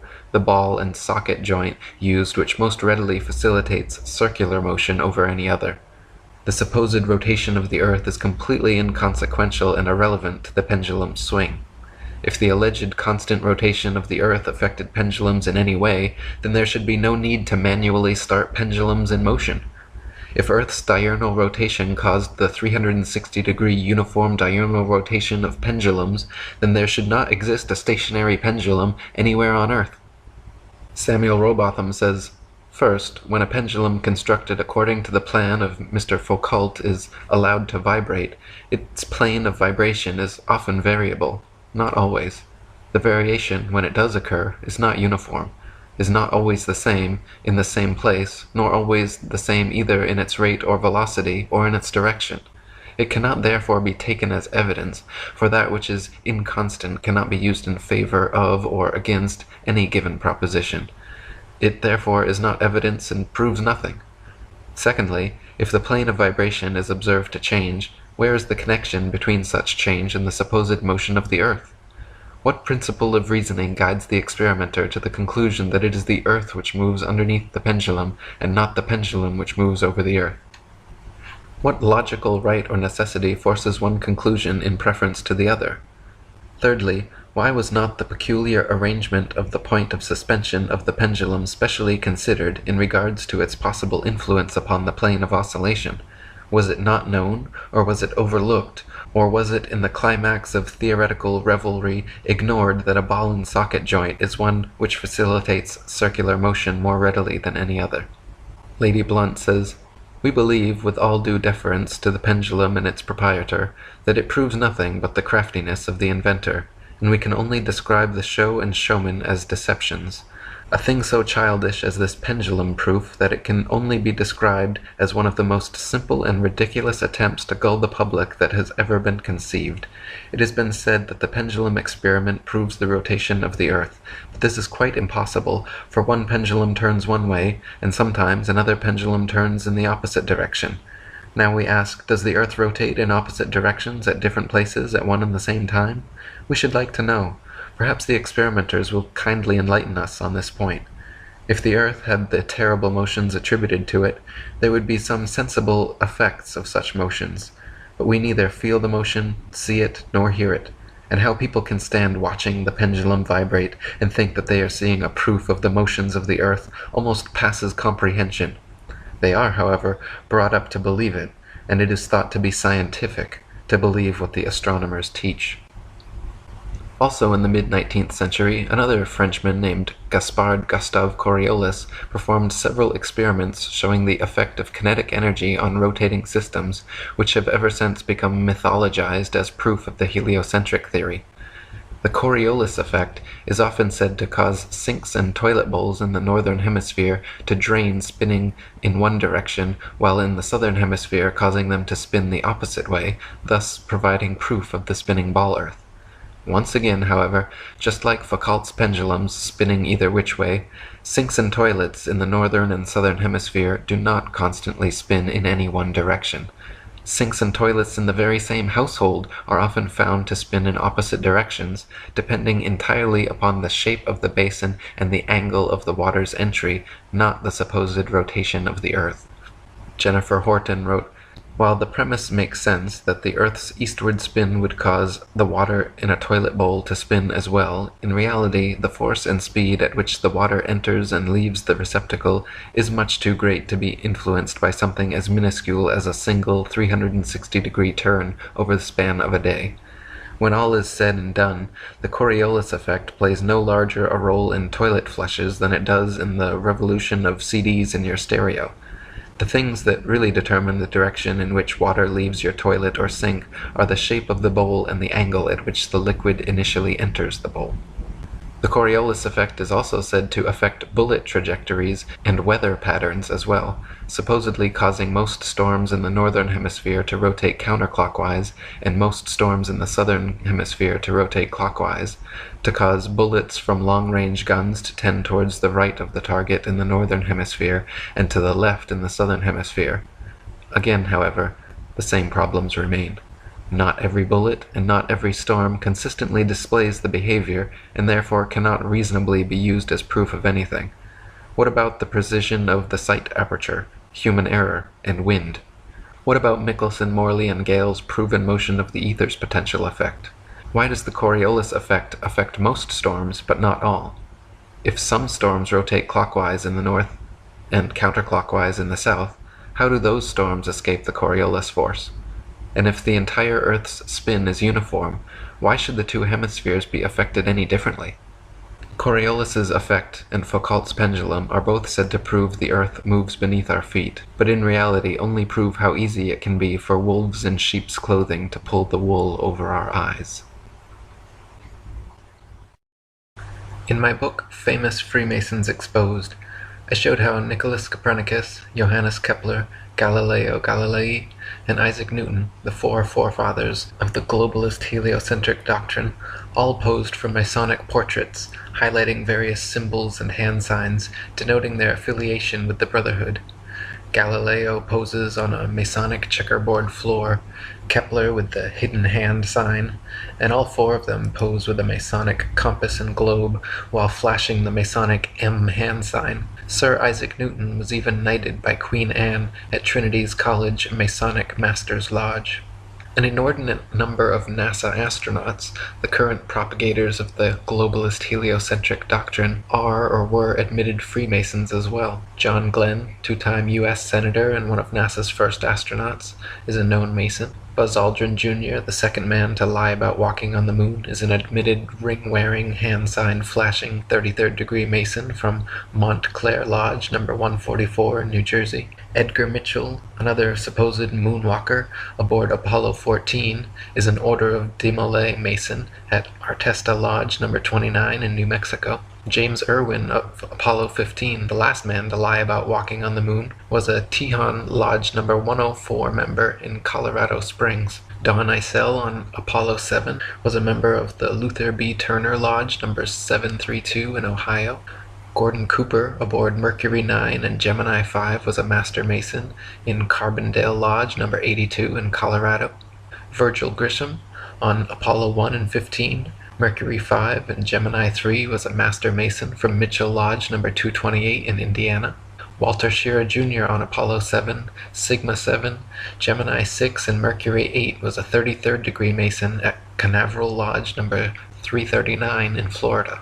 Thomas Stafford on Apollo 10 and 18, Gemini 7 and 9 was a Mason at Western Star Lodge number 138 in Oklahoma.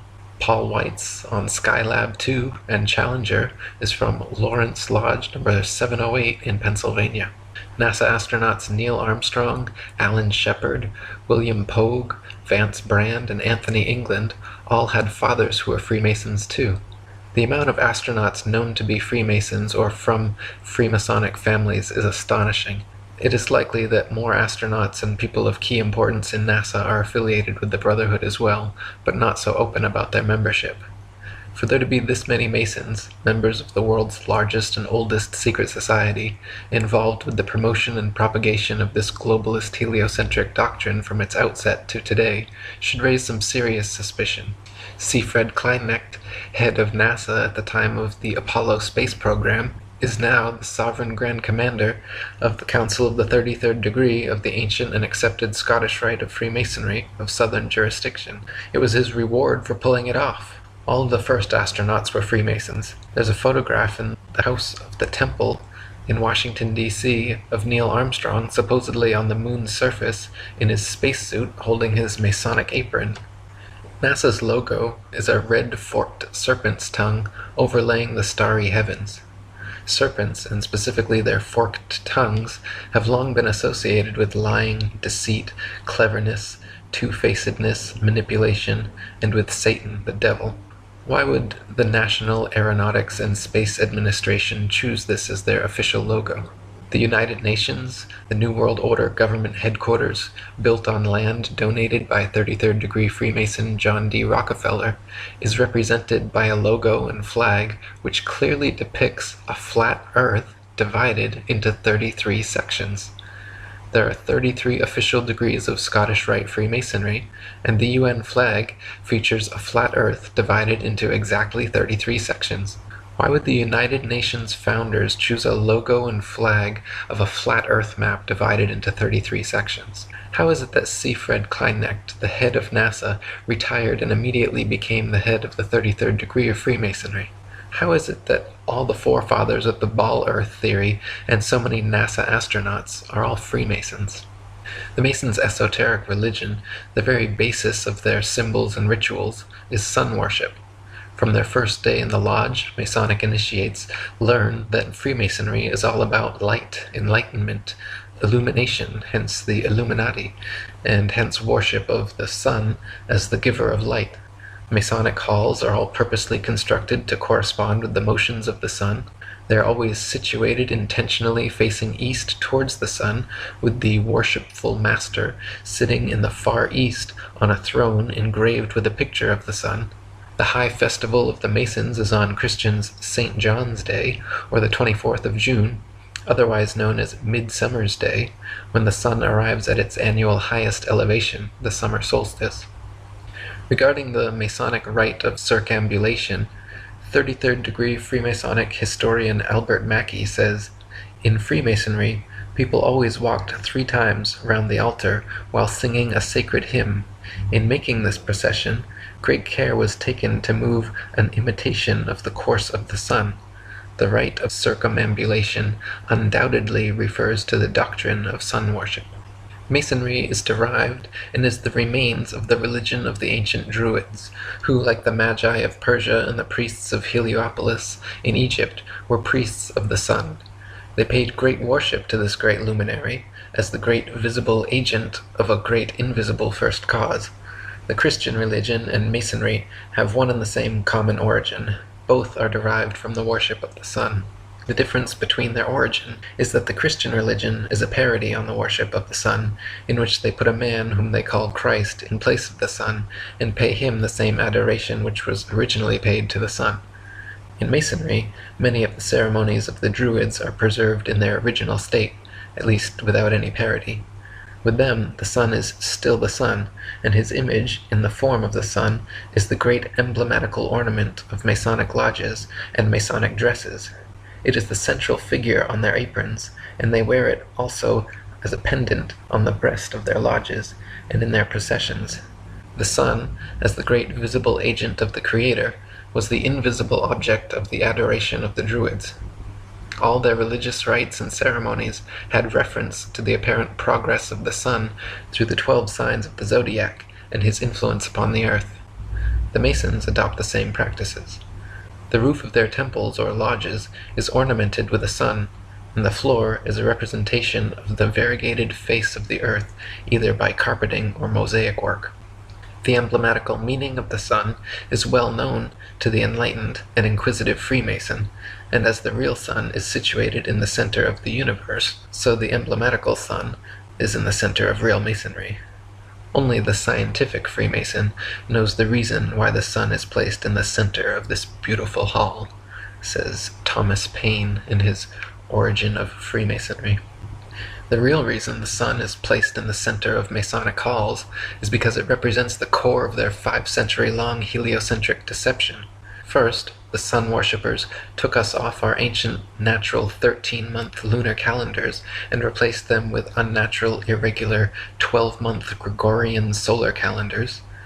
Second, they put the sun into the center of the universe and then convinced people the earth and everything else revolve around it. Third, they made the sun the biggest object in the heavens, supposedly 119 times bigger than the moon, even though we can clearly see they are of equal size. Fourth, they demoted the moon to being a mere reflector of the sun's magnificent light, claiming the moon to have no light of its own. And finally, in 1969, the sun worshippers, aboard a craft named Apollo after the Greek sun god, claimed to land on and thereby spiritually and physically conquer the moon. Tex Mars in Codex Magica says, "The sun has ever been at the center of false religion. The ancient mystery religions venerated the sun, the solar disk, as deity. The Greeks honored Apollo as the child of the sun. The Romans paid homage to Mithra, the sun god. These pagan philosophies form the basis for the worship of the Illuminati and indicate the importance of the sun as a symbol of satanic deity. Now today, the Masons, as did the apostate Jewish elders and priests in the days of Ezekiel, continue to worship Satan the sun god, also called Lucifer or Baal, by other names. The name of their great god Jabulon, which is revealed to the Masons in the higher degrees, is a synonym for the solar deity. 2 of the 3 syllable in the name, Ba and Lan, mean Baal and On, both of which represent sun and fire gods. The winged disc symbol, displayed prominently over the doorway of Masonic lodges, shows a solar disc with eagle's wings and 2 serpents. This ancient symbol was found in Egyptian, Sumerian, Mesopotamian, Hittite, Anatolian, Persian, Native American, Mexican, and Australian tribal cultures, always representative of the sun. Eagles have also long been associated with the sun, since they fly highest, closest to the sun, and they can stare straight into its light. Roman generals kept golden solar eagles atop their rods as a sign of supremacy over the army. In Egypt, Horus the hawk was always symbolized with the sun over his head. The Native Americans also associated eagles with the sun, such as the Abenaki eagle god Kisosin the Sunbringer. NASA's Apollo 11 mission patch symbol shows an eagle landing on the moon. The Apollo 16 and 17 patches also prominently feature eagles. The Apollo 13 symbol shows 3 horses pulling the sun behind them, which references the ancient Greek legend of Helios, the sun god, traveling across the sky in a chariot drawn by horses. In total, NASA supposedly landed 12 men and 0 women on the moon. Since the moon has always been associated with the feminine and the number 13, the sun associated with the masculine, and number 12, putting 12 men on the moon, once again is symbolic of the Masonic patriarchal brotherhood conquering the divine celestial feminine. This is also the occult reason why Apollo 13 coincidentally had an explosion at 113 on April 13th. William Cooper in Mystery Babylon said, "To make interstellar travel believable, NASA was created. The Apollo space program foisted the idea that man could travel to and walk upon the moon. Every Apollo mission was carefully rehearsed and then filmed in a large sound stage at the Atomic Energy Commission's top-secret test site in the Nevada desert and in a secured and guarded soundstage at the Walt Disney Studios, within which was a huge-scale mock-up of the moon. All names, missions, landing sites, and events in the Apollo space program echoed the occult metaphors, rituals, and symbology of the Illuminati's secret religion. The most transparent was the faked explosion of the spacecraft Apollo 13 named Aquarius, New Age, at 13:13 military time on April 13th, 1970. So why do NASA logos feature serpent tongues and eagles? And why are there an excessive number of Mason astronauts? The eagle-winged solar disk symbol with twin serpents found in every Masonic lodge holds the answer. The double-headed eagle is the official symbol of the 33rd degree of Masonry. The 25th degree of Masonry initiates are known as Knights of the Brazen Serpent, and the 28th degree are known as Knights of the Sun. The religion of the Druids, precursor to modern Masonry, was the same as the ancient Egyptians, where priests ruled from Heliopolis, the city of the sun, a city full of obelisks built for their sun god Ra. David Bay, in Freemasonry Proven to Worship Lucifer, says, "The Egyptians believed that the spirit of their sun god Ra resides within the obelisk. Therefore, they would worship and pray to the obelisk, always facing east, 3 times daily if possible. The greatest obelisk in the world is the Washington Monument, created by the Freemasons in honor of President George Washington. To see how important the obelisk is to the Mason, you only have to go to a cemetery where Masons are buried and look at the many graves which display obelisk gravestones." And William Cooper again said, "The serpent is universally the symbol of the sun, as the sun was the great enlightener of the physical world, so the serpent was held to have been the great enlightener of the spiritual, by giving mankind the knowledge of good and evil. And according to the Bible, you know who gave man the knowledge of good and evil? Satan, Lucifer. Now if the adepts knew that the sun was a symbol of something that the people would not support, such as a belief that Lucifer, the devil, was the god that they worshipped, they would have to continue with their charade, so that the people would not decide to stop worshipping. Because if the sheeple figured it out, they would no longer support their activities. They would have to keep their beliefs from the people, and conceal their secret worship in hidden symbols. So sun worship as a religion prospered." The first person to ever present the idea of a sun-centered universe was Pythagoras of Samos in around 500 BC. Pythagoras is also widely recognized by Masonic historians as being the very first Freemason. Master Mason Dr. James Anderson said in his defense of Masonry that, "I am fully convinced that Freemasonry is very nearly allied to the old Pythagorean discipline, from whence I am persuaded it may in some circumstances very justly claim a descent." Master Mason William Hutchinson wrote in his Spirit of Masonry that the ancient Masonic record brings us positive evidence of the Pythagorean doctrine as Basilidian principles making the foundation of our religious and moral duties. Master Mason William Preston wrote that Pythagoras was among the first Masons, but contends in his Illustrations of Masonry that the records of the fraternity inform us that Pythagoras was regularly initiated into Masonry, and being properly instructed in the mysteries of the art, he was much improved and propagated the principles of the order in other countries into which he afterwards traveled. 33rd degree Freemasonic historian Albert Mackey, in his Encyclopedia of Freemasonry, wrote that on his return to Europe, Pythagoras established his celebrated school at Crotona, a Dorian colony in the south of Italy, about 529 BC, much resembling that subsequently adopted by the Freemasons. His school soon acquired such a reputation that disciples flocked to him from all parts of Greece and Italy. Pythagoras taught as the principal dogma of his philosophy the system of metempsychosis, or the transmigration of souls. He taught the mystical power of numbers, and much of the symbolism on that subject which we now possess is derived from what has been left to us by his disciples. He was also a geometrician, and is regarded as having been the inventor of several problems. The schools established by Pythagoras at Crotona and other cities have been considered by many writers as the models after which Masonic lodges were subsequently constructed. The disciples of this school wore the simplest kind of clothing, and having on their entrance surrendered all their property to the common fund, they then submitted for 3 years to voluntary poverty, during which time they were also compelled to a rigorous silence. The doctrines of Pythagoras were always delivered as infallible propositions which admitted of no argument.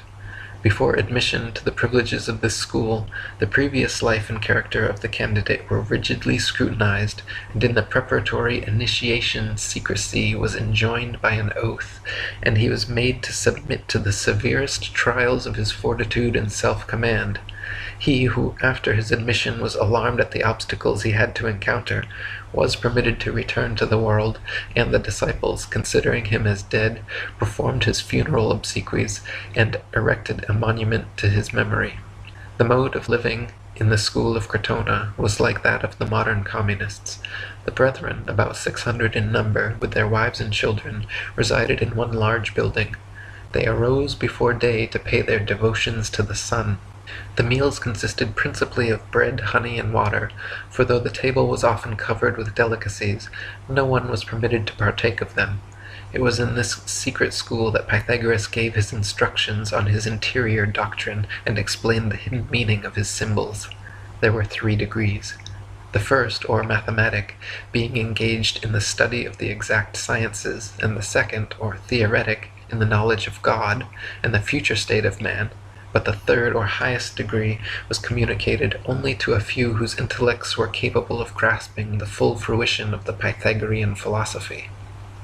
In addition to these admissions by Masonic historians, the life and work of Pythagoras closely resembles many aspects of the craft, from his obsession with triangles and geometry to his school cult full of initiatory rites and brainwashing.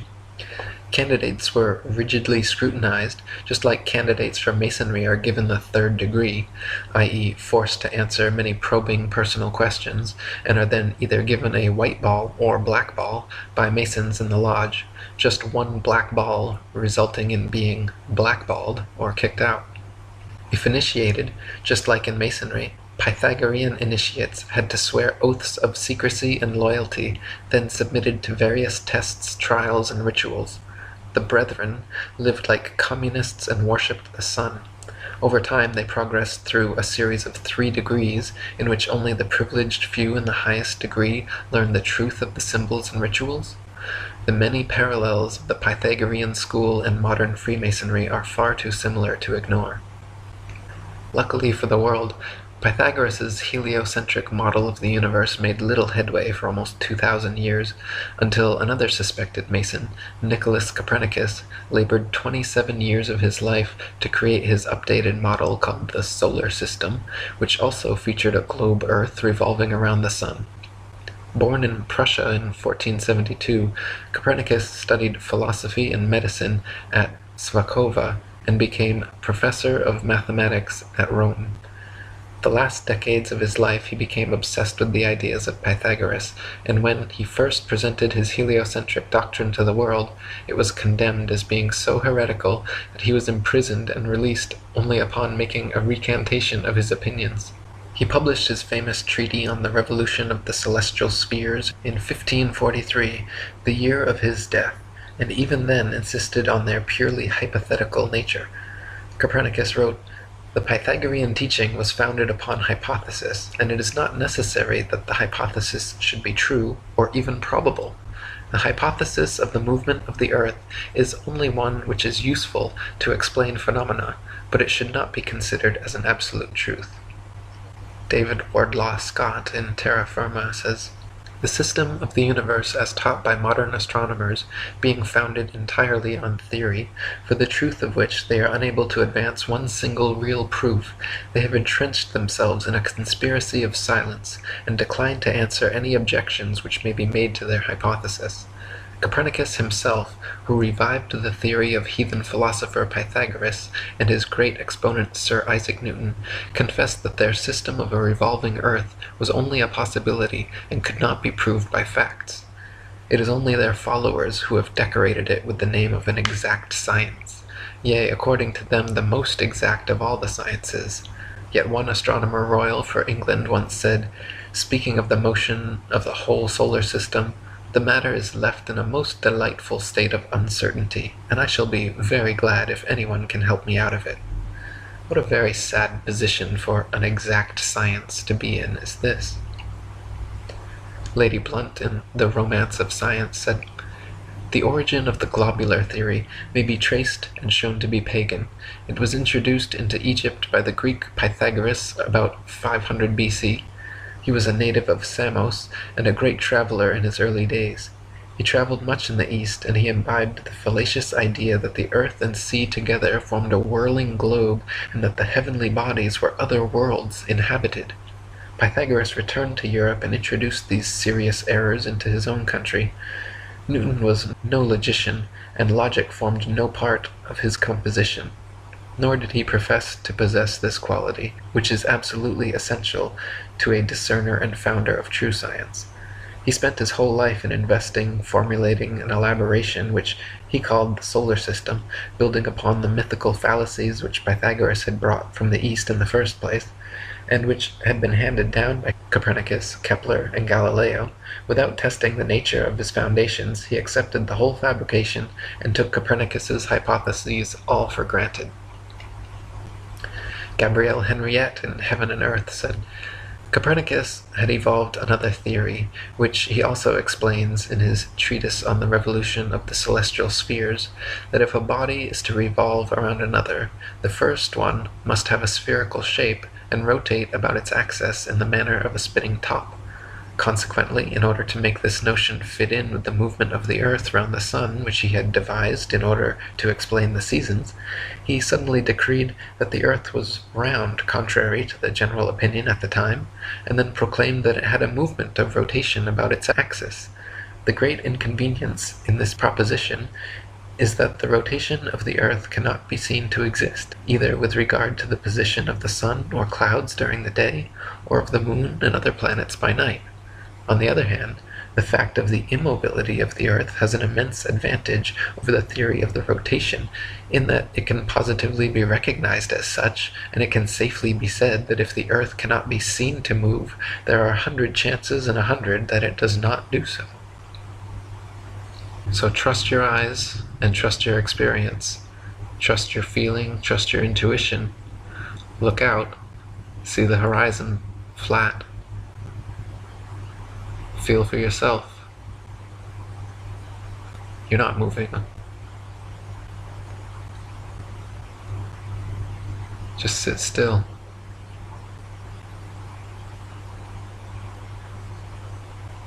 Just sit still for a second.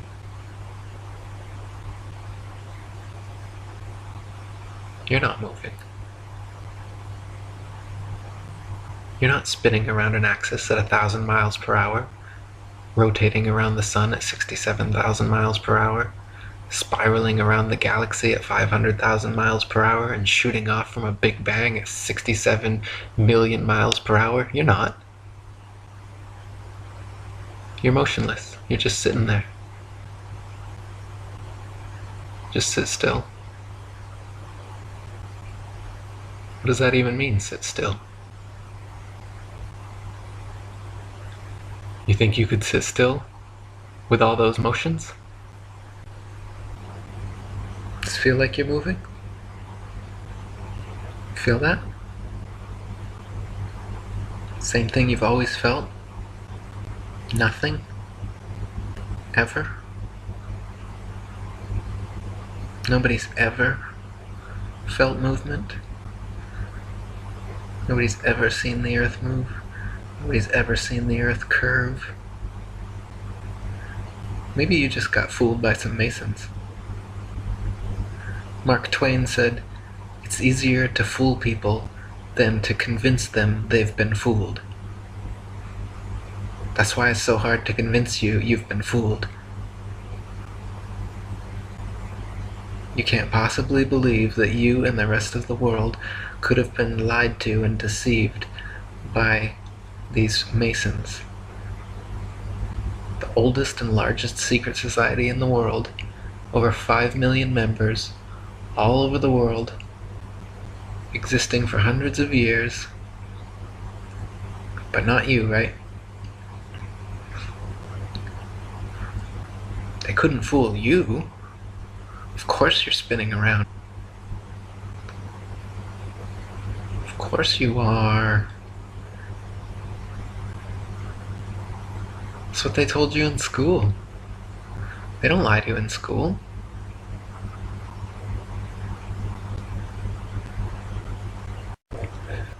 As mentioned in a previous chapter, stars and planets have often been seen through the moon, which means it is semi-transparent, and if the moon is semi-transparent, it cannot be the solid, spherical planetoid claimed by modern astronomy. Samuel Shenton, president of the Flat Earth Society, was quoted before the Apollo supposed moon landings, stating that stars have been seen through the moon. The astronauts had better be ready to come right back because there isn't anything much to land on. Samuel Shenton also said, "We so-called flat earthers, observing certain false presentation used by the Americans in TV and films showing the orbits and descents of their space vehicles, wish to place our views before young and interested people. In so doing, we trust that no more jibes about flat earthers will be occasioned from Prime Minister Wilson of the Socialist Party and Enoch Powell of the Conservative Party." Many of the first people to unequivocally call out the NASA moon landings as being a staged hoax, besides knowledgeable flat earthers, were professional photographers.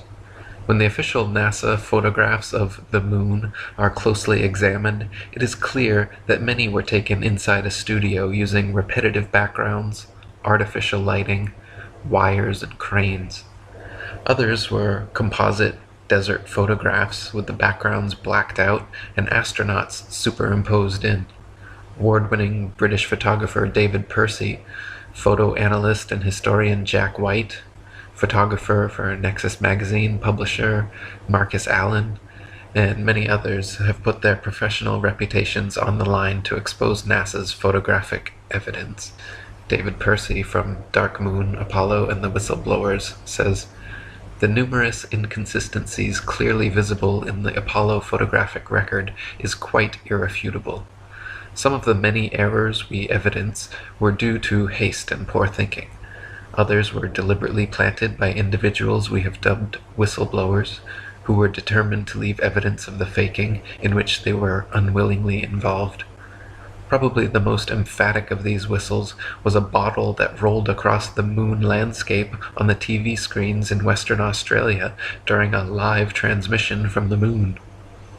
None of the Apollo missions brought any extra studio lighting with them on the lunar lander, so the sun should be the only light source on the moon, and in all pictures taken there. In that case, the light should only come from one direction, and all shadows should be cast in the opposite direction. However, in dozens of official NASA photos, there are shadows being cast in up to 3 directions simultaneously, often at up to 90-degree angles, which can only be the result of multiple light sources not present on the moon. Several pictures even show overhead spotlights reflecting an astronaut's helmets, and multiple lens flares originating from 2 or more light sources. Analyzing several images from the 6 missions shows repeated background features, the exact same hills, dunes, craters, being used over and over again in supposedly different places on the moon, as well as visible foreground and backdrop lines indicative of a studio set. In images from Apollo 11, Buzz Aldrin can be seen wearing different color gloves and different length boots in pictures that were supposedly taken within minutes of each other.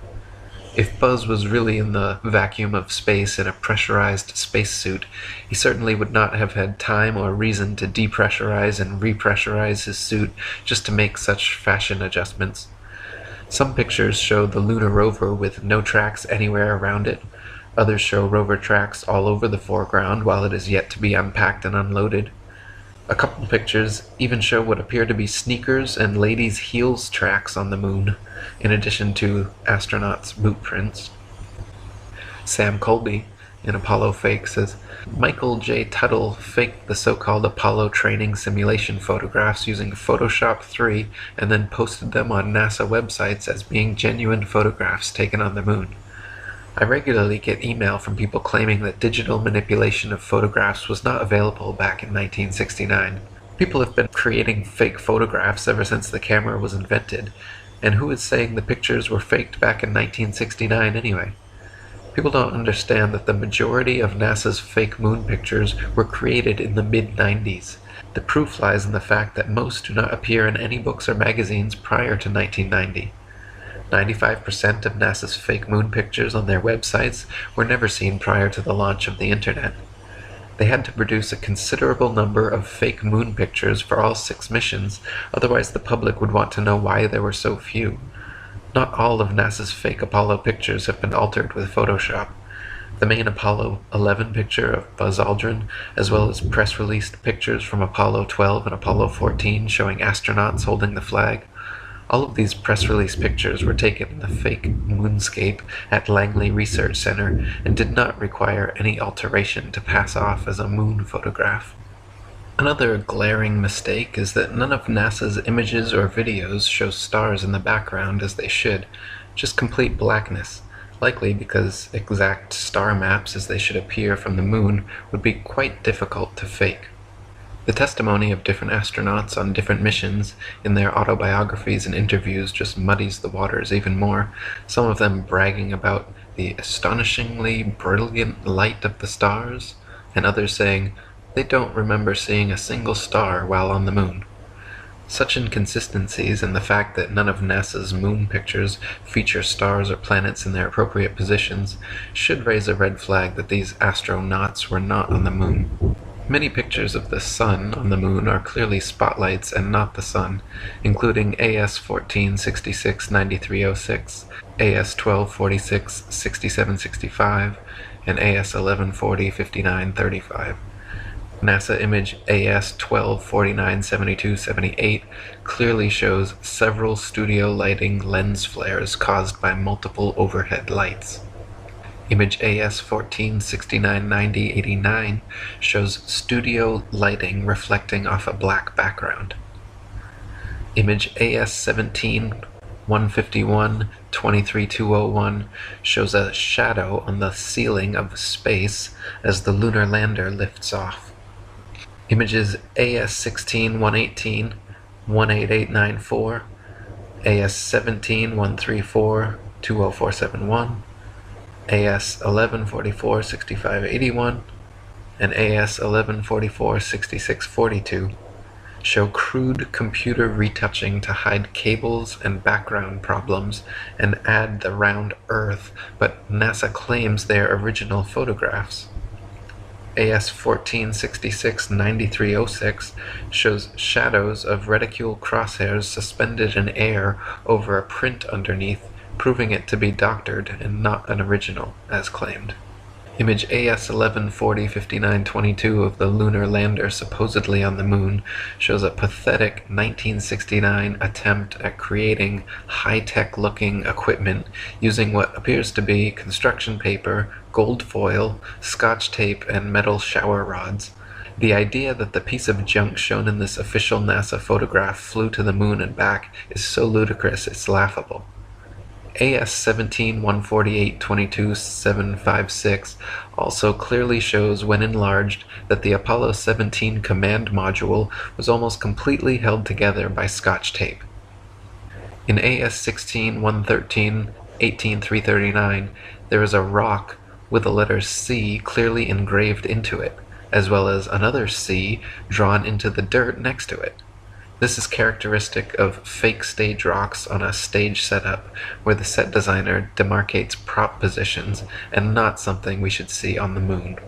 NASA image AS 1140-5926 shows a close-up of the footpads of the lunar lander without a speck of dust on them, and without a burn print under its 10,000-pound thrusters, like it was just gently set down in place. NASA scientists in their own documents were worried about the LEM falling into its own massive burn radius, yet there it sits with no burn print and spotless clean pads. Even the astronauts' boot prints made deep impressions in the moon dust, yet the lander's 10,000-pound thrusters left not a trace, no blast hole, and no dust on the pads. Eugene Cernan of Apollo 10 and 17 said in an interview that as they descended in the lander that the engine was very loud. Yet when Alan Bean of Apollo 12 was asked the same question, he answered that you couldn't hear the engine at all in the vacuum of space. I tend to believe Alan, because watching the Apollo 17 liftoff sequence from the moon, it is clear that the LEM is being hoisted by a crane from above and not propelled by thrusters from below. When the video evidence is examined, even more anomalies are found. In certain frames, light pings can be seen reflecting off overhead stage wires attached to astronauts' backpacks. In one Apollo 16 clip, an astronaut falls to his knees and is quickly jerked back up to his feet by what can only be an unseen wire hoisting him straight upwards. One of the more obvious video anomalies is how several Apollo missions show American flags flapping around in the not-existent space wind. The moon is supposed to have no atmosphere, and so the flags should remain perfectly still, but can often be seen moving about quite boisterously. NASA claims the astronauts brushing up against them could cause this, but it's clearly not the case, as the flags stay waving for long periods of time with no astronauts touching or even near them. Another interesting video anomaly is discovered by playing NASA's moon footage at 2 times speed, then watching the astronauts walking, running, jumping, or cruising around on their little buggy. Without the speed adjustment, there is a low-gravity type illusion as the astronauts seem to float, drift, and glide slowly and smoothly along. But once they are seen at 2 times speed, it becomes clear that they are in normal gravity, walking, running, jumping, and cruising at normal speeds. They simply reduce the play speed by 50% in post-production, and voila, instant moon motion. William Cooper said, "Most, if not all, of the photos, films, and videotape of the Apollo moon missions are easily proven to be fake.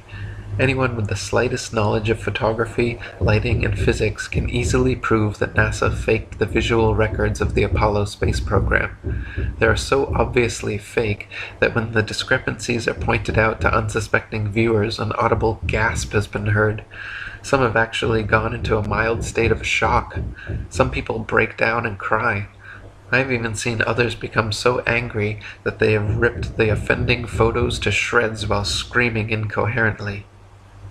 Not only is the video record fraught with fraud, but NASA claims the original Apollo 11 videos have conveniently disappeared from their records, so no one can analyze them for authenticity. That's right. They spent over $30 billion of American taxpayer money traveling to the moon and then lost the video evidence. Those blurry, ghostly, black and white images shown on TV were purposely lousy because NASA insisted at the time that all TV networks must broadcast directly from a big screen display in their operations room, a mandate which all the major networks accepted, and so what the public saw was just a video of a poorly magnified video, and now it is impossible to watch the original. Not only has the Apollo 11 original disappeared, but NASA claims to have lost all original audio tapes from the Apollo missions, and that their contractors have lost all prints and plans for the lunar rover, LEM lander, and Apollo ship engines. What are the chances that these are actually lost? And what are the chances that NASA simply cannot have the public scrutinizing their records because of what might be exposed? William Cooper said, "Exploration of the moon stopped because it was impossible to continue the hoax without being ultimately discovered, and of course they ran out of pre-filmed episodes. No man has ever ascended higher than 300 miles, if that high, above the Earth's surface. No man has ever orbited, landed on, or walked upon the moon in any publicly known space program. If you doubt this, please explain how the astronauts walked upon the moon's surface enclosed in a spacesuit in full sunlight, absorbing a minimum of 265 degrees of heat surrounded by a vacuum. Temperatures on the moon supposedly range from 279 degrees below zero during the depths of the lunar night, which is far colder than even Antarctica's coldest winter, and up to 243 degrees above zero at lunar midday, which is hotter than boiling water. NASA claims their special suits are fitted with both heating and cooling systems, but nothing which could withstand these incredible temperatures. These suits are also supposedly pressurized to keep the vacuum non-pressure of space from bursting their blood vessels, but they clearly have deep creases and wrinkles all over. Astronauts in true pressurized suits would look like the Michelin Man bubbling out.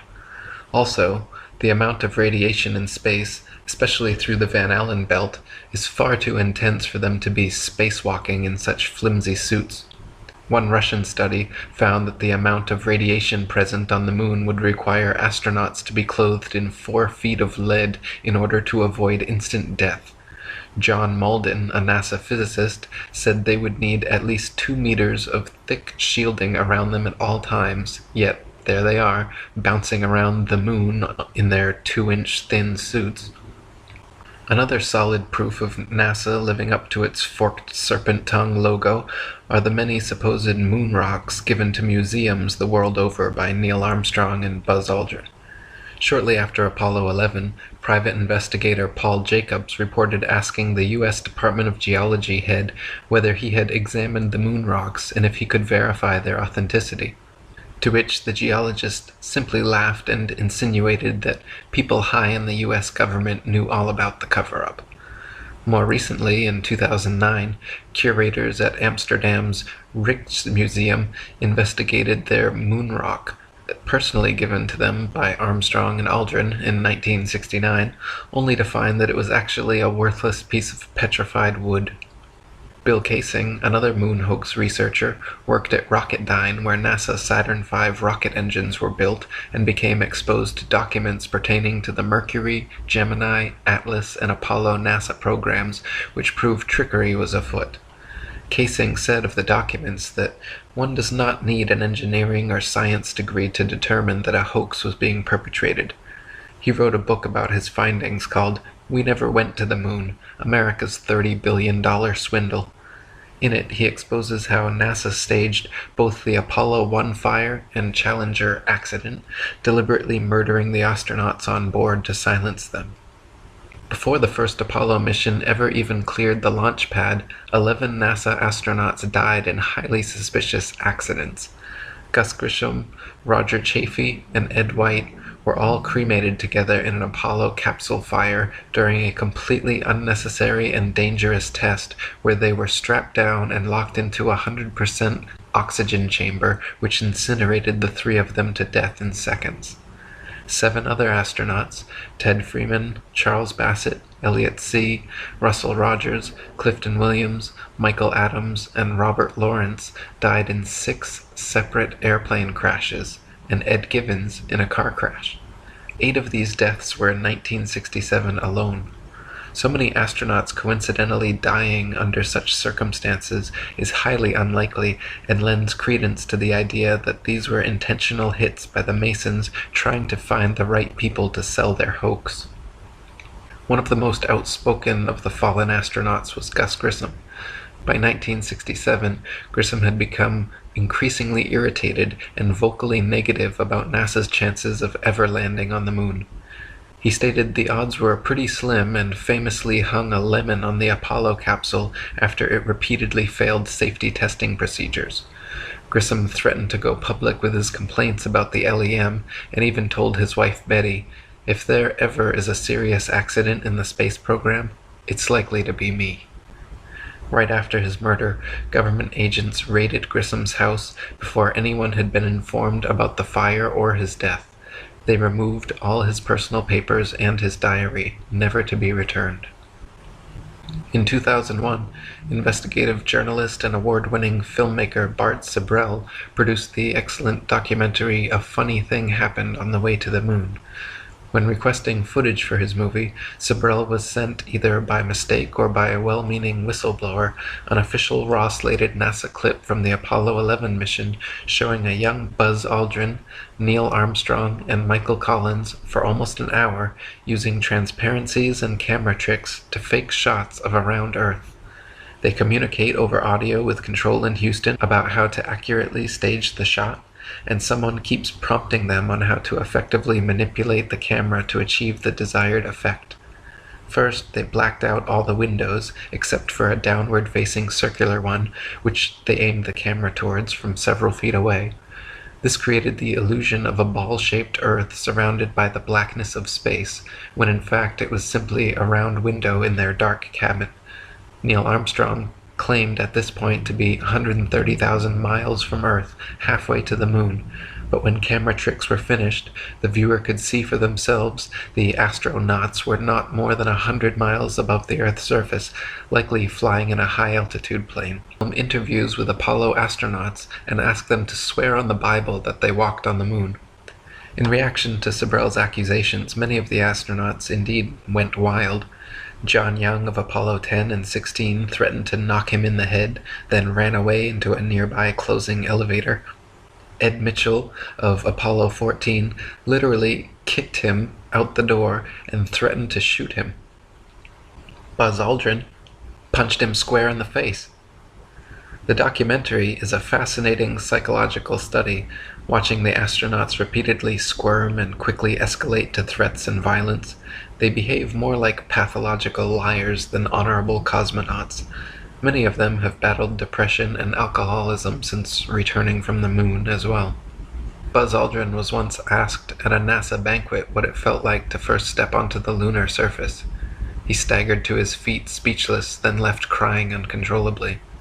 On the 25th anniversary event for the Apollo 11 landing, one of the few interview appearances Armstrong ever made, he gave a cryptic speech basically telling the young people in attendance that there were many truths about Apollo that they could uncover if they dug deep enough. He said, holding tears back, "Today we have with us a group of young students, America's best. To you we say, we have only completed a beginning. We leave you much that is undone. There are great ideas undiscovered, breakthroughs available to those who can remove one of truth's protective layers." In the past 45 years, the Masons in Hollywood and NASA have only gotten more adept at Photoshop, CGI, and faking shots of Earth from space. Hit movies like Apollo 13 and Gravity show how realistic and convincing these soundstage, green screen, computer-built environments can be. People believe it more too. A night's newspaper survey taken just after the Apollo landings found 30% of Americans were suspicious of NASA's trip to the moon. A Gallup poll taken in 1999 found only 6% of Americans had any doubt about the Apollo astronauts walking on the moon. Since the faked Apollo moon landings in 1969, NASA has moved on to faking Mars landings with the 1976 Viking, 1997 Pathfinder, and 2007 Phoenix. Right after landing, they got straight to work photoshopping the famous face on Mars, Martian pyramids, and the supposed Martian city of Cydonia. NASA shills like Richard Hoagland and Stephen Greer have ever since been propagating the idea that this and other evidence proves the existence of extraterrestrial aliens. Just like the faked moon landings, however, their science fiction Mars landings are utter bold-faced lies.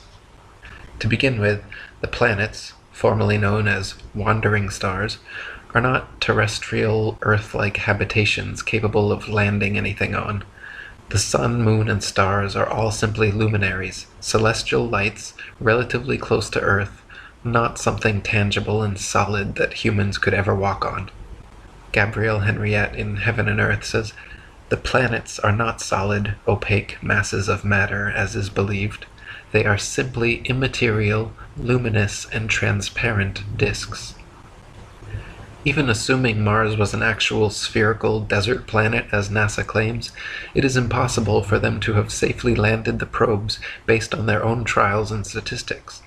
They say the surface pressure on Mars is only 0.3% the surface pressure on Earth, and equivalent to the pressure at about 23 miles above Earth. There is not enough air matter at that pressure, however, to provide any lift for opening and billowing out the parachutes NASA uses to land its Mars probes. No parachute ever devised has been able to successfully deploy at that altitude. They simply stream straight back, then never fill the rest of the way down. Joe Kittinger's record highest, fastest, and longest parachute dive from the Earth's upper atmosphere had him free-falling from only 19 miles high for 15 minutes at 767 miles per hour, and his drogue chute proved useless and offered no deceleration. Yet NASA would have us believe, for example, that Phoenix's parachute managed to somehow slow it down from 12,738 miles per hour to 123 miles per hour in just 2.86 minutes before its final landing. In other words, NASA is claiming to do something on Mars that we have no evidence is even possible on Earth at significantly lower altitude and 16 times slower speed. MX News on June 3, 2008, featured a picture given to them by NASA of the Phoenix's first dig into Martian soil. But on June 6, 2008, 3 days later, the London Daily Telegraph reported from NASA that another communications glitch stopped NASA's Phoenix lander from making its first dig into Martian soil. How could they give the photo to MX News if they had yet to make their first dig? And why can they never keep their stories straight? Then Mars Phoenix Lander's robotic arm photographed image 896662759, taken at 143937 LST, and image 896662868 at 144123 LST, only 2 minutes and 46 seconds later. In the first image, there is a fallen loose screw visible by the leg, which disappears before the second photo is taken. NASA themselves claim the robot arm did not touch Martian soil until the next day, so they cannot claim to have moved it themselves, and the topical arrangement of sand and rocks remains exactly the same, so it cannot be explained by strong winds. Thus the question remains, who picked up the screw? More than likely, an observant and well-meaning stagehand picked it up between shots. The Columbia commemorative plaque attached to the Spirit rover on Mars photos and videos is not the same one pictured on Earth seconds before launch. This is blatant proof that photo trickery is going on with these Mars missions. Several photography experts have even mentioned how Mars looks exactly like Arizona or parts of the Australian outback desert, and it appears NASA simply added a red tint to the atmosphere in post-production. By using the Auto Levels tool in Photoshop, even NASA Mars photographs lose their red tint, however, and look exactly like the Earth. Adolf Hitler said he would not believe that others could have the impudence to distort the truth so infamously. Even though the facts which prove this to be so may be brought clearly to their minds, they will still doubt and waver and will continue to think that there may be some other explanation.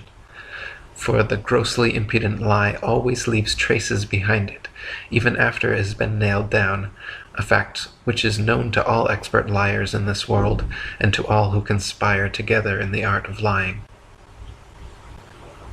So there you go. You still think NASA went to the moon? If you still believe that, you're ridiculous. Okay? You're just ridiculous.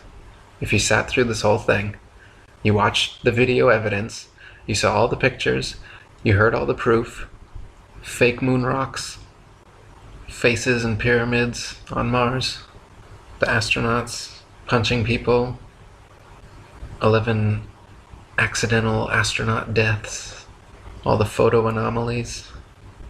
You're still going to read the NASA press release next week about, we found water on Mars. Derp. You going to believe that? What about the Rosetta Comet landing? We landed on an asteroid. Here's some CGI. And everyone believes it. Oh, it's so amazing. Oh my god, they landed on an asteroid. Are you starting to realize how gullible we've all been here?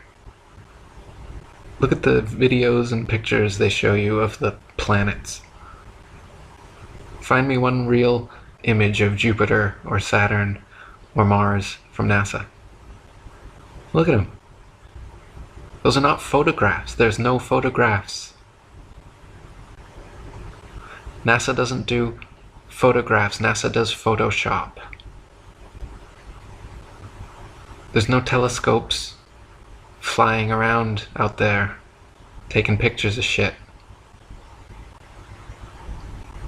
It's just a bunch of Freemasons with Photoshop. Look at their rocket launches. The rockets don't even go straight up. They just come right back down. Most of them just explode. You know how many of their rocket launches fail? They have no idea what they're doing. They want you to think that they went to the moon and back over and over again 45 years ago and then never go back again. That makes a lot of sense. Look at all those pictures again. It's fake. It's so fake.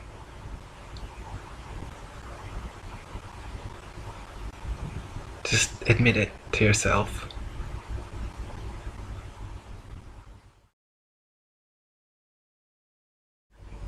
George Bernard Shaw wrote, "In the Middle Ages, people believed that the earth was flat, for which they had at least the evidence of their senses. We believe it to be round.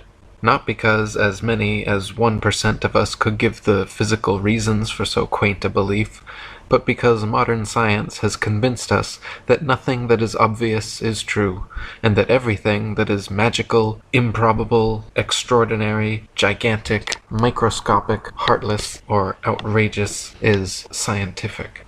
Modern astronomy has absolutely convinced the world, as George Bernard Shaw stated, that nothing that is obvious is true. It is obvious that the earth is flat, yet they say it is curved. It is obvious that the world is motionless, yet they say that it moves. It is obvious that the heavens revolve around us, yet they say it is us that revolves.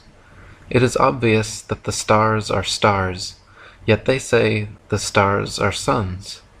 It is obvious that the sun is bigger than the stars, yet they say the stars are bigger than the sun. It is obvious that the sun and moon are the same size, yet they say the sun is 400 times larger. It is obvious that Earth is the only planet, yet they say there are over a septillion planets. It is obvious that up is up and down is down, yet they say it is not so.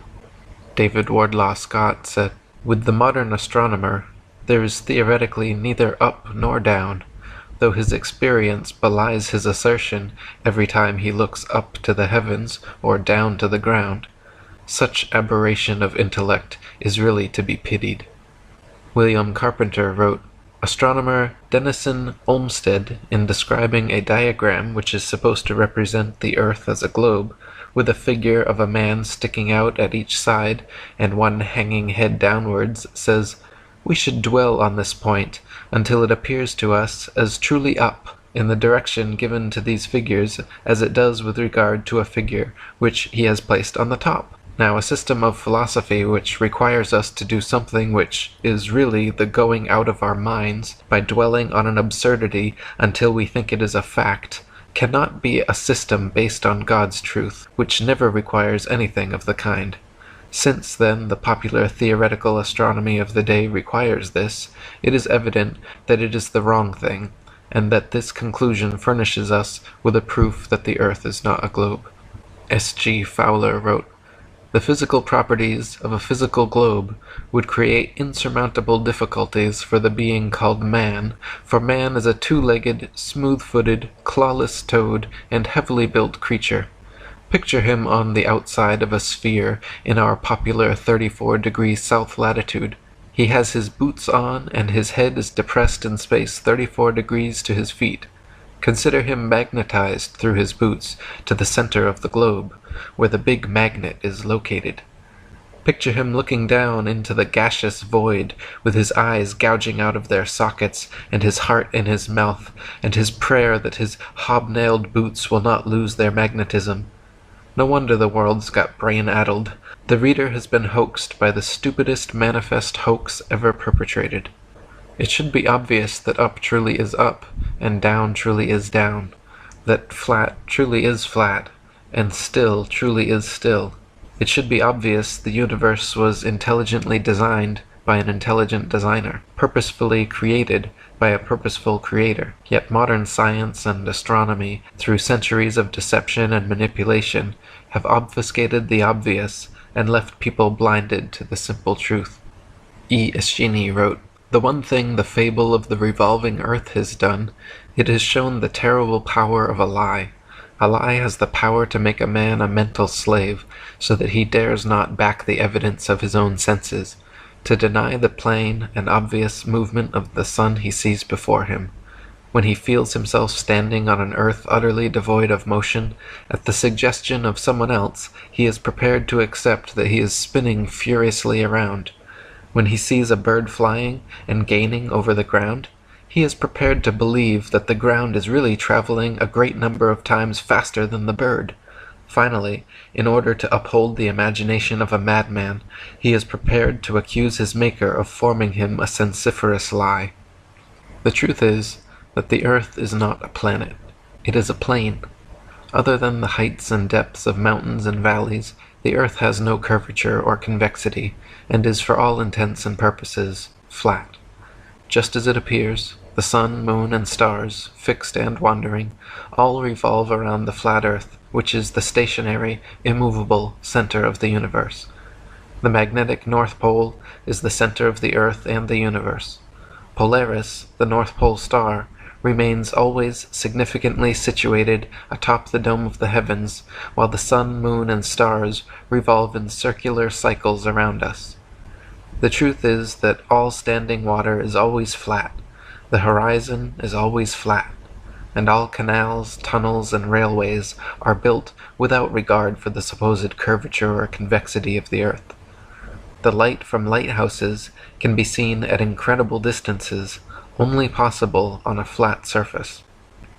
The truth is, pilots do not make constant nose declinations or compensation acceleration to account for the supposed curvature and rotation of the ball Earth. The truth is, sailors do not use spherical calculations, but plane trigonometry when navigating. David Wardlaw Scott wrote, "Rational people believe Salisbury Plain to be a plane, and Lake Windermere to be horizontal. But our astronomers say that this is all a mistake, that we must not trust our eyes when we see these or other such places as being horizontal, but that we should believe what they tell us, that Salisbury Plain, Lake Windermere, and also all other plains, lakes, and places upon the earth, as well as the vast Pacific and all other oceans, are only parts of a great globe, and therefore must have a curve, besides which, mirabile dictu, that all rush together round the sun at the rate of 65,000 miles per hour. They give their law for this fancied curvature, based on the world being 25,000 miles in circumference at the equator, as being 8 inches for the first mile, 2 feet 8 inches for the second, 6 feet for the third, and so on, the rule being to square the number of miles between the observer and the object, then multiply that square by 8 inches, and divide by 12 to bring it into feet, the quotient being the supposed curvature. Unfortunately, however, for astronomers, this theory does not agree with fact, for this rule of curvature has been found to be utterly fallacious both on land and water. All houses have to be built on level ground, but no allowance whatever is made for the curvature of the earth, and all compasses point north and south at the same time, even at the equator, which incontestably proves that the sea is horizontal, and therefore that the world is not globular, for if it were, one end of the magnet would then dip towards the North Pole, and the other point to the heavens. The truth is that Antarctica is a giant ice wall holding in the oceans, and the South Pole does not exist. Various anomalies and differences between the Arctic and Antarctic prove the Earth is not a ball. The Arctic midnight sun proves the universe is geocentric. The truth is, the sun and moon are equal divine balanced opposites made for signs and seasons to light the earth and divide day from night. The moon is not merely a reflector of the sun's light, but emanates a demonstrably unique light of its own. It is completely self-luminescent and semi-transparent. The truth is that man has not and cannot ever walk on the moon or Mars, because the heavenly bodies are simply luminaries and not terrestrial terra firma like the earth. The moon and Mars landings were and are all hoaxes staged and filmed by Freemasons on Earth. Orbiting satellites and space stations do not exist. All video and photographs you have ever seen from NASA, Hubble, and other official sources are all CGI, computer-generated images. Gravity does not exist, and all floating astronauts are simply using wires or filming aboard zero-G planes. Relativity does not exist, and that is why Einstein is always sticking his tongue out at you. The truth is, the universe was intelligently designed by an intelligent designer, purposefully created by a purposeful creator, not the haphazard result of some inexplicable cosmic accident. The truth is that life, consciousness, the incredible, beautiful diversity and complexity of nature is divinely created, not coldly, blindly evolved out of nothing. Dr. Woodhouse wrote, When we consider what the advocates of the Earth's stationary and central position can account for, and explain their celestial phenomena as accurately to their own thinking as we can ours, in addition to which they have the evidence of their senses, and scripture, and facts in their favor, which we have not, it is not without a show of reason that they maintain the superiority of their system.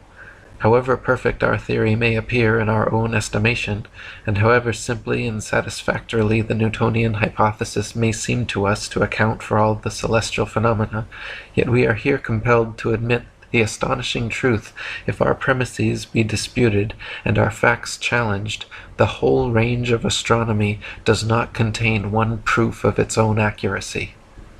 Reverend John Wesley wrote, "The more I consider them, the more I doubt all systems of astronomy. I doubt whether we can with certainty know either the distances or the magnitude of any star in the firmament, else why do astronomers so immensely differ with regard to the distance of the sun from the earth, some affirming it to be only 3 and others 90 million miles away?" Thomas Winship wrote, "Many have been able to see through the delusions of modern astronomy.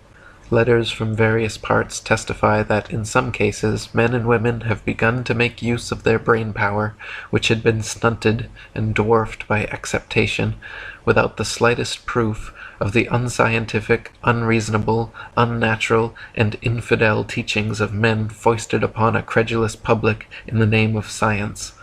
Others, again, tell that the writers have thrown to the moles and to the bats the worldwide and almost universally believed hoax that we are living on a whirling sea-earth globe revolving faster than a cannonball travels, rushing through space at a rate beyond human power to conceive, and flying, with the whole of the so-called solar system, in another direction 20 times the speed of its own rotation." In conspiracy research, the term globalist usually refers to internationalists, people in favor of a one-world order, but more literally and more accurately, as the UN World Government logo shows, the term globalist signifies those who propagate the centuries-old myth of a globe Earth. Heliocentrism and the ball Earth mythos have long been promoted by Masonic patriarchal pagan sun worshippers. In typical sun-worshipping fashion, the sun was made to be the most important and central entity of the so-called solar system. The Earth was demoted to being a mere planet like the wandering stars. All the fixed stars were turned into distant suns as well. The sun was said to be the only giver of light, and the moon demoted to a mere reflector of the sun's light. The sun was said to be the largest thing in our corner of the galaxy, bigger than the Earth, moon, and planets. By removing Earth from the motionless center of the universe, these Masons have moved us physically and metaphysically from a place of supreme importance to one of complete nihilistic indifference.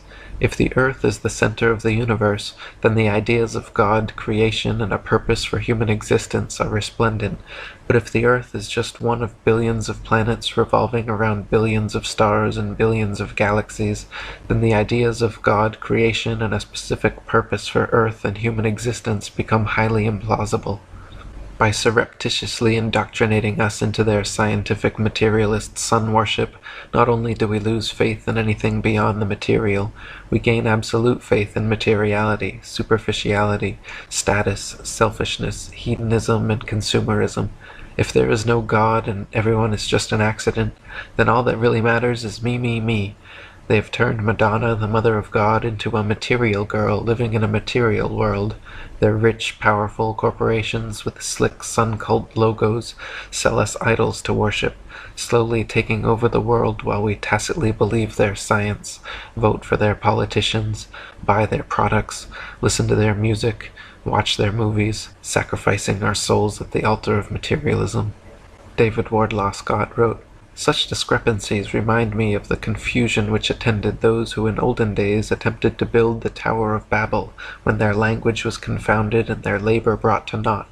But no wonder is it that their calculations are all wrong, seeing they proceeded from a wrong basis. They assumed the world to be a planet with a circumference of 25,000 miles, and took their measurements from its supposed center, and from supposed spherical angles of measurement on the surface. Again, how could such measurements possibly be correct while, as we are told, the Earth was whirling around the Sun faster than a cannonball, at the rate of 18 miles per second, a force more than sufficient to kill every man, woman, and child on its surface in less than a minute? Then the Earth is supposed to have various other motions, into the discussion of which I need not enter here, and will only notice that of its supposed rotation round its imaginary axis at the rate at the equator of 1,000 miles per hour, with an inclination of 23.5 degrees.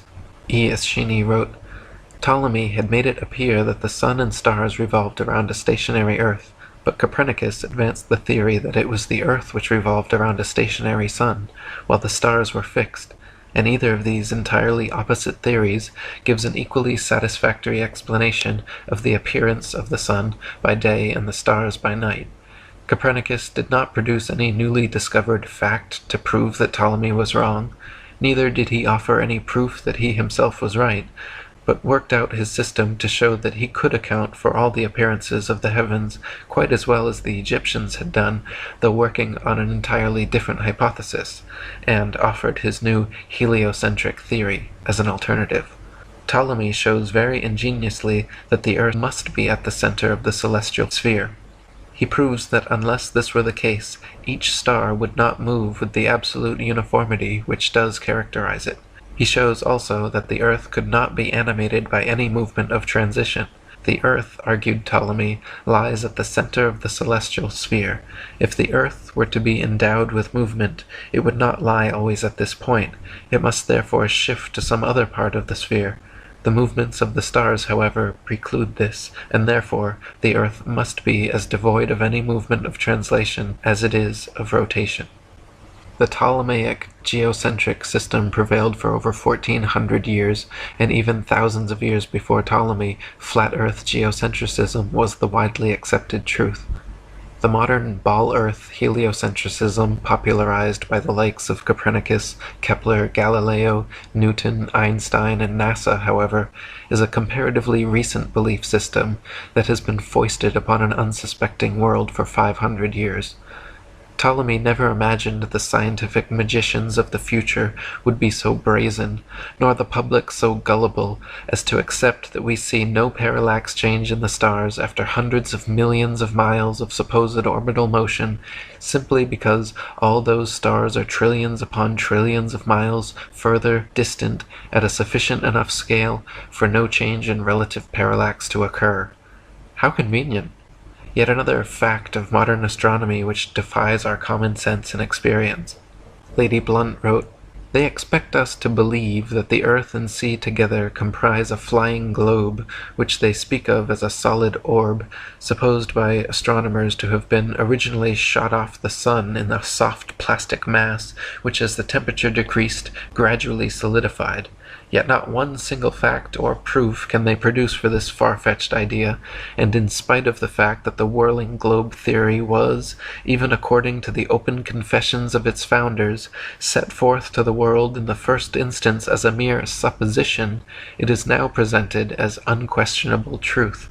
Dr. Samuel Rowbotham wrote, It was said in effect by Newton, and has ever since been insisted upon by his disciples, Allow us, without proof, which is impossible, the existence of two universal forces, centrifugal and centripetal, or attraction and repulsion, and we will construct a theory which shall explain all the leading phenomena and mysteries of nature.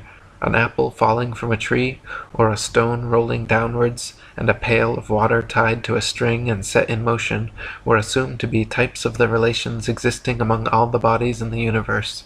The moon was assumed to have a tendency to fall towards the earth and moon together towards the sun. The same relation was assumed to exist between all the smaller and larger luminaries in the firmament, and it soon became necessary to extend these assumptions to infinity. The universe was parcelled out into systems, coexistent and illimitable, Suns, planets, satellites, and comets were assumed to exist infinite in number and boundless in extent, and to enable the theorists to explain alternating and constantly recurring phenomena which were everywhere observable, these numberless and forever extending objects were assumed to be spheres. The earth we inhabit was called a planet, and because it was thought to be reasonable that the luminous objects in the firmament, which were called planets, were spherical and had motion, so it was only reasonable to suppose, as the earth was a planet, it must also be spherical and have motion. Ergo, the earth is a globe, and moves upon axes, and in an orbit round the sun. And as the earth is a globe and is inhabited, so again it is only reasonable to conclude that the planets are worlds like the earth, and are inhabited by sentient beings. What reasoning! What shameful perversion of intellectual gifts! Gabrielle Henriette wrote, Copernicus put forward the hypothesis of the revolution of the earth round the sun in order to explain the cycle of the seasons. His theory is not very satisfactory, seeing that the earth is supposed to be at its greatest distance from the sun in the summer during the hot weather, and at its shortest distance in the winter when the temperature is at its lowest. These unusual conditions, which clearly contradict the laws of nature as regard the effects of heat, are, it is said, due to the angle formed by the rays of sun as they fall on the earth's surface. It is also stated that the opposition of the seasons north and south of the equator is due to a tilt of the earth, first on one side and then on the other, which conveniently occurs at the right moment. Nothing is said, however, of the shifting of the waters of the sea and rivers, which this change in the center of gravity and in the position of the earth would inevitably bring twice a year. It might also be assumed that, under those conditions, very high constructions would swerve from the vertical. The American skyscrapers and the Eiffel Tower, for instance, cannot be seen to lean right or left according to the seasons, although this should be a logical and natural consequence of the alternate inclination attributed to the earth. If the earth were a sphere that rotated daily on its vertical axis at a uniform velocity, revolving annually around the sun, it would follow that half the globe would always be sunlit, while the other half dark, every place on the globe receiving an equal amount of day and night. In actuality, however, the drastically varying lengths of day and night over the earth are consistent with the geocentric flat earth model. If the earth were a sphere, it would follow that the seasons the world over would be simultaneous, due to the distance from the sun. When the earth is farthest away from the sun, the entire globe should be ensconced in winter and recording the coldest temperatures for the year.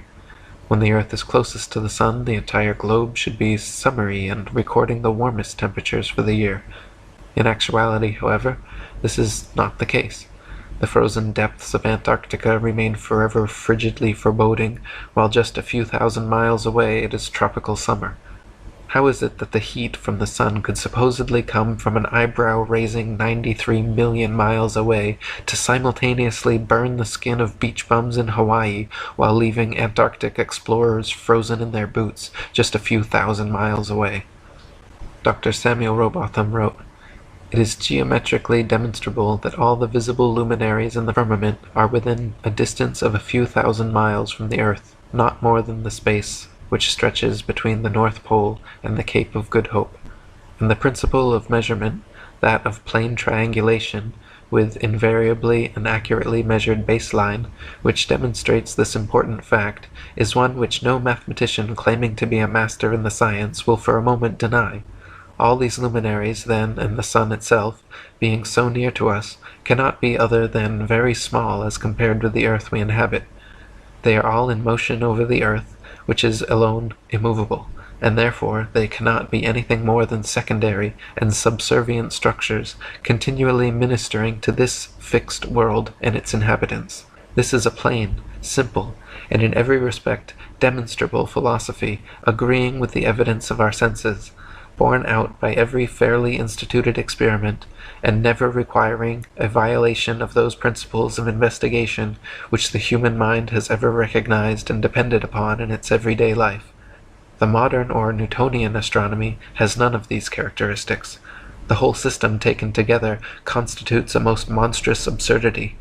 It is false in its foundation, irregular, unfair, and illogical in its details and in its conclusions, inconsistent and contradictory, Worse than all, it is a prolific source of irreligion and of atheism, of which its advocates are practically supporters.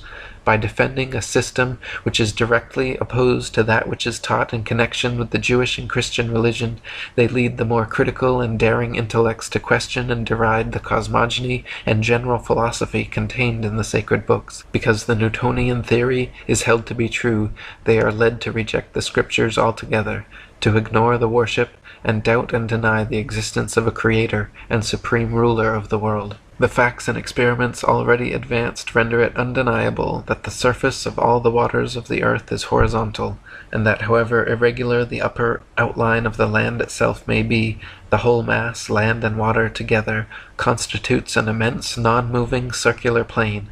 If we travel by land or sea from any part of the earth in the direction of any meridian line and towards the northern central star called Polaris, we come to one and the same place, a region of ice, where the star which has been our guide is directly above us, or vertical to our position.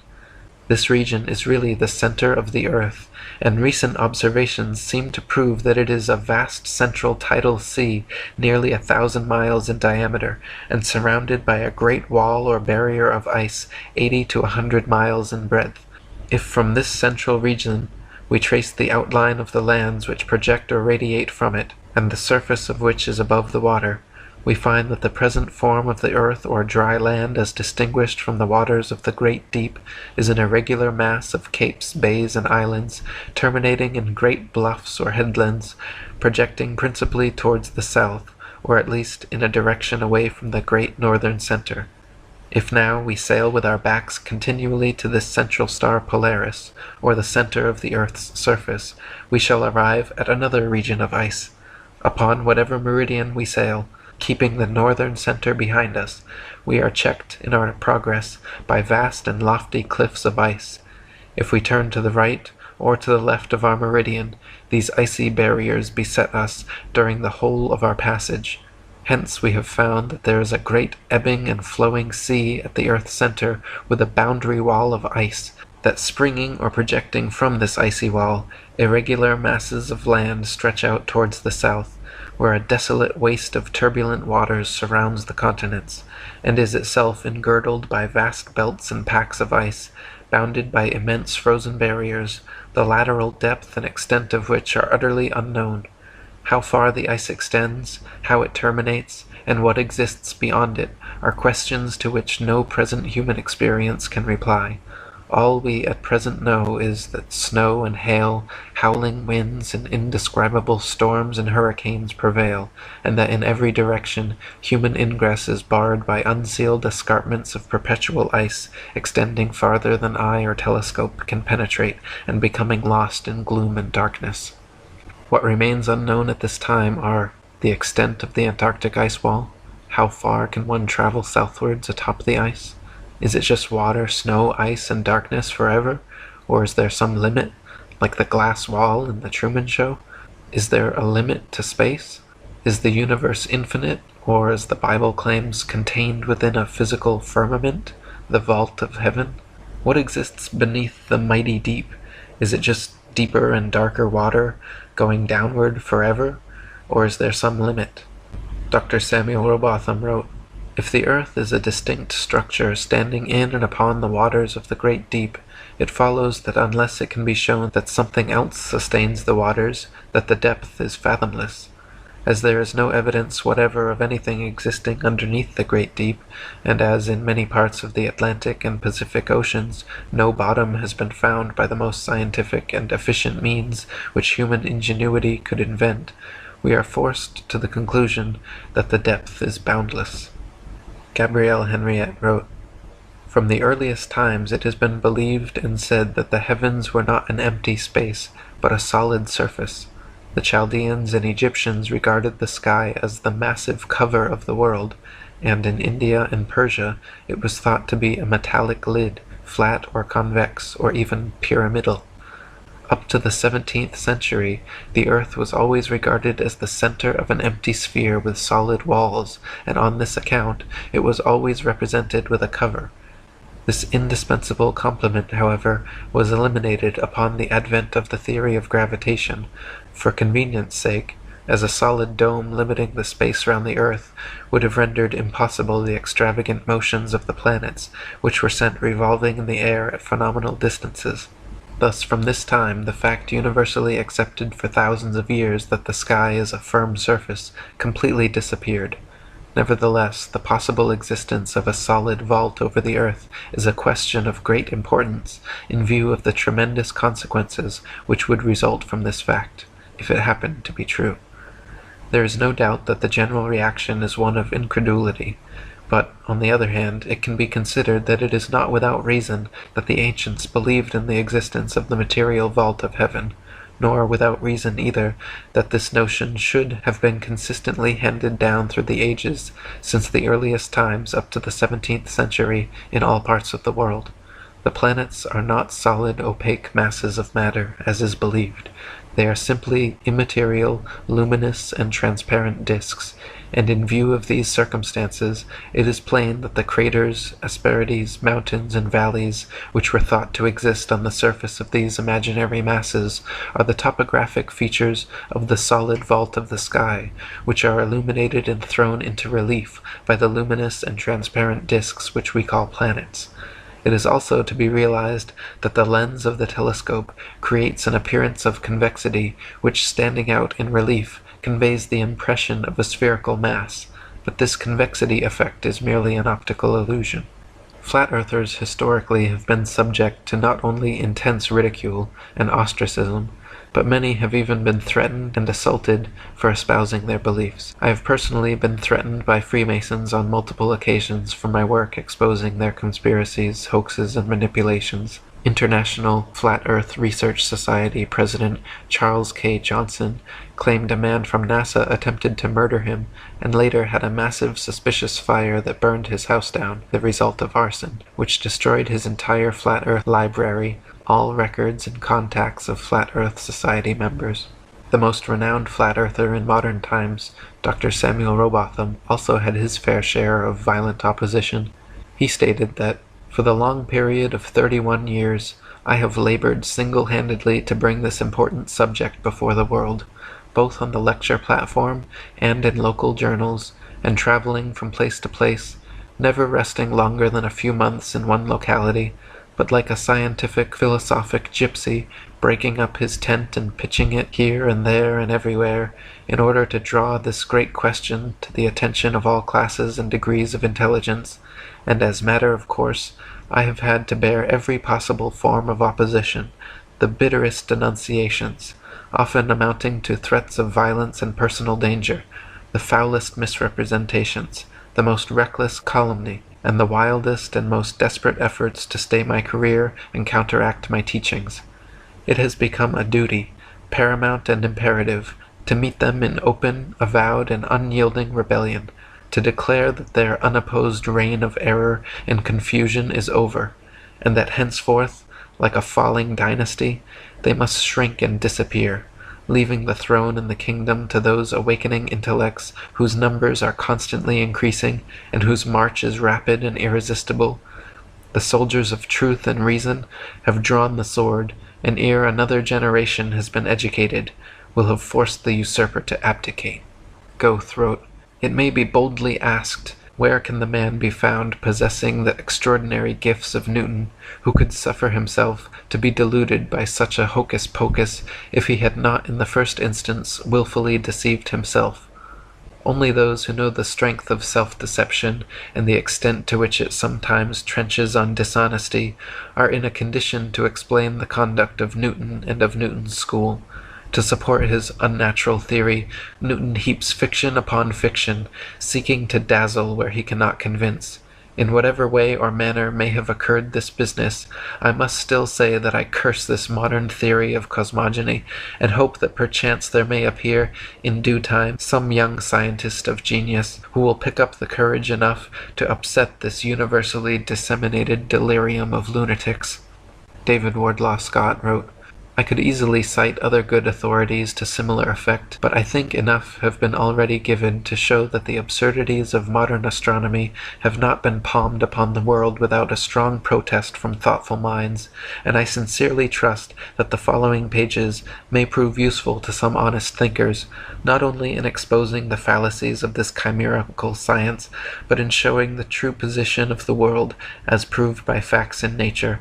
I sincerely trust that, after considering the evidence which has been brought before him, the thoughtful reader will clearly see that this world of ours is not a planet, as supposed by our modern astronomers, but a real terra firma, founded upon the waters of the great deep, from which come and to which return with unceasing flow the rivers of the earth, in accordance with the wise and beneficent purpose of our divine Creator.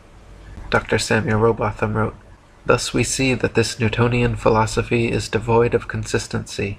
Its details are the result of an entire violation of the laws and legitimate reasoning, and all its premises are assumed. It is, in fact, nothing more than assumption upon assumption, and the conclusions derived therefrom are wilfully considered as things proved, and to be employed as truths to substantiate the first and fundamental assumptions.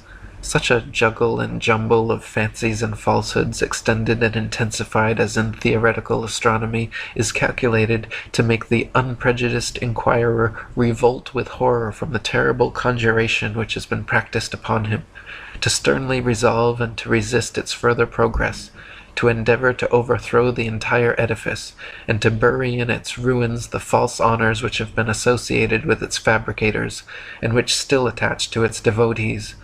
For the learning, the patience, the perseverance and devotion for which they have ever been examples, honor and applause need not be withheld, but their false reasoning, the advantages they have taken of the general ignorance of mankind in respect to astronomical subjects, and the unfounded theories they have advanced and defended, cannot be otherwise than regretted, and ought to be, by every possible means, uprooted.